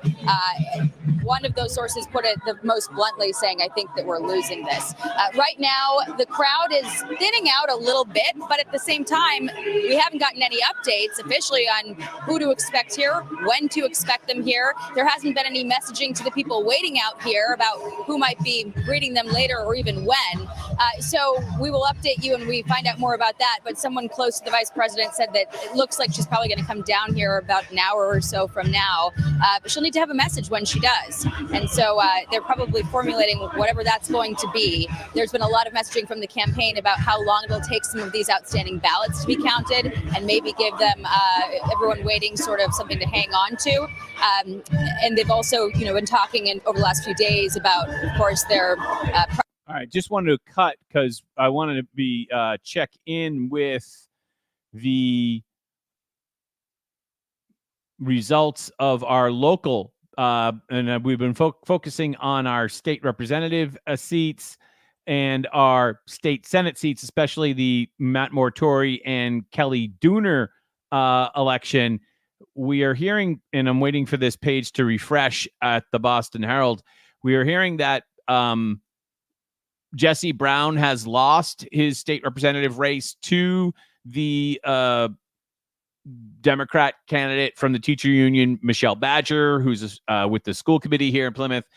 And we are also learning, and I think we're just waiting for the numbers to be posted here, but it's very possible that Matt Mortori has also lost the state Senate seat in the Plymouth district. So he won the town of Plymouth by, I think we said earlier, about 4,000 votes, but apparently that was not enough to overcome Fernandez. What we said, when we had 27% of the vote, he was up by 7,000. So even though Mortori won Plymouth, my preliminary numbers at this point indicate that that was not enough. And I'm just waiting for the Herald. Maybe their webpage crashed or something like that. I don't know. But I was kind of waiting for the Herald to post the Dooner results to see if we could get that. But we're not getting it. Maybe we can get it over at BUR. No. We cannot get it over at BUR, at least for the state Senate or state rep seat. So it appears as if, and this is definitely preliminarily, that in Plymouth, Jesse Brown lost. I think that we can say that confidently because we read it right from the Plymouth website. And it appears as if Matt Mortori also lost to Dylan Fernandez. See, this seems to be coming. This is the greatest political comeback since 1892 when Grover Cleveland lost the White House and won it back. So what that means is, love him or hate him, Donald Trump isn't just a once-in-a-generation talent. He's a once-in-a-century talent politically. And keep in mind, this is the matchup the Democrats wanted. They thought Trump would be easier to beat. Part of the reason why they launched this campaign of lawfare against him was to rally Republicans around him so that he would be the nominee. And that may have been a grave political miscalculation. You know, Trey Gowdy, I'm struck by thinking about the strategy on the Trump campaign, right? And that he wanted to do all of these rallies, right? And he dug into that strategy in a big way. Also, he said that immigration, he felt, was a more important topic than the economy, even though the economy kept coming in higher on people's issues lists. And I'm struck, you know, when you look at these cities, Chicago, Miami, all of these places, one of the embedded issues in those cities is the burden that they have had under immigration. So maybe he was right. No, he was definitely right. I mean, immigration and the border all these guys are is saying kind of it's a over. microcosm. Kind of like if you listen to Trump or you listen to Fox, it's over. You know, and you do listen margin to right now. MSNBC, You know, just check to see if anything changed dramatically pessimistic. in Pennsylvania. 166,000, 85%, and you see what the lay of the land looks like there right now. All right, Steve, thank you. We'll be checking back in with you. We've been periodically updating you over the course of the night about a few House races that we have been watching. This is a notable House race just because it's a flip, and there have been very few seats that have flipped from one party to the other tonight, but that has happened in New York 22. There was a whole passel of Republicans who were elected in more or less blue districts in New York in 2022. One of them was Republican Brandon Williams. Well, in New York 22, Brandon Williams has just lost his seat tonight. That's tough, you know, one term and you're done, right? Yeah, but of course, winning your first reelection is the hardest thing to do. And being a Republican congressman from New York State can't be easy. Let's see. So I am pretty disappointed by what's happening in Plymouth because now I both have a Democrat state representative and a Democrat state senator, which I already had one, but you know, at least I had a Republican state rep. Now both of them are Democrats. That's kind of disappointing. I'm really hoping to hear more definitive answer about Kelly Dooner and see if that can be a seat that the Republicans pick up. I'd love to get some numbers on that. If anybody has it, again, you can tweet me. Is that how we still say it?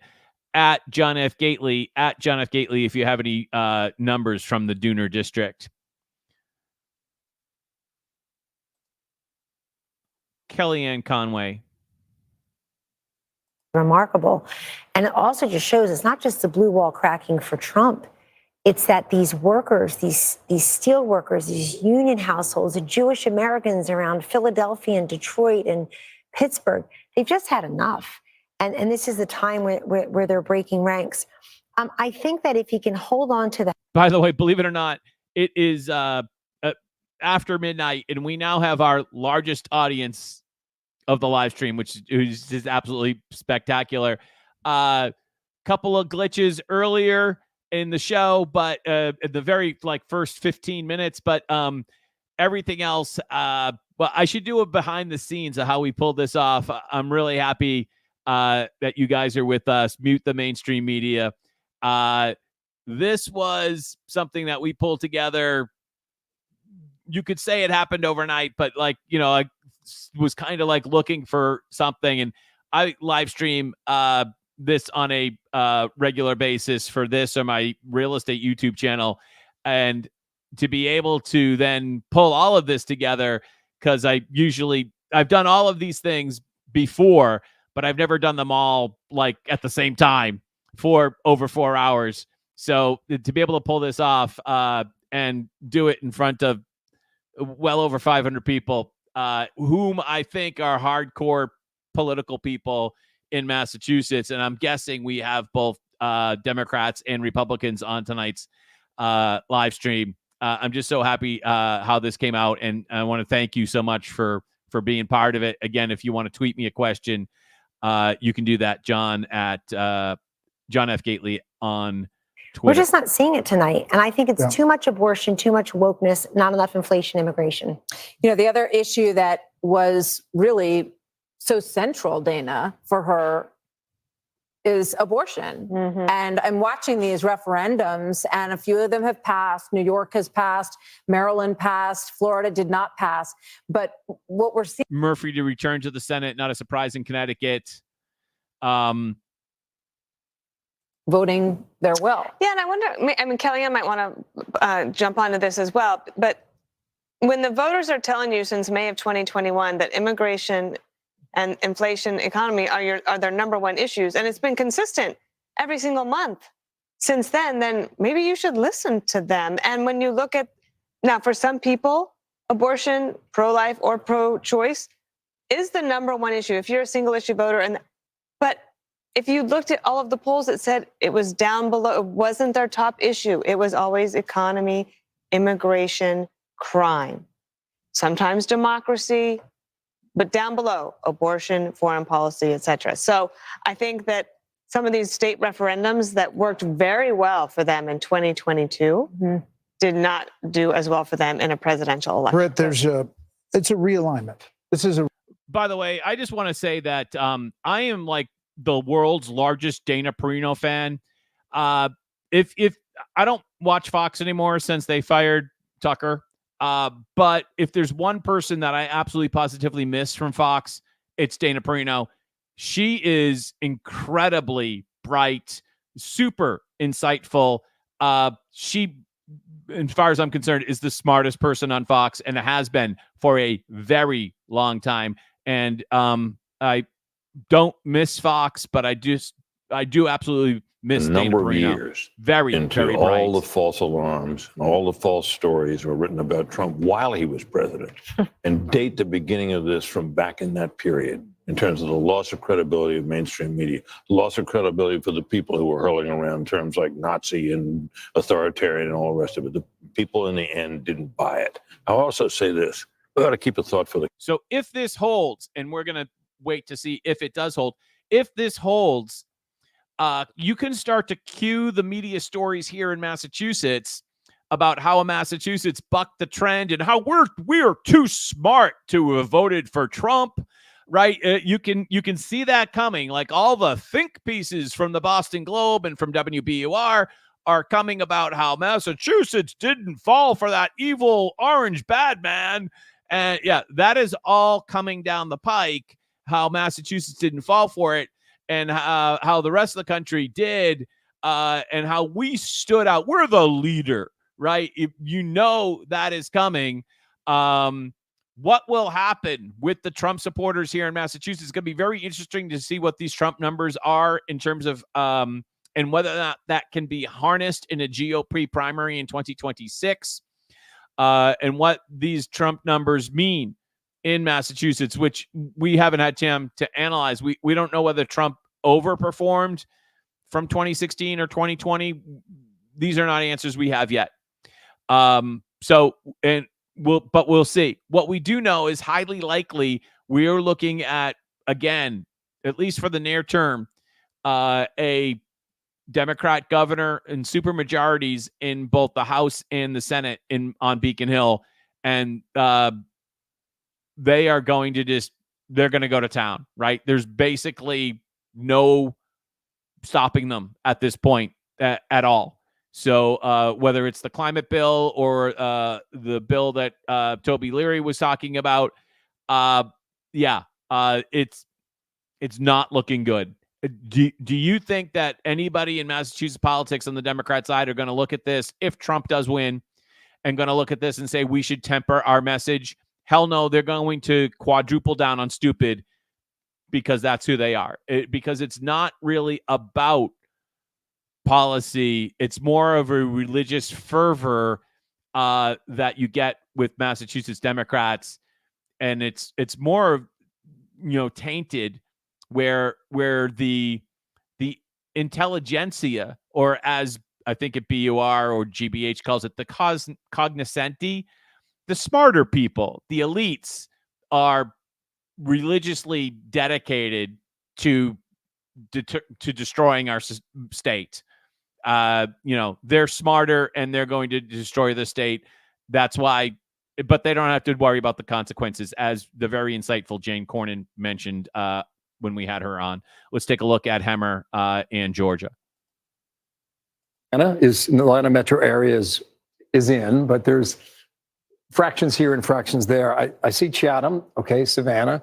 It's not a small county, 5 out of 159. It's got about a third of the votes still remaining as well. We're not quite set up for the vote margin there, but... All right, go back to Pennsylvania. I just wanted to check in. No, it's okay. No, what I was poking around here a moment ago is Wisconsin. If you do the remaining vote, and the reason we put in these different shades of purple is because the deeper the purple, the more outstanding the vote. The lighter the shade or the gray, that means the county is checked in already. So you see down here in Milwaukee, I mean, a little more than half is reporting in Milwaukee. There's some suggestion that in the middle of the night, 3, 4 a.m., that Milwaukee expects to go ahead and give us the remaining vote. This is Michigan right now. This is the remaining vote out that's outstanding. Look, a lot of this is rural in the Upper Peninsula. A lot of this is rural up here, and a lot of the votes outstanding. But this is Wayne County. This is Detroit. All right, this only 23% of the vote has now been reported. So that's 75% outstanding, right? 75 to 77, somewhere in that range. So a lot of votes in Detroit. So whether or not that's something they can overcome on Harris's side, I do not know. Let's pop out to the... And that's a really good point by Hemmer. Like, people are calling Michigan in their mind. They're thinking, we had a couple, was it Hemmer that actually painted it red earlier? It's way too early to call that. Apache, you get a lot of Republican votes up in here. Sorry, excuse me, Mojave. My bad on that. But Maricopa is the big one. 60% of the vote statewide is here in Maricopa. She has a slim lead here, 2.2. That hasn't really moved. And the folks in Arizona told us before the night began that they were going to, it's going to be a process. It's going to take a while too. But look, if you ask this question, the decision desk, they may tell you one thing. The only thing that I can tell you is that when I poke around in this map, the main population centers in Michigan, Wisconsin, and Philadelphia as well, state of Pennsylvania, are still outstanding as of now. Well, a lot more to dig into, a lot more calls to make from the data that's coming in. So if you were listening to Hemmer, that was a sobering report for Hemmer. If you're excited about Trump right now, you might want to dial it down, because what he just said is in the blue wall states, Philly, Detroit, and I think there was one other place, maybe he said Milwaukee, there are still a lot of votes to come in from those districts. And so all three of those states could end up going to Harris. I mean, literally, you could wake up at 3 o'clock and a.m. Or 4 a.m. or 6 o'clock tomorrow morning, and you'd be like, what? And I mean, like, what happened? And because we still have a lot of votes outstanding from those states. But it does look kind of good so far. And, if you look at MSNBC, they do seem concerned. Polling above the economy was democracy, is actually the number one thing and so there was a tremendous concern about what might happen to us if we are no longer a democracy. That was also more of a drive, at least if you believe the exit polls, than the economy. And yet it wasn't necessarily enough to not make it a tie, right? So let's turn to Alex Wagner, who's standing by with our political insiders. Alex. We are here in the insiders room. Simone, we were talking a little bit about Philadelphia County, Pennsylvania, what you're hearing on the ground over there, expectations being set. Do you have anything you want to share with us? Well, I first want to say that, Claire McCaskill, I've sat next to her at tables with her over the last couple months of this election cycle. And everything that Claire has said, even when I'm like, Claire, that's no. It hit, in this cycle has come to fruition. So I was fighting Claire McCaskill about 2 hours ago, but what I am hearing there, again, as Steve Kornacki just told us at the big board, there were a number of votes, absentee ballots that came in this latest batch, lots from Philadelphia County. The lead that needs to be insurmounted is not the gap may not be insurmountable, but it may be mountable. But they're cautiously optimistic. Now, there's still additional absentee ballots out there. I don't know exactly how many are left out, but I can tell you, I personally don't think that there are enough. And that means if there were not enough, I want to be honest with people, if there are not enough absentee ballots out there to make up the gap that currently exists for the Harris-Walz campaign, the vice president will not win Pennsylvania. And if she does not win Pennsylvania, Donald Trump then hits 270. Now, Pennsylvania people are saying Allegheny County, that's Pittsburgh, right? Lehigh Valley, with the Puerto Rican vote, there is still a chance. And then some of these suburbs in the collar counties outside of Philadelphia. But the numbers, the margins, because this is an election about the margins. Yeah. The margins have not been large enough in the state thus far. But again, there's still some votes out there. It's not over till we are very much. We are still in it. We've been talking, Claire, about Michigan and Wisconsin, and Notice how they say it. We're still in it, as if there's obviously the cheerleaders for Harris, every last one of them. way in which Alyssa Slotkin is in a very, very tight race with Mike Rogers, and Tammy Baldwin is in now, I believe, slightly, maybe even behind her Republican challenger. Yeah, and of course, Bob Casey in Pennsylvania. Yeah. What started out as a hopeful sense that maybe we could knock off Ted Cruz and maybe the independent candidate in Nebraska, while not caucusing with Democrats, would deny the Republicans a seat. Now we're looking at whether or not I think the Republicans end up with 51, 52, 53, or 54 seats. And why is that so important?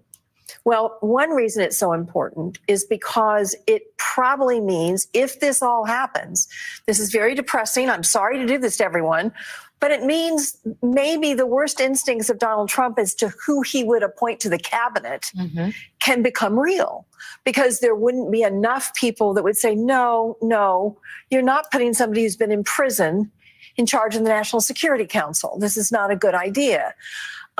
So that worries me. Now, the other thing about the Senate races that I think we need to take a moment and talk about is now the House becomes very important. Yeah. And these House races that, frankly, some of them are in California, so we haven't had a chance to do deep.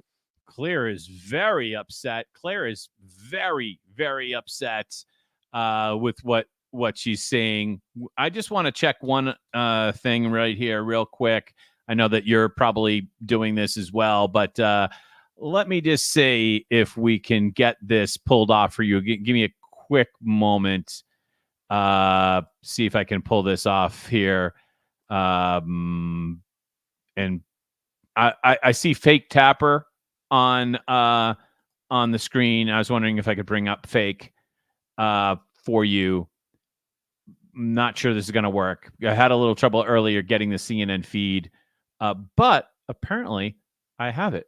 Of 118,838 votes, and you're saying there's 100,000 left. If he's being literal, sometimes 100,000, they're getting calls from counties and they say 20,000, it's really 22. Right. They say 30,000, it could be 33. John, but if he's can I just jump in? Yes, please. Actually, we asked about how do you know these numbers, and actually by law, they have to have it, Right. the actual numbers. So I understand your point, but I think they do have more precise numbers based on what the law requires. Interesting. Well, then if that math sends a shockwave through the Harris campaign. Yeah. If that is literal, just even if she won them all, if there's 100,000 left, right, and she won them all, and she won't, he's 118,000 She votes said ahead. marginally for Harris, which means probably like 53-47 or something along those lines. Interesting. Well, we'll have the decision desk talk to the people in Georgia. Can I go back to Pennsylvania for 1 second? I want to look at Philly for a second because it was so important. It's so important for every Democrat to drive up the margins here. Harris is with 78% reporting. Harris is at 78.1% to Donald Trump's 20%. We've already talked about this. This is a better performance by Donald Trump than in 2020 and also in 2016. So watch where he is, right? You can look at it either way. He was at 18%. Now he's above 20%. If we go all the way back in time, when he won the state, he was at 15%. The third party candidates mattered a little bit there, more statewide than they did in Philadelphia, but a little bit. So you just track Donald Trump in Philadelphia, right? Philadelphia, 15% and 108,000 votes in 2016.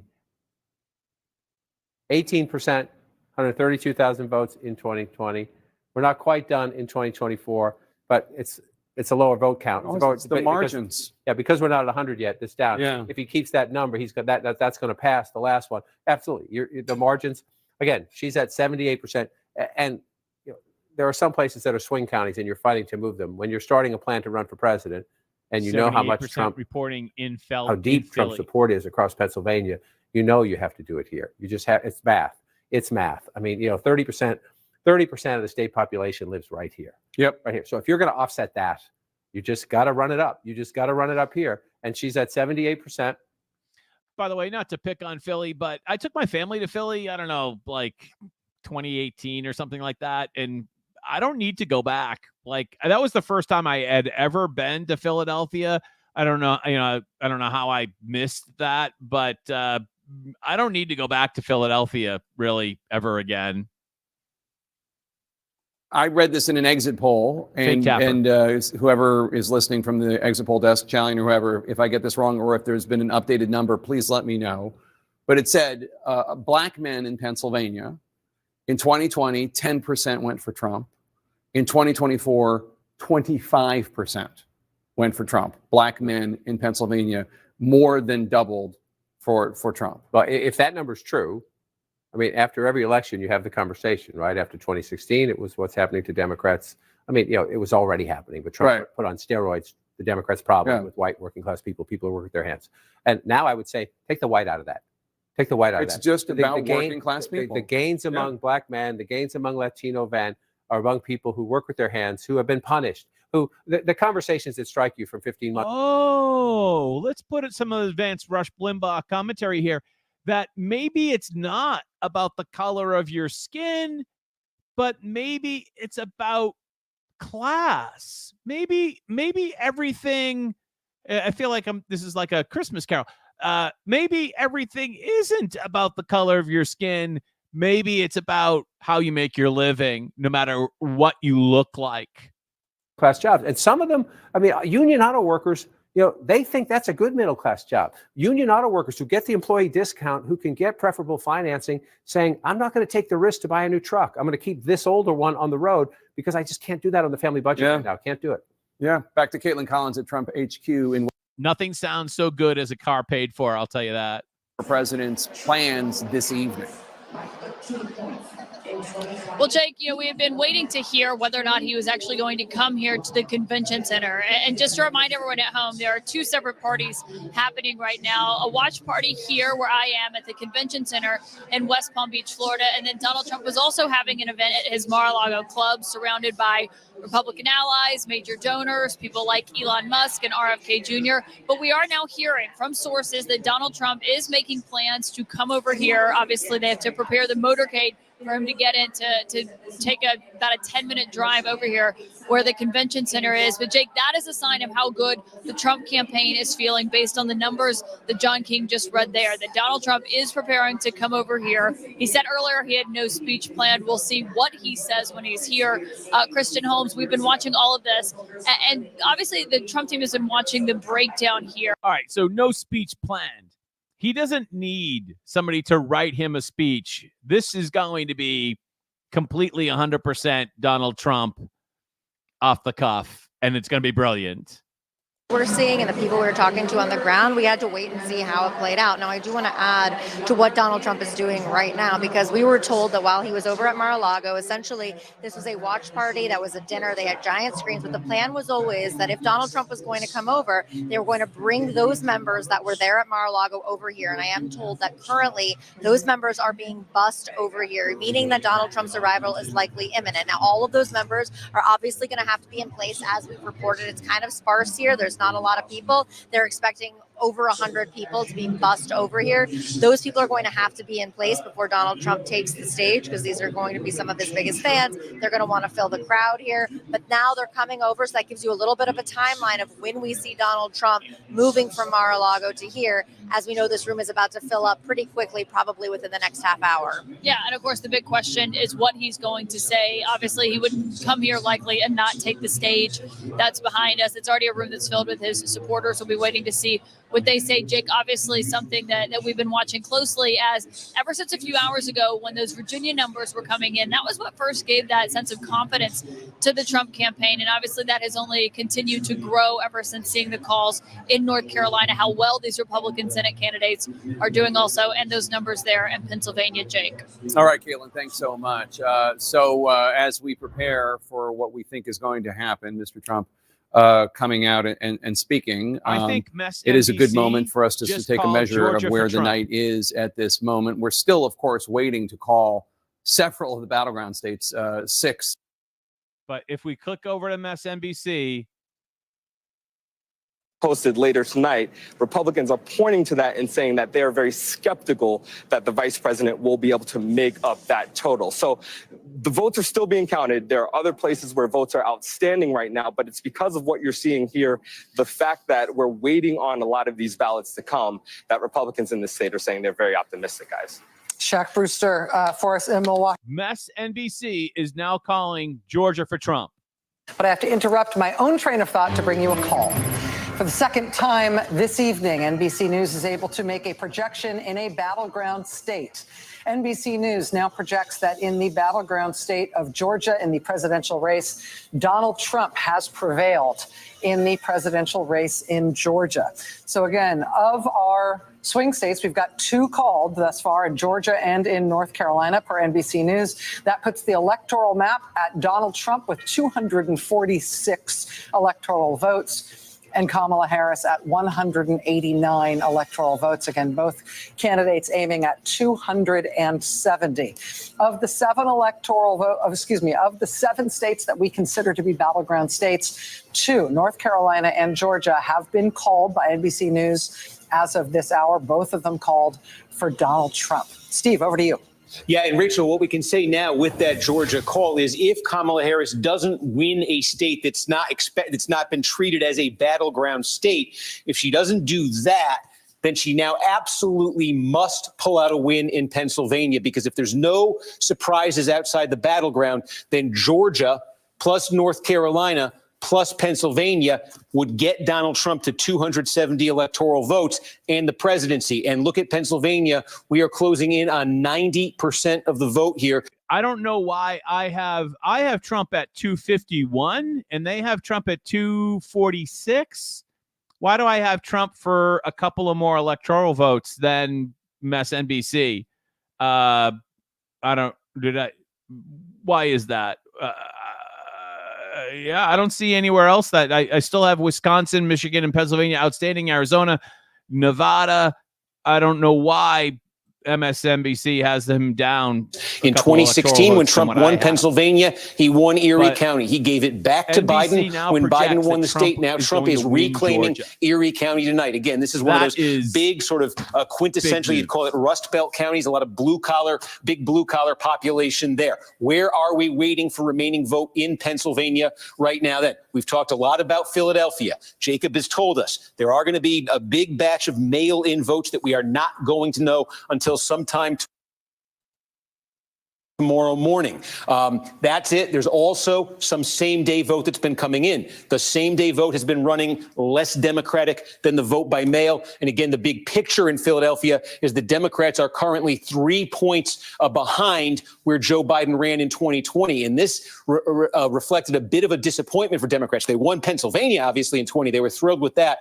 But their Philadelphia number came down. It's coming down further so far. And unless those remaining mail-in ballots really boost them dramatically, Trump may finish with more than 20% in Philadelphia. Also still to come, we've got a few votes left in Delaware County, big suburban county, right outside Philadelphia. But again, right now, Harris is not hitting that Biden number. She absolutely needs to hit and exceed that in these places. Chester County, I think we're pretty much down to the vote by mail in Chester County. Of course, that is the very Democratic vote. So the question becomes, when we get that vote by mail, Harris is at 54.5. She's got to get past, she's really got to move past that Biden number. Will the remaining vote by mail in Chester County do that for her? Up to Montgomery County, more than 3. So getting back to our map here, if Pennsylvania goes Trump, then effective, that's it, right? That's it. Even if she swings Michigan, Wisconsin, Arizona, and Nevada, which, looking at the trends, she's probably not going to win all 4 of those states. But we'll leave that undeclared, at least for now. showed you. So again, that's a trend we're seeing. We saw it in Erie. We saw it in Northampton. We're seeing that in a lot of places tonight. Also, I'm giving you big sort of Democratic vote areas, Bucks notwithstanding, but Chester, Montgomery, and Delaware. In Southwest Pennsylvania, the two big counties here, we've got Washington all in. I want to draw your attention to this because these are two big bedroom community suburbs of Pittsburgh. In Washington County, Donald Trump has improved tonight. The core Republican area, he wanted to boost his numbers. What is this going to mean for Trump derangement syndrome here in Massachusetts? I mean, there's going to be some backlash, right? We've already seen the graffiti in the Yarmouth building, the Amesbury city councilor, the whole thing in Hanson. Like, what is that going to mean? Fox looks like they're going to make a projection. Looking very now. good tonight. You can't argue with that. I think that it's just going to be the Georgia And I'm going to projection go to Jake because everyone else for has a major projected projection. it. That's right. We have another CNN major projection for you now. And CNN can project that Georgia will go to Donald Trump. Georgia, a very highly contested battleground of 16 electoral votes. This is the second of 7 battleground states that we have called, and both of them have been for Donald Trump. Let's take a look at what that means for the electoral math. Donald Trump right now has 246 electoral votes. Kamala Harris right now has 182 electoral votes. There are 270 needed to win.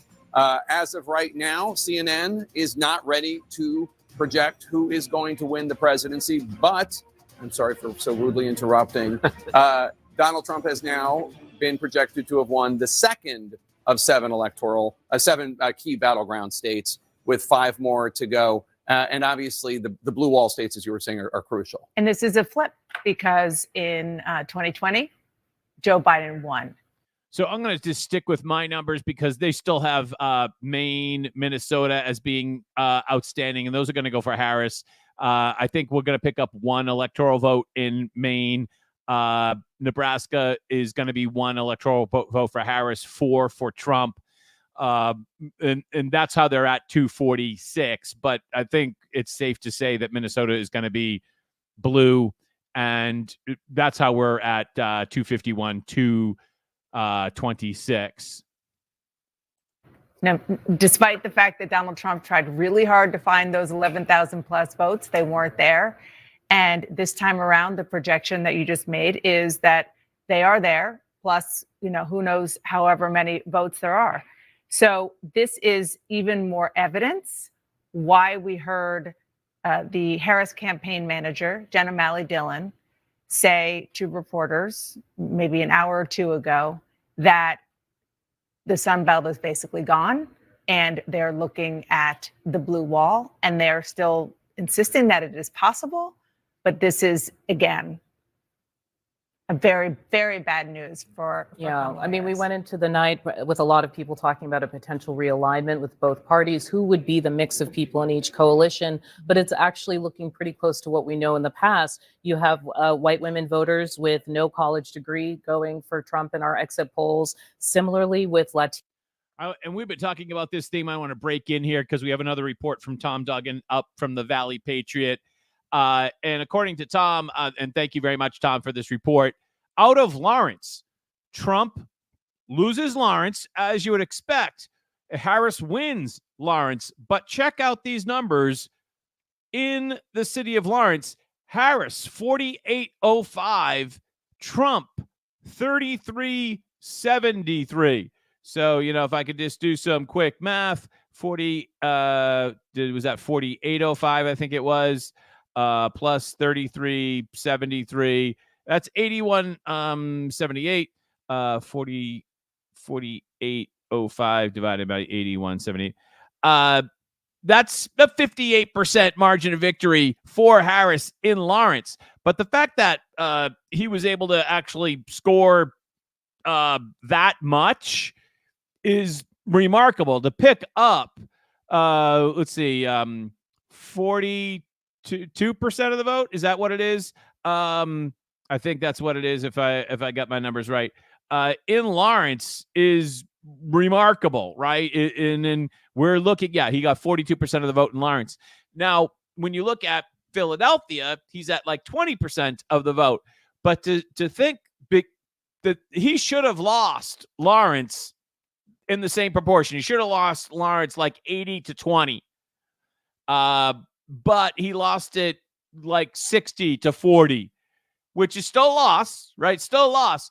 But as Tom Dugen points out, this is some significant traction in the Dominican community. And I think that's what Tom said here in the, with Dominican voters. And maybe it's not about, as the whole Democrat complex will tell you, maybe it's not about the color of your skin. Maybe it's about how many dollars you have in your pocket. And maybe it's about what you do for a living. And maybe the entire way Democrats divide the country based upon the color of your skin and what country you come from and how oppressed you are and all of that, maybe that's all falling apart or beginning to fall apart when we start to see Trump outperform in these cities. And that's why we've been talking about the effect upon this for 2026 if someone could come along and somehow expand upon this shift in 2026. And of course, the Democrats are going to do everything that they possibly can. I want to cut to Harris headquarters to sort of re-emphasize a point that Lawrence made before that speech about where we stand. Right? We're looking at a map that appears to show at Howard University a national 3 or 4 point swing from 2020 towards the Republican Party. We have called the Senate for the Republican Party. That they were always favored to take the Senate, given the map. That was so the greatest picture I've seen all night. There is a weird wrinkle here, which is the House of Representatives. Now, in 2016, of course, when Donald Trump won that race, despite losing the national popular vote, he won the White House, the Senate, and the House majority. He had a trifecta. When Joe Biden won in 2020, he had the Senate and the House a trifecta, thanks to those 2 Georgia runoffs. It is a genuine possibility that should Donald Trump win the presidency, which is not yet called, the Senate is called for Republicans, the Democrats take back the House from Republicans. This is not like crazy talk. This is not like some, it's 1 a.m. and I'm punchy. Like mathematically. Right, so just to recap, we don't have to listen to Chris Hayes, but just to recap, Harris will not address her supporters. I think she was at Howard University, if I'm not mistaken. But it does appear as if Trump is making his move over to his campaign party, which I think is in West Palm Beach. So it sounds like we might hear from Trump, but we will not hear from Harris. So, and once again, locally, we're looking at some mixed results. I'm really happy about the ballot questions as they came out with and we're going to just refresh this page here. But question 1, winning. I hardly ever am on the winning side of anything in Massachusetts. And so to have these things come out as they have is just absolutely amazing. Where are these ballot question numbers here? We're going to wait for the Nets to come back from their commercial break. With 72% of the vote, we are looking for a victory on question 1. Fantastic. It looks also, unfortunately, that question 2 has passed, which I'm not very happy about. It looks like question 3 has passed, also not happy about. Question 4 has failed. Question 4 has failed, and with 73% of the vote, that's been consistent all night. There's no reason to really think that that's going to swing. So I'm ready to call question 4 as having failed. That's good news. And I'm also calling along with AP that question 5 has failed. Also more good news. So, when you're looking at ballot questions, I thought I was going to be 1 for 5, and I ended up being 3 for 5. Hey, I'll take that all day long. 3 out of 5 on the ballot questions. I'm really happy about that. Incredibly happy about that. Mess NBC.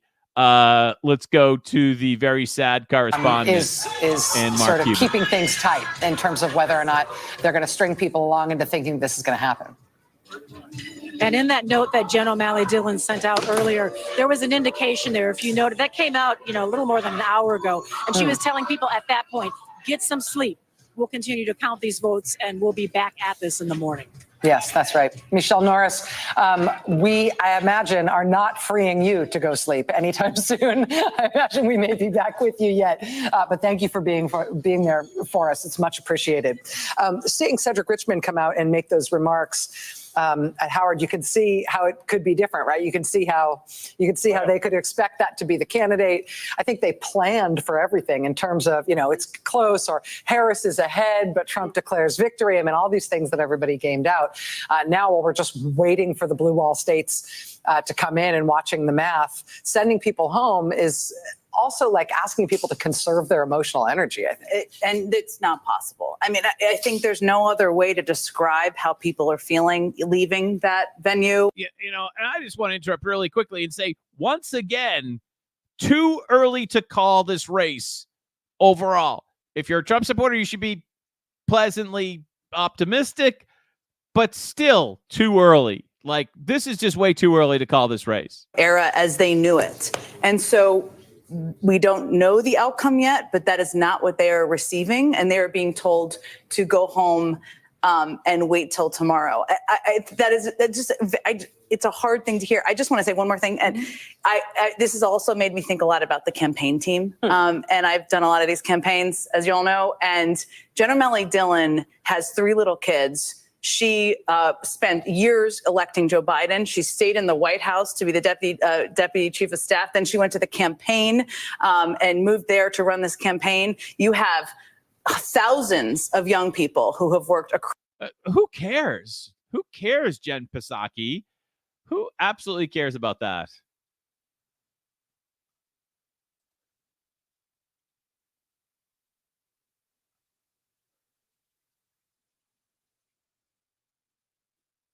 Hold on a quick second. Hold on. We might have something. No.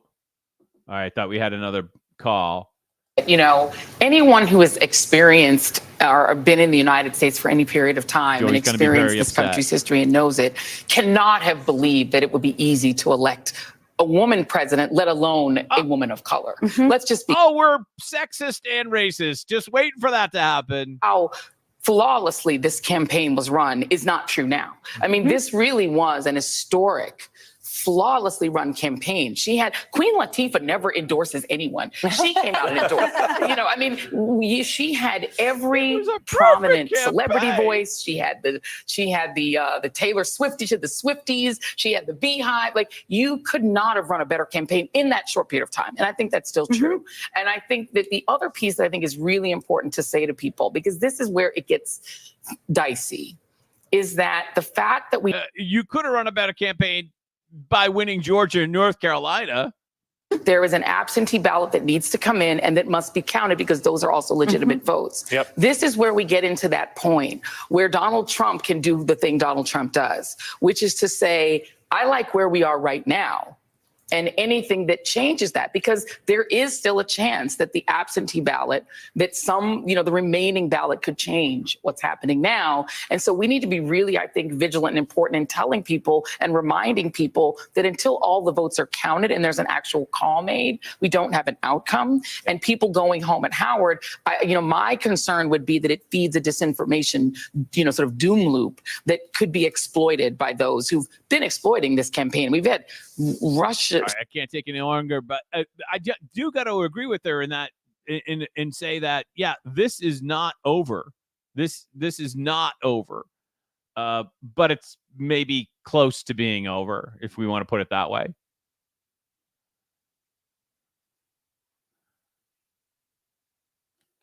Just wanted to wait for my Fox to work because it's not.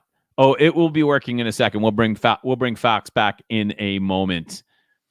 There's a lot of ads on Fox. What is up with that? Oh, don't want to do that. Hold on. We're going to bring back Mess Hayes. Stop. Why are you saying that? You sound like you're defending against something that other people are doing wrong. I think there are a lot of folks out there that don't care about that, and so either They don't care about the real result. They want to jump to it before we know it. I got you. Okay. So that full stop. Then there's the journalism of what we're seeing right now in the last 10 minutes, and we are seeing where both campaigns are at, which doesn't mean they know the future, which is why I so laboriously made that point. But we've seen Donald Trump think he might win re-election and sound like that, and he lost. We saw the Hillary Clinton campaign, I say this in the most bipartisan way possible, on election even 16, really think they were going to win. So that's not predictive or dispositive, as the lawyers would say, but I stopped practicing. So it doesn't mean anything really, but I will say in reporting it, what we just saw from the Harris campaign looks like their expectation is more pessimistic than optimistic. Yeah. We didn't see them bring out a real fire breather who's acting like, hey, give us a little more time. We got this. It wasn't a long speech. It didn't even, and Jen can speak to this as can everyone on the panel, it didn't sound like a battle plan of here's the next 36 hours. It sounded more pessimistic. And on the flip side, and I don't mean this as an insult to Donald Trump, although it is a negative observation. Just waiting for this Fox feed to come back. Pretty much, I would say the technical thing tonight went pretty good. The excessive amount of commercials on Fox was a little hard to handle. I don't know why that is, but we are just one ad away from bringing you back, Fox. I'm curious to how long it will take Trump to get to the facility. They say it's only a 10-minute ride, and they have to bus the other people in first. We are back with Fox now, so let's bring it up. I'm so proud to be the next president of the United States. I'm sure, I would bet, I should say, to be accurate, that they had debates internally, and you referenced he leads this. by a point in 1.4, which is a little less than 2,000 raw votes. And it's 99% left out. How much is votes? 99% in or 90? What did you say? 90, statewide 90%. Darren, I got a question for you. When you think about the blue wall in the upper Midwest, when we were at the convention in Milwaukee in July, it ended on a Thursday. On a Friday, we had that national computer glitch. All the airports were shut down. So all the delegates and all the journalists and all the campaign folks were stranded at the airport in Milwaukee. And I was still thinking at the time about, why did I just see Kid Rock? And why did I see Hulk Hogan? And why did I see Dana White? And I went to the campaign and I said, what's going on there? Because it was men. It was white men. And they said, we notice in the upper Midwest, at the time they were thinking about Minnesota, Wisconsin, Michigan, Ohio to a lesser degree, and Pennsylvania. That's what they were thinking about. And they said, we noticed that there was a certain percentage of white men who voted in 2016. They sat out 2020, and we're trying to win them back. Is there evidence that those white males in those upper Midwest states did that tonight? There was sort of a rule of thumb we were adopting that, and we spoke about this a little bit earlier in conversation with y'all, but that, the gender gap is a double-edged sword. Gender gap can help or hurt depending upon, the absolute level of support. We were looking at 55%. In other words, if Trump was hitting 55% with men, that was a good sign. If Harris was hitting 55% with women, that was a good sign. And in the upper Midwest states, he was getting closer to that sort of magic number than she was.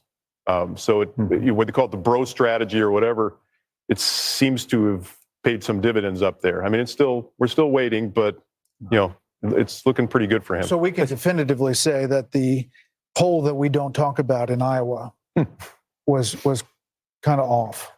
The Des Moines Register poll. I love Ann Seltzer. She's a giant and a pioneer in our field. I think what we were looking at, ironically, was not so much the top line in that race, but what Seltzer had said was that senior women were breaking away from Trump over the abortion issue.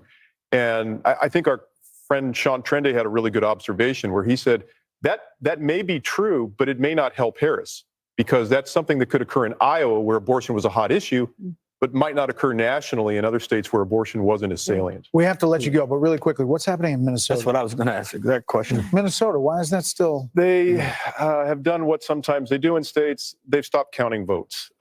Really? And we're kind of close After all to. we've been through with that. After all we've been through? We're at a level where we're close to statistical significance, but it's not quite there yet. And there are Is still. Tim Walz in charge of that? Yeah, well, there you go. Rumor has it. We have to let you go because you have some more data crunching to do.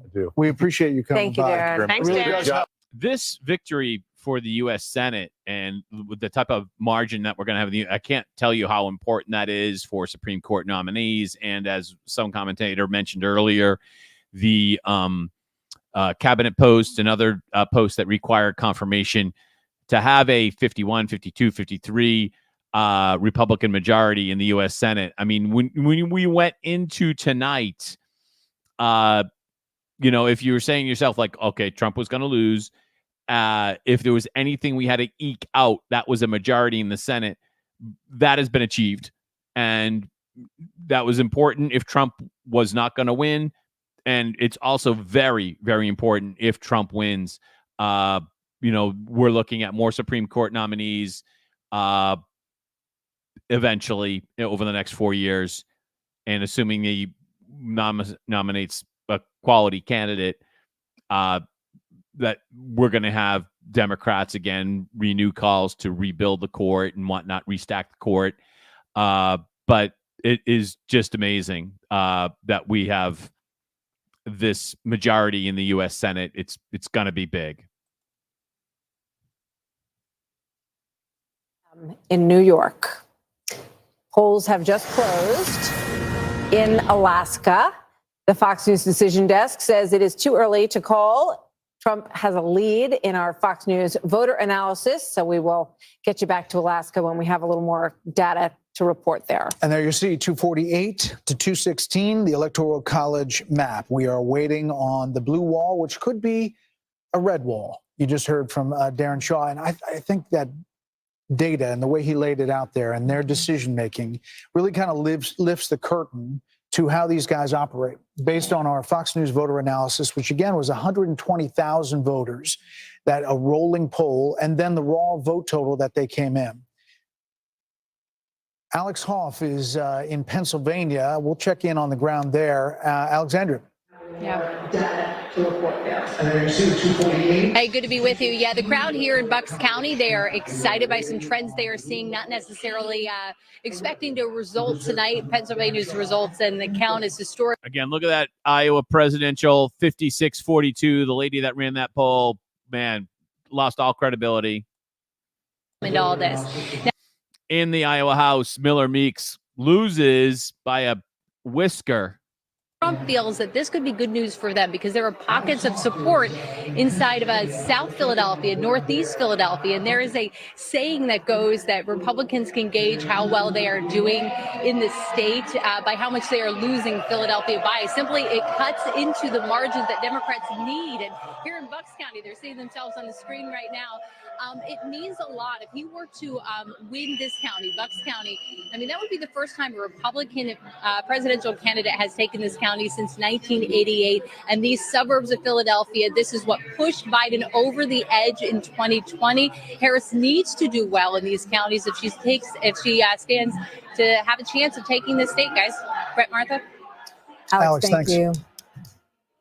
So let's go to Bill and see, what are you cooking up over there, Bill? I was just looking at New York. We heard so much about MSG and the insult comic about the Puerto Rican joke.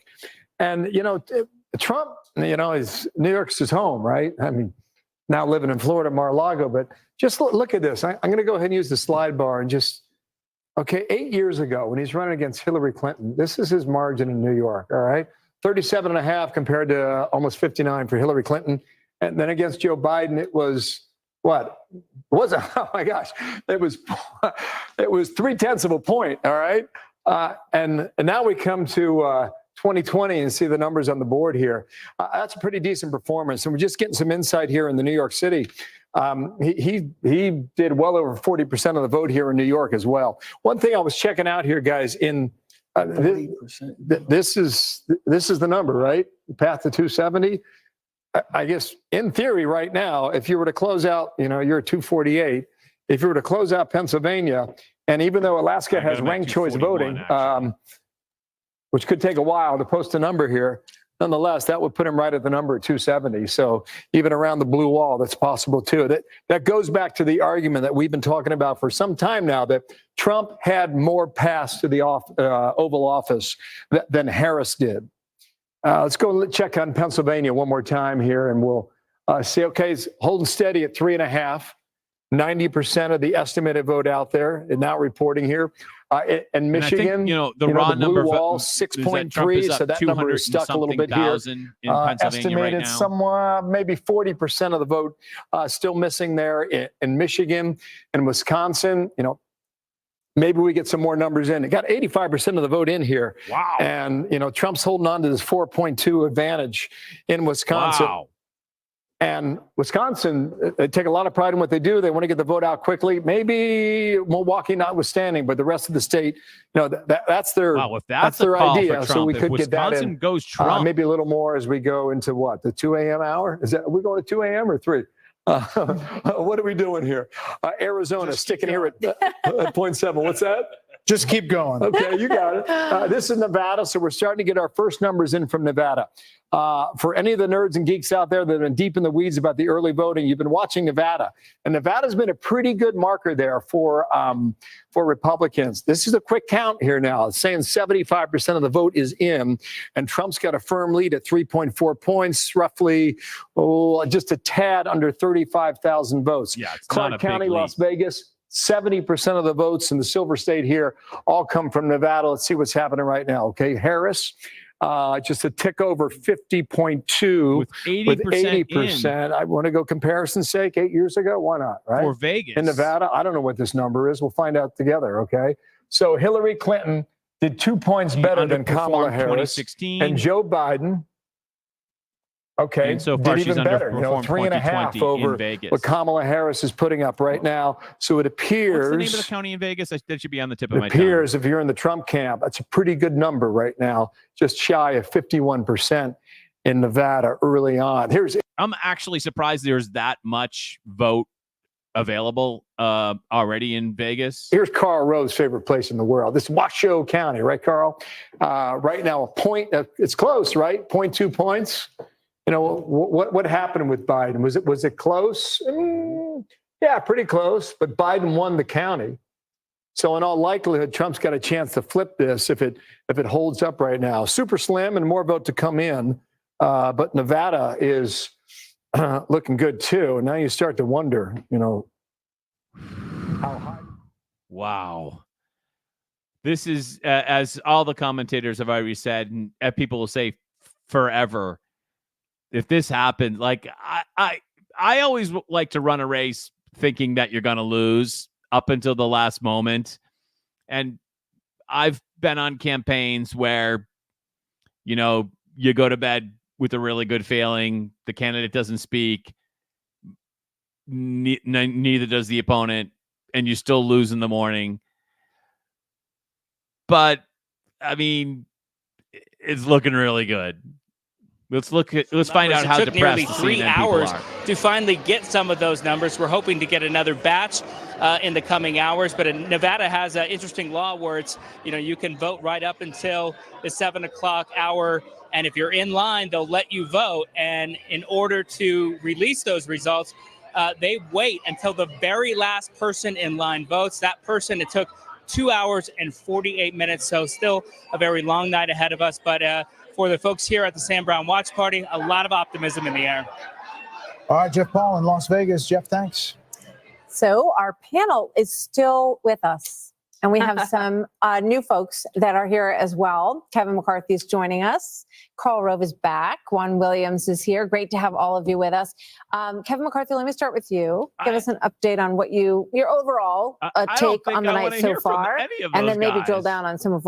I think I'd rather watch CNN. Microphone to make sure it's ready. So a clear sign that we do expect to hear from him. When that happens remains to be seen. And Kristen, obviously, as we've been looking at this, Trump is famously very superstitious.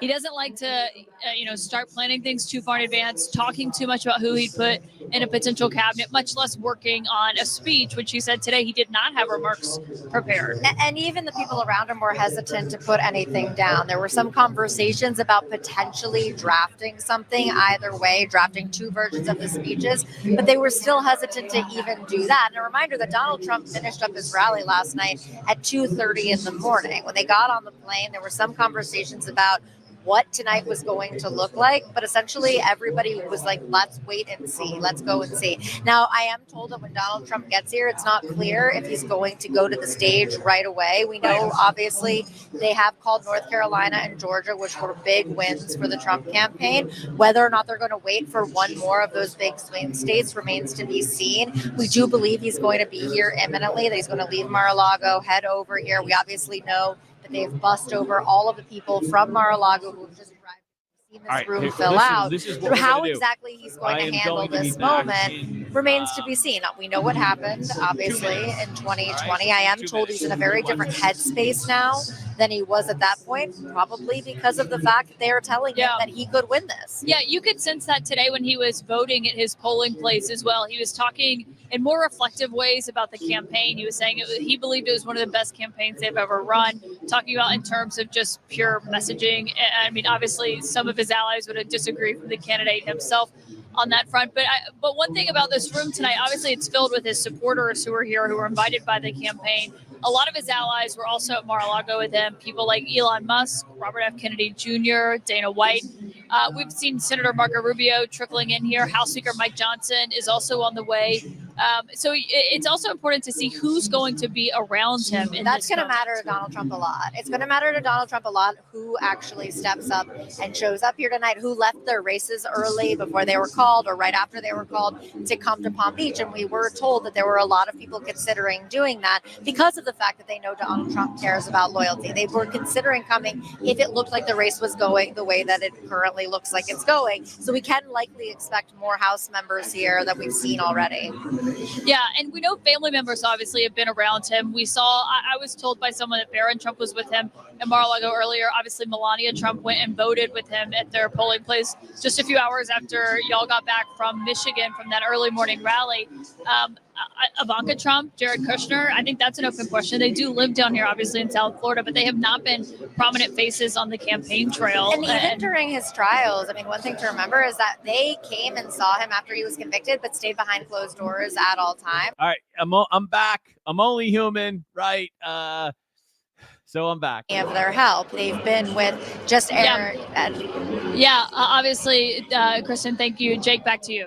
Biggest crowd on the live stream that we've had all night. I just can't believe it. Thank you so much for joining. I think people are joining as other live streams close, so to speak, and as it seems as if we are on the verge of a victory. Is just absolutely astounding. If this actually holds up. Once again, being exceedingly cautious because things can change, right? But it seems as if every report, it gets narrower and narrower. What a bad night, by the way, for Maura Healey and her prospects, having her pet governor candidate in New Hampshire lose. Form the realities of their states, whether it's John Tester in Montana or Sherrod Brown in Ohio. And the answer is no. Yeah, Sherrod Brown is a great example because he came to office in 2006 during a kind of blue wave, survived 2018. Like, he was always there for when it was more favorable for Democrats, and that was not this year. I mean, let's talk about the significance of a Republican Senate if, and I repeat, if Donald Trump is elected president. It means that they can confirm without any Democratic votes any appointment he makes to his cabinet, to the government, to the Supreme Court, should there be a vacancy. It's an enormous advantage to a president. And at this point, we haven't talked about it much, but in the House, although that hasn't been decided yet, the Republicans have flipped 3 Democratic seats. The Democrats haven't flipped a single Republican seat. So there is the possibility here of a complete united Republican government with Donald Trump as the president and with a Republican House and Senate, which means that in terms of appointments, in terms of immigration policy, economic policy, environmental policy, you name it, he could have. Harris pulled this off. Example on immigration policy, which is something that we think that Donald Trump would, if he wins, want to enact something along the lines of the proposals he's made. Republicans have said we passed an immigration bill, HR 2, which was a tough. It wasn't a compromise package. It was a tough immigration bill. It was HR 2. He's talking about the House. Sorry, the House version is what I'm saying. The Senate version was bipartisan. The House version, when you ask Speaker Johnson, what have you accomplished?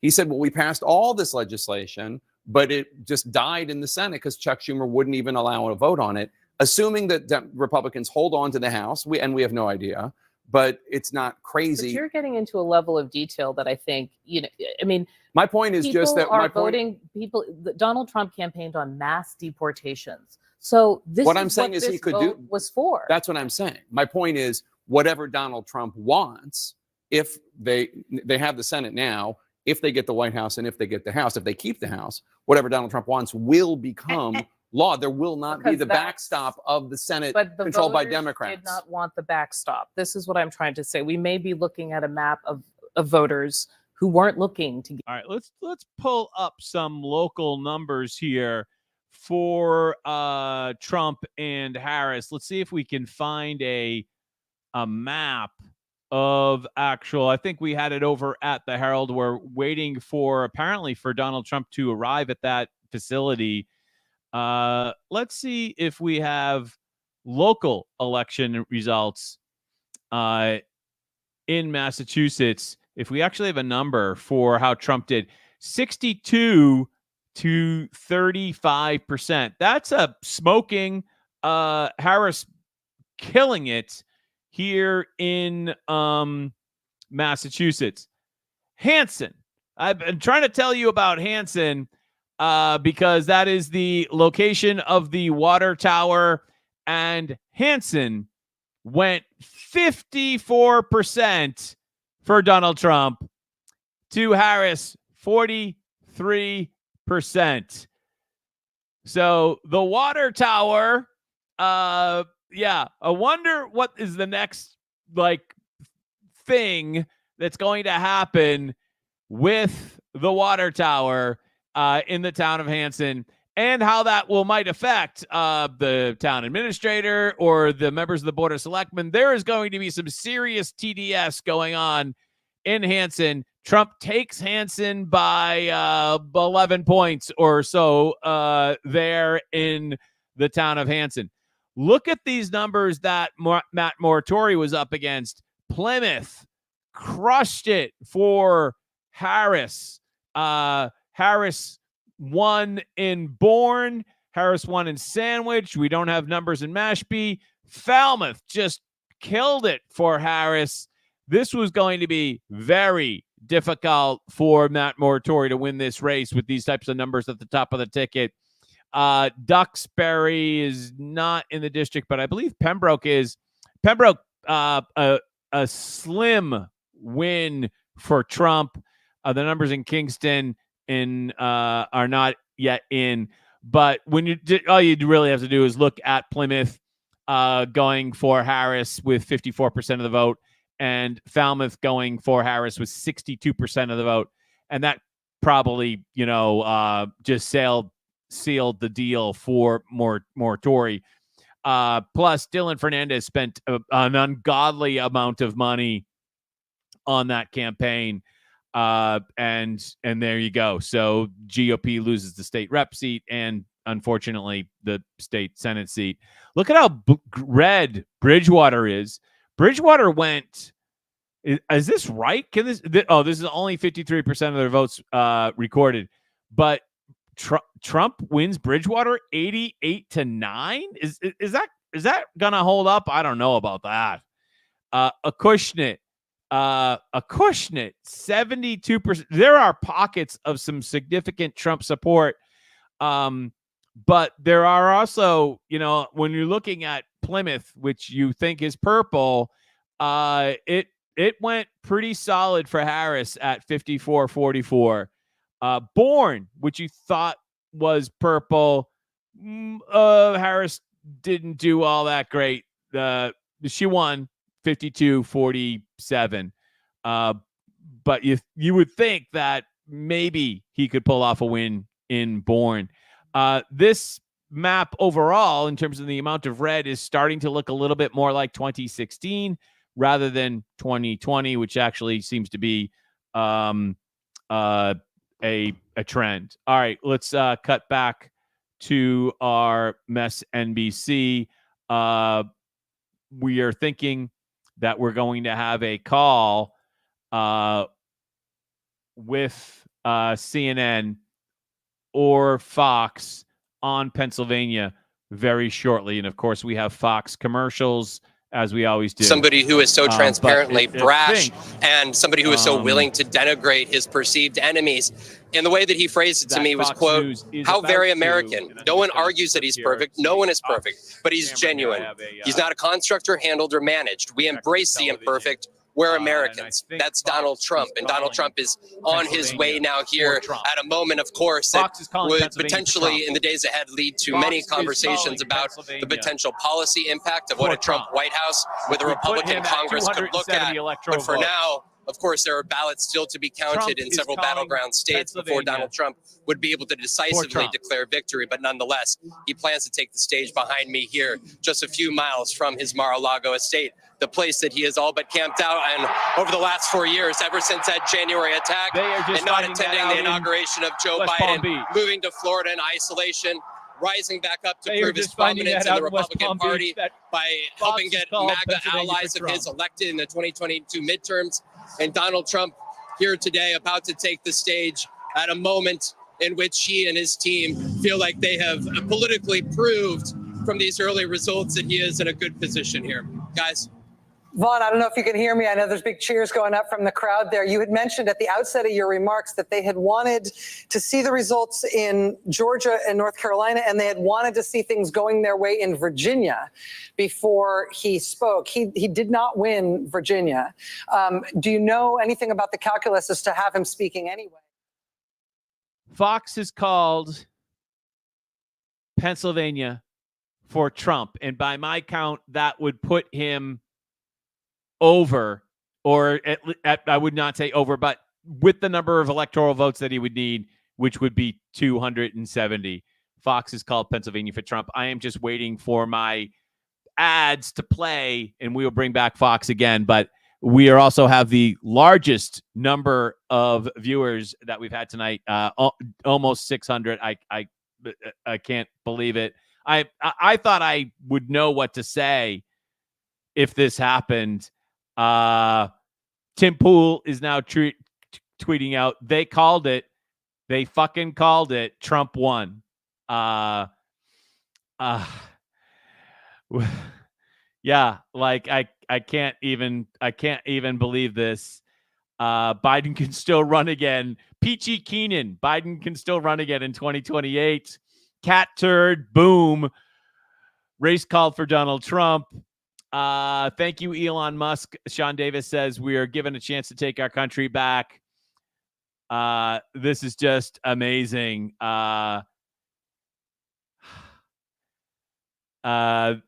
Just absolutely amazing. At Harris headquarters, according to Libs of TikTok, they are holding back tears, reportedly muted all the televisions besides the one showing that Kamala states had won.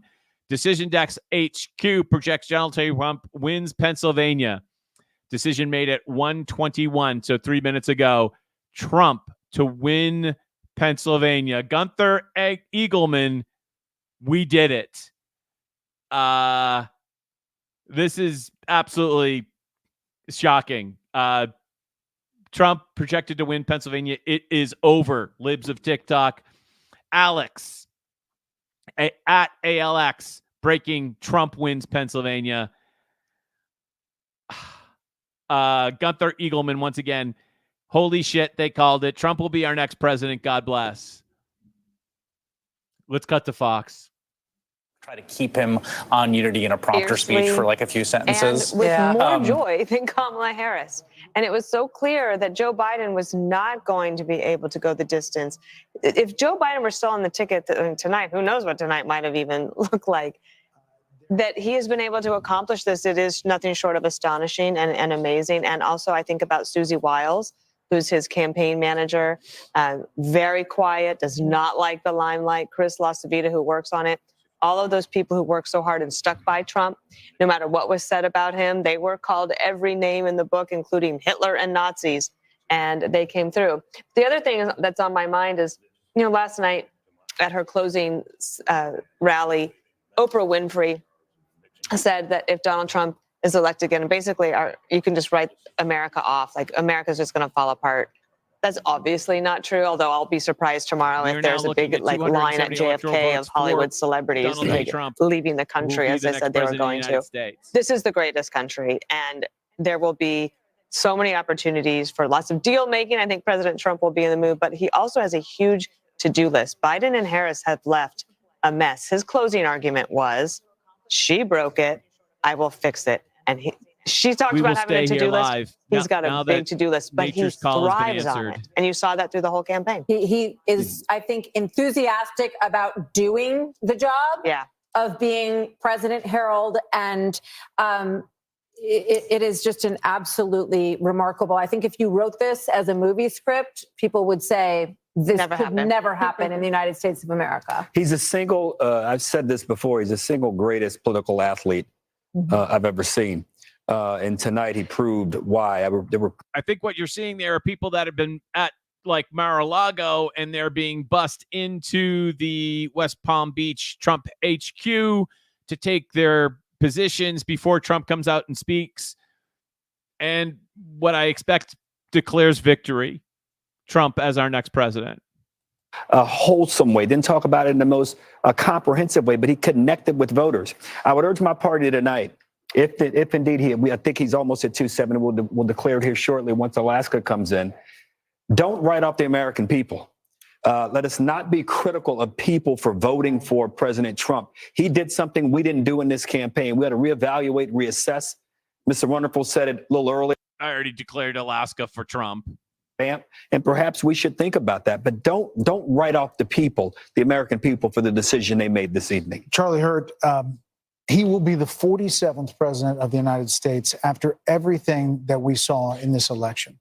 It's hard to understand how some in the mainstream media are going to take this, because it was so over the top one way that they thought it was done. There was a landslide prediction from a lot in the media that she was going to have the landslide. It looks like he's going to have the landslide tonight. Yeah, it's truly remarkable. The revolution rolls on, and this is not just a victory for the White House tonight, but also this is the end of the old Republican Party, which of course Donald Trump took on. That was the first thing that he did. The very first thing that he did in 2015 was take on the old Republican Party. He has completely reshaped the Republican Party. The Republican Party is no longer doesn't stand for a lot of the things that it stood for before. Close congressional race up in Maine. Looks like the incumbent Dem won. A practical party, I think probably a far more durable party, and he's figured out how to win with that.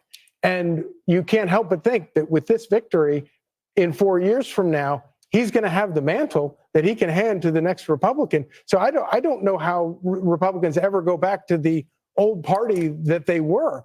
But it is truly extraordinary, and it is all by the force of one guy, one man who had the fortitude, the strength, the vision, the refusal to accept anything. All of the experts counting him out, and he just kept on fighting and fighting and fighting. Charlie, it would have been one thing for him to come back from a single defeat, to be elected again. But when you think about it, he came back from a series of them. I mean, his party lost in. So the transformation of the Republican Party is not yet complete here in Massachusetts. I've been mentioning all evening how this night might affect 2026. And the primary actually started the day yesterday, what is now yesterday, talking about Charlie Baker and 2026 and how I would not support him in a primary. I'd be looking for another candidate to support in a U.S. Senate primary. And got a lot of flack about that, a lot of support, but a lot of flack about that on X earlier yesterday, what is now yesterday. But we are now looking at what could finally be the final nail in the coffin in the establishment of the mass GOP. And I don't mean that in terms of the organization. I just mean in Massachusetts Republicans, I should say, writ large. Your impression of what this means tonight? Well, I think this means a lot to a lot of people. I think the working class are looking for a renewal of American jobs. I think people are looking for a border that is sane and an immigration system that works. I think a lot of people over in the Middle East are looking for Iran to pull back in the face of a president whom they fear. And, look, I think it's going to be incumbent on the Democratic Party to understand that the people have spoken and to dissemble and dismantle this lawfare system that they have built up here, which is going to raise a whole series of questions that are going to have to be answered now. But they cannot say that they are better than Donald Trump and recreate a system that does not recognize that he won and the people have spoken and he is going to be the 47th president. All right, so when Massachusetts wakes up tomorrow, we will have to see if there's going to be some counselors on hand to handle the Trump derangement syndrome. We're going to be watching very closely to see if there are any further incidents. I know that in a number of districts across the country, they boarded up the buildings, not to protect them against Republicans, but to protect them against Democrat rioters. I really hope none of that actually happens. But it does look like Donald J. Trump will be the next president of the United States. And that is definitely going to be a mental health crisis here in Massachusetts and many other districts across the country. I mean, I'm beside myself with relieved, happy. I'm happy. I'm super happy, but also slightly exhausted, but also relieved. Like, this has been like such an amazing campaign, and to survive it, Trump did, 2 assassination attempts, one of which took the life of one of his supporters, of course. God bless him and his family, and to have this outcome, as they've been saying, that Trump has been under attack. And I was up until about an hour and a half ago, I was still kind of at midnight. I was still kind of cautiously optimistic, but knew that, things could happen, right? Things could happen, votes could be found, but apparently at the decision desk, they've made the definitive decision that Georgia, Pennsylvania, North Carolina, the East Coast strategy has won. It is still possible that Trump wins in Arizona, Nevada, and maybe Wisconsin, which would be just absolutely devastating for the Democrat Party. Dana Perino speaking. She's the smartest one on and Fox. she knows that area very well. She said the people of that region love somebody who is a big thinker, who wants to create jobs, who is like looking into the future, and they can get behind that. And they love somebody who can really lead. And leadership takes courage.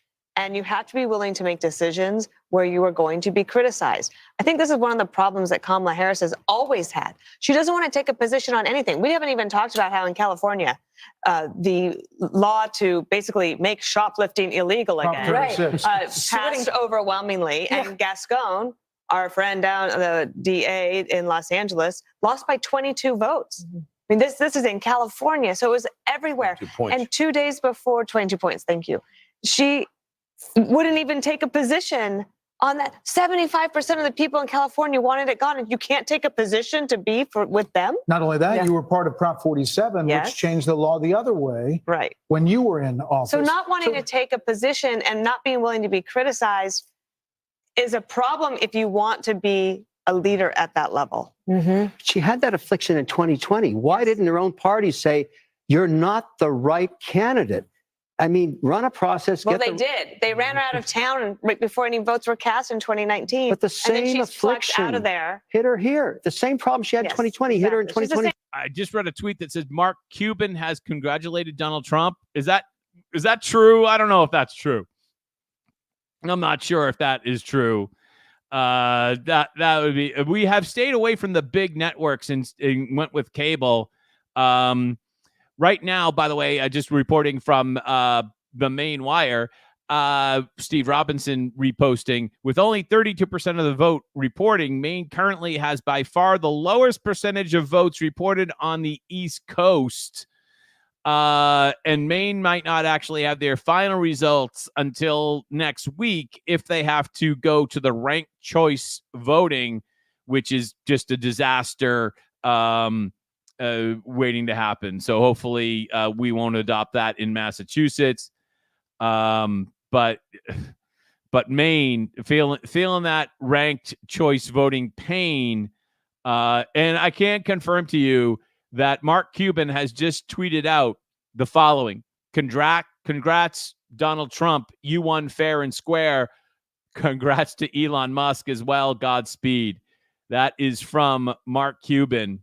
Moment is actually a moment to reach out. It's an opportunity if he chooses to do that, but it's also 1:30 in the morning. So you got to wonder how many people Leftism is reporting alive that here. Republicans have flipped And two House seats in definitely. A lot of people are still The up. question is how much of the national TV audience is. I bet they're still in. You know, I think back at the moment in Iowa at the beginning of this process, Brett, when we were in a town hall with him, bless you, Brett, and he, we asked him about all of this revenge stuff and that he was going to want retribution, and this is what everyone heard. And there were times when he had language that was that matched that, but he said that he wanted success to be his revenge, and that he wanted a successful America. And I would imagine this is, if it ends up that Trump wins by an incredibly healthy margin, this will also be really good for the country. The last thing I think anybody wanted on any sides was some type of long, drawn out, 12-day battle. That would have just been really bad for the country. The fact that it seems to be now definitive is just much, much better. I mean, when we look at the 270 chart, and I was calling Arizona for Trump, but even if that doesn't happen, if you call everything here for Harris, which is like ridiculous, but if you just went that way, then Harris would lose the presidency by 2 electoral votes. That is extremely unlikely. But, just for kicks, we ran the numbers for you and put it right on the screen. That's probably not going to happen. Trump will probably win at least one of these states. And we'll have to see whether the party that accused Trump of being an election denier now becomes the party of election deniers, right? So, when the shoe is on the other foot, we have to see whether or not they start to say the same thing. I think that happened to Biden early on. Remember, he said he's going to be returned to norms, and then the historians came in and said, no, you could be bigger than FDR. So he says, fine, okay, I'll spend all the money. Then they caused inflation, and now they end up with this result. Well, he has said that this looks like new President Trump, if he gets to 270, which we expect he will, fairly shortly. Yes, exactly. Has a moment to bring about the unity that people expected after the last election. Of course, we would be kidding ourselves to think that there won't be a tremendous response to this. Tremendous backlash in a lot of corners of the country. So listen, he's going to get there because Alaska is going to be Republican, but we're not done as far as calling states. There could be even more states that go Trump's way. This could be a massive landslide just by what we're looking at in the polls. Fox News Decision Desk can now project, though, Vice President Harris will win Minnesota, and her running mate Tim Walz serves as the state's governor there. That takes it up to 267 to 226. But again, Donald J. Trump will be the 47th of the United States. More demanding for special coverage next. Should have picked Shapiro. What a bad choice in picking Tim Walz. It's going to go down as one of the worst VP nominees ever. Results in Wisconsin. Michigan still remains a bit of a mishmash there in terms of these counties we're looking at, but close to 90% of the vote is in here. And again, Hovde, the Republican, with about a 2.5-point advantage. That's about 70,000 votes over Tammy Baldwin, the Democratic incumbent. Again, the question here is how much these are going to sync up with the presidential race. So again, keep your eye on that now. Watch it flip from 50.1 for Hovde to 51.3 for Trump. So again, given how tight Wisconsin may come here, it's a 125,000 vote advantage for Donald Trump. And then you take a look at this. Whoa. Trump could win Wisconsin. And behind, but running substantially closer. Probably still waiting for a number of votes out of Milwaukee. And Harris here. So again, if this thing becomes tight enough, if you're in a situation ever where Trump ekes out a victory in the presidential and Hovde's running a point or so behind him, there's the potential there for a split as well. Remember, in Wisconsin in 2020, it was a difference of 20,000 votes that separated Trump and Biden. It was about 20,000 votes in 2016 as well. In 2016, there was a Senate race. The outcomes did sync up that time with Trump and Ron Johnson both winning. But there is separation there. And again, these basic dynamics I wanted to take a look here. I did want to see Baldwin has gone to 183,000, and I wanted to measure this against. Yeah, okay, they're equal. This is significant because we've talked about it all night, and now officially Harris has expanded the Democratic margin in Dane County. It was about 182,000 last time. So this is yet again this century. Democrats are getting more out of Dane County. That's rolling right over, as you would expect, to the Senate race as well. Okay, so parallels there. Can we look at Michigan? Yes. So Michigan, though, 70% of the vote is in here. And again, 52.2, 46. Let's call up the Senate results. 50.7, 46.4. So I think you can see where this one is going. It's a similar story here. It's close to being synced up, but Mike Rogers, the Republican Senate candidate, running a bit behind Trump. What's confusing about Michigan right now is there's still a lot of counties here, big important counties where we just do not have clarity. But 68% in Trump and Rogers both winning in Michigan. Basically, we get story. I'll give you an example here. Macomb County. Now looking at possibility of Trump sweeping the blue wall. About what they want. They probably want a little bit more out of Oakland County than Slotkin is getting right there. But the big wild card here, we talked about it all night. What's Macomb going to do compared to Oakland? Is it going to get close to canceling it out? Half the vote still. If this ends up to be true, I mean, nobody knows if it is, but if it ends up to be true that Trump wins Wisconsin, Michigan, Pennsylvania, Georgia, North Carolina, and who knows what happens in Nevada and Arizona. But then there's got to be a lot of talk about how bad the polls were, because if it ends up that he ends up winning all of these states, they once again underestimated the Trump turnout again, famously, of course, in 2016. But how did they let that happen again? Because if he ends up winning the whole blue wall, and obviously North Carolina and Georgia, there's got to be a real discussion about how bad the polling industry, which I used to work in for a short time, is.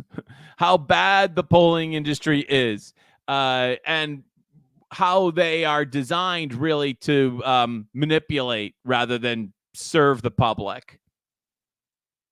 Kondraki. An extremely controversial figure in Arizona, didn't concede that 2022 gubernatorial loss. So we suspected there might be the most separation there. You're certainly seeing it there. And also, let's move up Nevada. Yeah. Okay, again, Now, in Nevada, it's similar to Arizona. We've got a ton of vote here, but it's going to be a bit slow getting the rest in here. So what's been counted so far, Trump with a 4-point lead there in the presidential, call up the Senate race. And again, that's, again, like Arizona, it may not be quite as dramatic, but that's a pretty substantial difference between those two candidates. So again, I think that's a very important story. And I'm glad you had me run through these because I've been so focused on the presidential. But yeah, we see in all those races to some degree separation where the Democratic Senate candidate is running better than Kamala Harris. Most dramatic. He's got his sleeves rolled out. He's rolled up. He's really working it.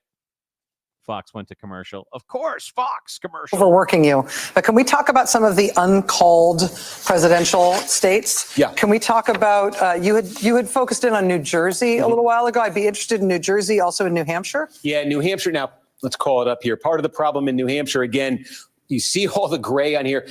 Also, you see all these puzzle pieces. Unlike other states, New Hampshire doesn't report out by county. They report out by municipality. So you've got some cities in here, and you've also got a lot of just small towns, villages, hamlets, kind of, where you're just still waiting on numbers. And that last 15% or so in New Hampshire can take a long time, not come in election night, not come in those overnight hours. So there's still a lot to come, but we can show you some of the places we're looking at. Statewide, that's almost a 5-point lead for Kamala Harris. It's down a little bit. This is just devastating for Maura Healey, the Granite Stater, Maura Healey.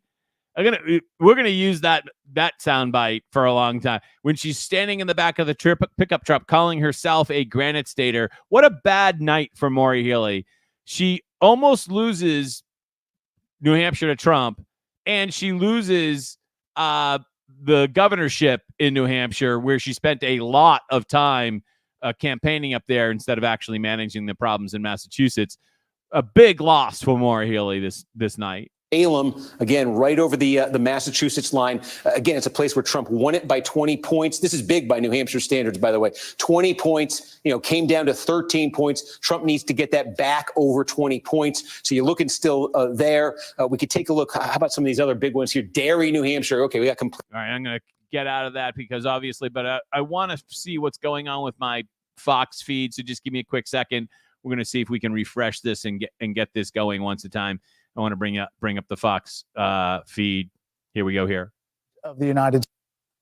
The former president's comeback will be complete with a win in Wisconsin, a state that he narrowly lost 4 years ago. He is now the second president in U.S. history to win non-consecutive terms. The first was Grover Cleveland in the late 1800s. Senator J.D. Vance will become the 50th vice president of the United States. Voters express deep frustration with the Biden administration, and former President Trump and the future President Trump overperformed in urban areas, particularly with men, proving that the strategy that they doubled and tripled down on over the course of the last few months absolutely succeeded and brought him back to the White House. 47th president of the United States, former President Trump now defeats Vice President Kamala Harris, who entered this race just over 100 days ago. And for Democrats, they were projecting the possibility of running the table with battleground states. David Plouffe with the Democratic campaign of Harris campaign suggested that just yesterday. Now it is possible that Donald Trump runs the table with these states and builds on a big landslide electoral win. We don't know where the popular vote is going to finish out, but we do know that he will be going back to the White House, and with him, Brit Hume, will be a lot of changes because he will have been there once and will know what he wants to do. He often accounts for the fact that he had so much turnover in his first term as president by the fact that he really know Washington and he was new to this realm that he had come to win the presidency in, and he promises us that now he knows whom he wants to hire. Now he knows the kind of people he wants to have around him. A lot of people are saying that means a lot of very experienced people around Washington will be ruled out, and maybe they will.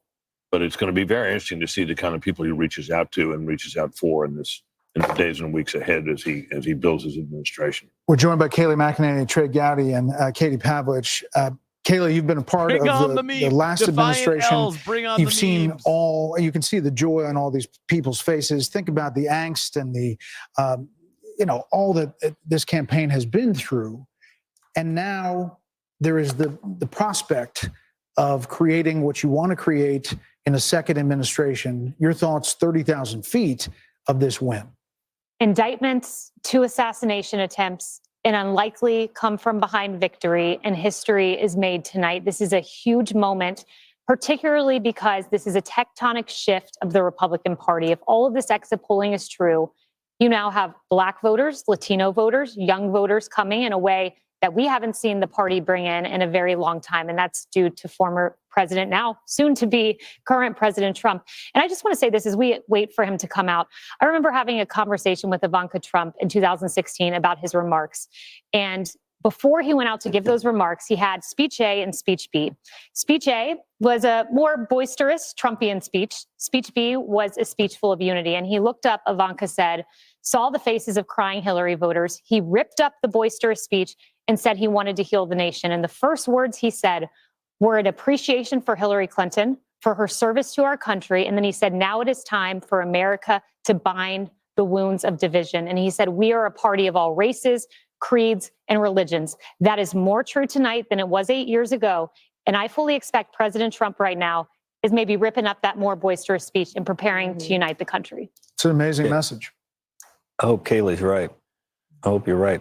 And we're gonna get a chance to see here in a minute. Trey Gowdy said something on your show the other day about how one of the things that you hope also is a little more prepared this time. They've got a great transition. They're going to need it, and I hope that there are a lot of people who want to go in and be helpful. Trey? Yeah, I think his transition team has done a wonderful job vetting potential candidates. And to Kayleigh's point, I think a liberated Donald Trump, he's never going to be on the ballot again. This is his last term. I think, Harold, he will surprise his detractors. I think he will be not anything like what his detractors have described him as being now that he is liberated.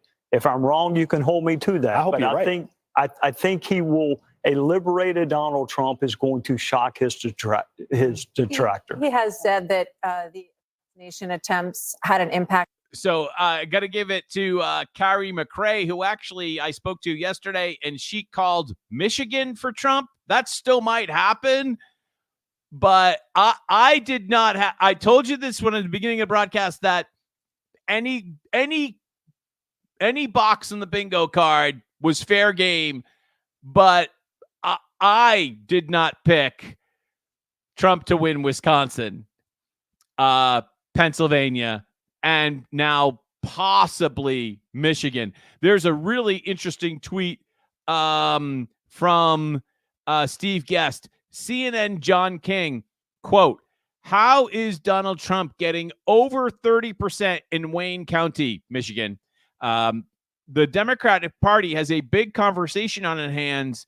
When I started doing this, this was about Reagan Democrats in Macomb County. Now it's going to be about Trump Democrats in everywhere. Now it's going to be about Trump Democrats everywhere. I don't know if we have enough Trump Democrats in Massachusetts yet, but we can make more. We can make more.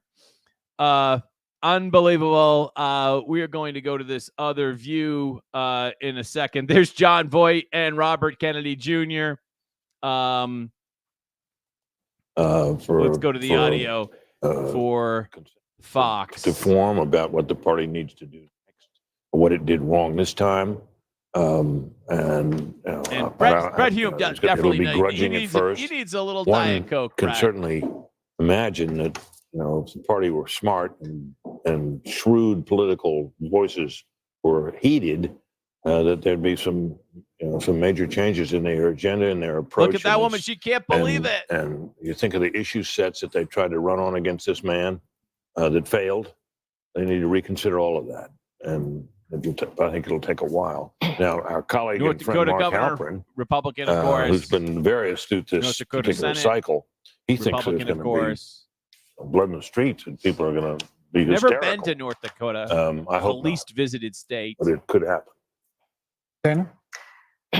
I am really looking forward to reading some of the stories, probably with a lot of anonymous sources amongst Democrats with the recriminations, and it's going to be fast and furious. And you will have people Robert saying that Joe says, Biden "Thank you. should have dropped Thank out you, the day God." after, not dropped out, but said he was not running for re-election on the day Robert, after that midterm Trump, in 2022, 2024, yeah. and either endorsed her or said, let there be a primary. And Dr. Jill Biden, there will be thoughts about her. And I wonder how chilly that White House is going to be for the next 90 days as they try to figure it out. And let me just say that as Vice President of the United States, Kamala Harris will certify the election results on January 6th. Bird. A lot of irony in that moment. Harold, your thoughts? This is how our country is organized, and it's a great education, I think, for people who had very high passions in this race. There are Democrats who were fervently for Joe Biden. He performed poorly during a debate, and the party switched to Kamala Harris, and there was genuine excitement, I think, built over a period of time. And some of that excitement was an aversion and almost a dislike and a disdain for Donald Trump. But I hope it's a moment that we can all grow from, because if we don't, not in a selfish partisan way, Democrats won't progress. And I don't think you can fly and soar as a great country unless you have both wings working together. And President Trump tonight, I'm going to be interested in that tone, Kayla. I was reminded of your words, and reminded of what you said as you shared it. I remembered that story, and I hope and pray for the country tonight that President Trump, who has every right to be joyful, every right to celebrate, will give a speech with that tone tonight that in many ways could help him do all the things that he campaigned on in this campaign. What does this mean for the never Trumpers, the Republicans, and the Lincoln Project people, and Bill Kristol and people like that who seem to abandon everything they'd ever previously believed in order to oppose Donald Trump? Kellyanne? We'll get to the never Trumpers soon enough, and the hundreds of millions of dollars wasted on them. Look, Donald Trump won this on policy and personality. I don't want to be remiss here. He is talking about energy independence, manufacturing, an economy where everybody is working, no new foreign wars, getting out of the entanglements we currently have, respecting and resourcing law enforcement, border patrol, military. And by the way, friends, we don't get those policies without that personality. What did we hear during the Republican primaries? I want Donald Trump's policies without his personalities. Good luck with that. You don't get this strength and this resolve and this toughness. You don't get those policies without that. But I want to say this. It's on this phone that Huma Abedin placed the call 2:30 a.m. on November 9th, 2016. And on the other line was Secretary Clinton to concede the race to Donald Trump on my phone. I handed it to him, and I said to Vice President-elect Mike Pence, make sure Hillary actually concedes. She did. And President Trump was gracious to them, too. They came to the luncheon at the Capitol after the inauguration. The Obamas and the Clintons were there. I was there to see it myself. And then something just changed. The Washington Post said, let's impeach him at noon, 2 minutes after he's inaugurated. Melania wrote about this in her book. So, Harold, I hear you. I hope everybody can unify. But I got to tell you, my friend, I think it starts with your party and not mine. Fair enough. They got to. They had this guy in a courtroom. He's not an indoor cat. I get it. Oh, that was harsh. They had him in a courtroom. They have him impeached. They have him. And whether people think that was justified or not, now is a good time to respect the will of the people. Forget about us, the will of the people. I agree with you. I'm just saying be a gracious winner and let's move the country forward. I agree. And I know you will. That was my only point. I heard a gracious winner today when I talked to him. I really did. He's known for a while. He was going to, I wrote a piece on foxnews.com October 11th saying he's going to have a narrow landslide. I think he's felt that for a while, but he wanted to go and earn it. And I even think the people around him have to be gracious too. I think he will. I don't know him as well as you, but I hope the people around him can be gracious as well. That's a different question. We can always hope. Well, that comes from the top. Once more, I just want to say how much money was spent on this election. 15.9. A lot of it went to Fox News and television commercials, of course. The McDonald's stunt, fantastic. I mean, that was just fantastic. The smartness of turning around the bad joke at Madison Square Garden and Biden, giant gaffe. Biden just croaked them, but because that could have been 3 or 4 more days of the bad joke at Madison Square Garden. But then Biden just snatched, right? Just inverted that. And then Trump had his campaign had the smarts, and Trump had the personality to get in the vest. You saw him walk off Trump Force One with the yellow vest, get in the trash trunk, and milk that for all if it was worth. I was a little bit worried that because that was a week ago. I would have loved to have seen another type of event like that later in the week, Friday or Saturday. And I thought the Joe Rogan thing came maybe a little bit, could have been just maybe a day earlier. But understanding too that I wanted the Joe Rogan thing to come late because to get young men out, like they don't have a long memory. Obviously, my memory is fading at this point too. But you wouldn't want to have Rogan announce 3 weeks beforehand. You'd want it to be kind of something at the end to get those final people to vote. And I mean, just absolutely spectacular the way they pulled that off. I would have liked one more trash truck situation or similar type of PR victory, but apparently they didn't need it. I think they couldn't believe it that this happened tonight and they didn't have to wait days and days. We are now awaiting the former president to take the podium. He is here in the building, as is his running mate, now Vice President-elect J.D. Vance. They're backstage. We were told they were going to come out as soon as the election was called. And so now we're just waiting. We asked for a 2-minute warning. I don't know if we're going to get one, but hopefully we will see him soon. And so I just want to add a little bit of perspective, just as a Capitol Hill reporter that's been covering the former president for a while. When I came to Congress 3 years ago, talked privately with many powerful Republicans who did not want to see the former president back in Washington, and then to see the legal battles that he went through and Republicans having to stand up for him. And then he went through the primary process. As Kellyanne Conway just said, he earned it state by state by state, and then came back to Washington in the spring and went to the RNC and claimed the nomination. This is the greatest comeback that I've ever witnessed personally myself. And so I look forward to seeing what he says to the country here tonight and to his supporters. Back to you. I should thank you. The Harris team is now texting to say Vice President Harris will speak tomorrow, and that will be her response to the election results. That's all we have from the Harris team, which is really strange. I mean, from a PR perspective, Dan? No, I also just think it's a shame, because I remember when John Kerry did this to George W. Bush in 2004, and you work so hard, and I know that they're disappointed, but you should concede and let your opponent have their election night, and let everybody that's there at Trump, at Mar-a-Lago, where are they? They're in Palm Beach. They're in West Palm at the convention center. At the convention center, let them have their moment without anyone. I remember Andy Card had to come in and say, well, yes, we know we won, but we have to wait until John Kerry concedes. And then we all had to traipse back in the next morning and wait, and you don't get that moment. I don't think it's right. And that's not to say there's not going to be a phone call. There could be a phone call tonight, but she's not going to speak publicly.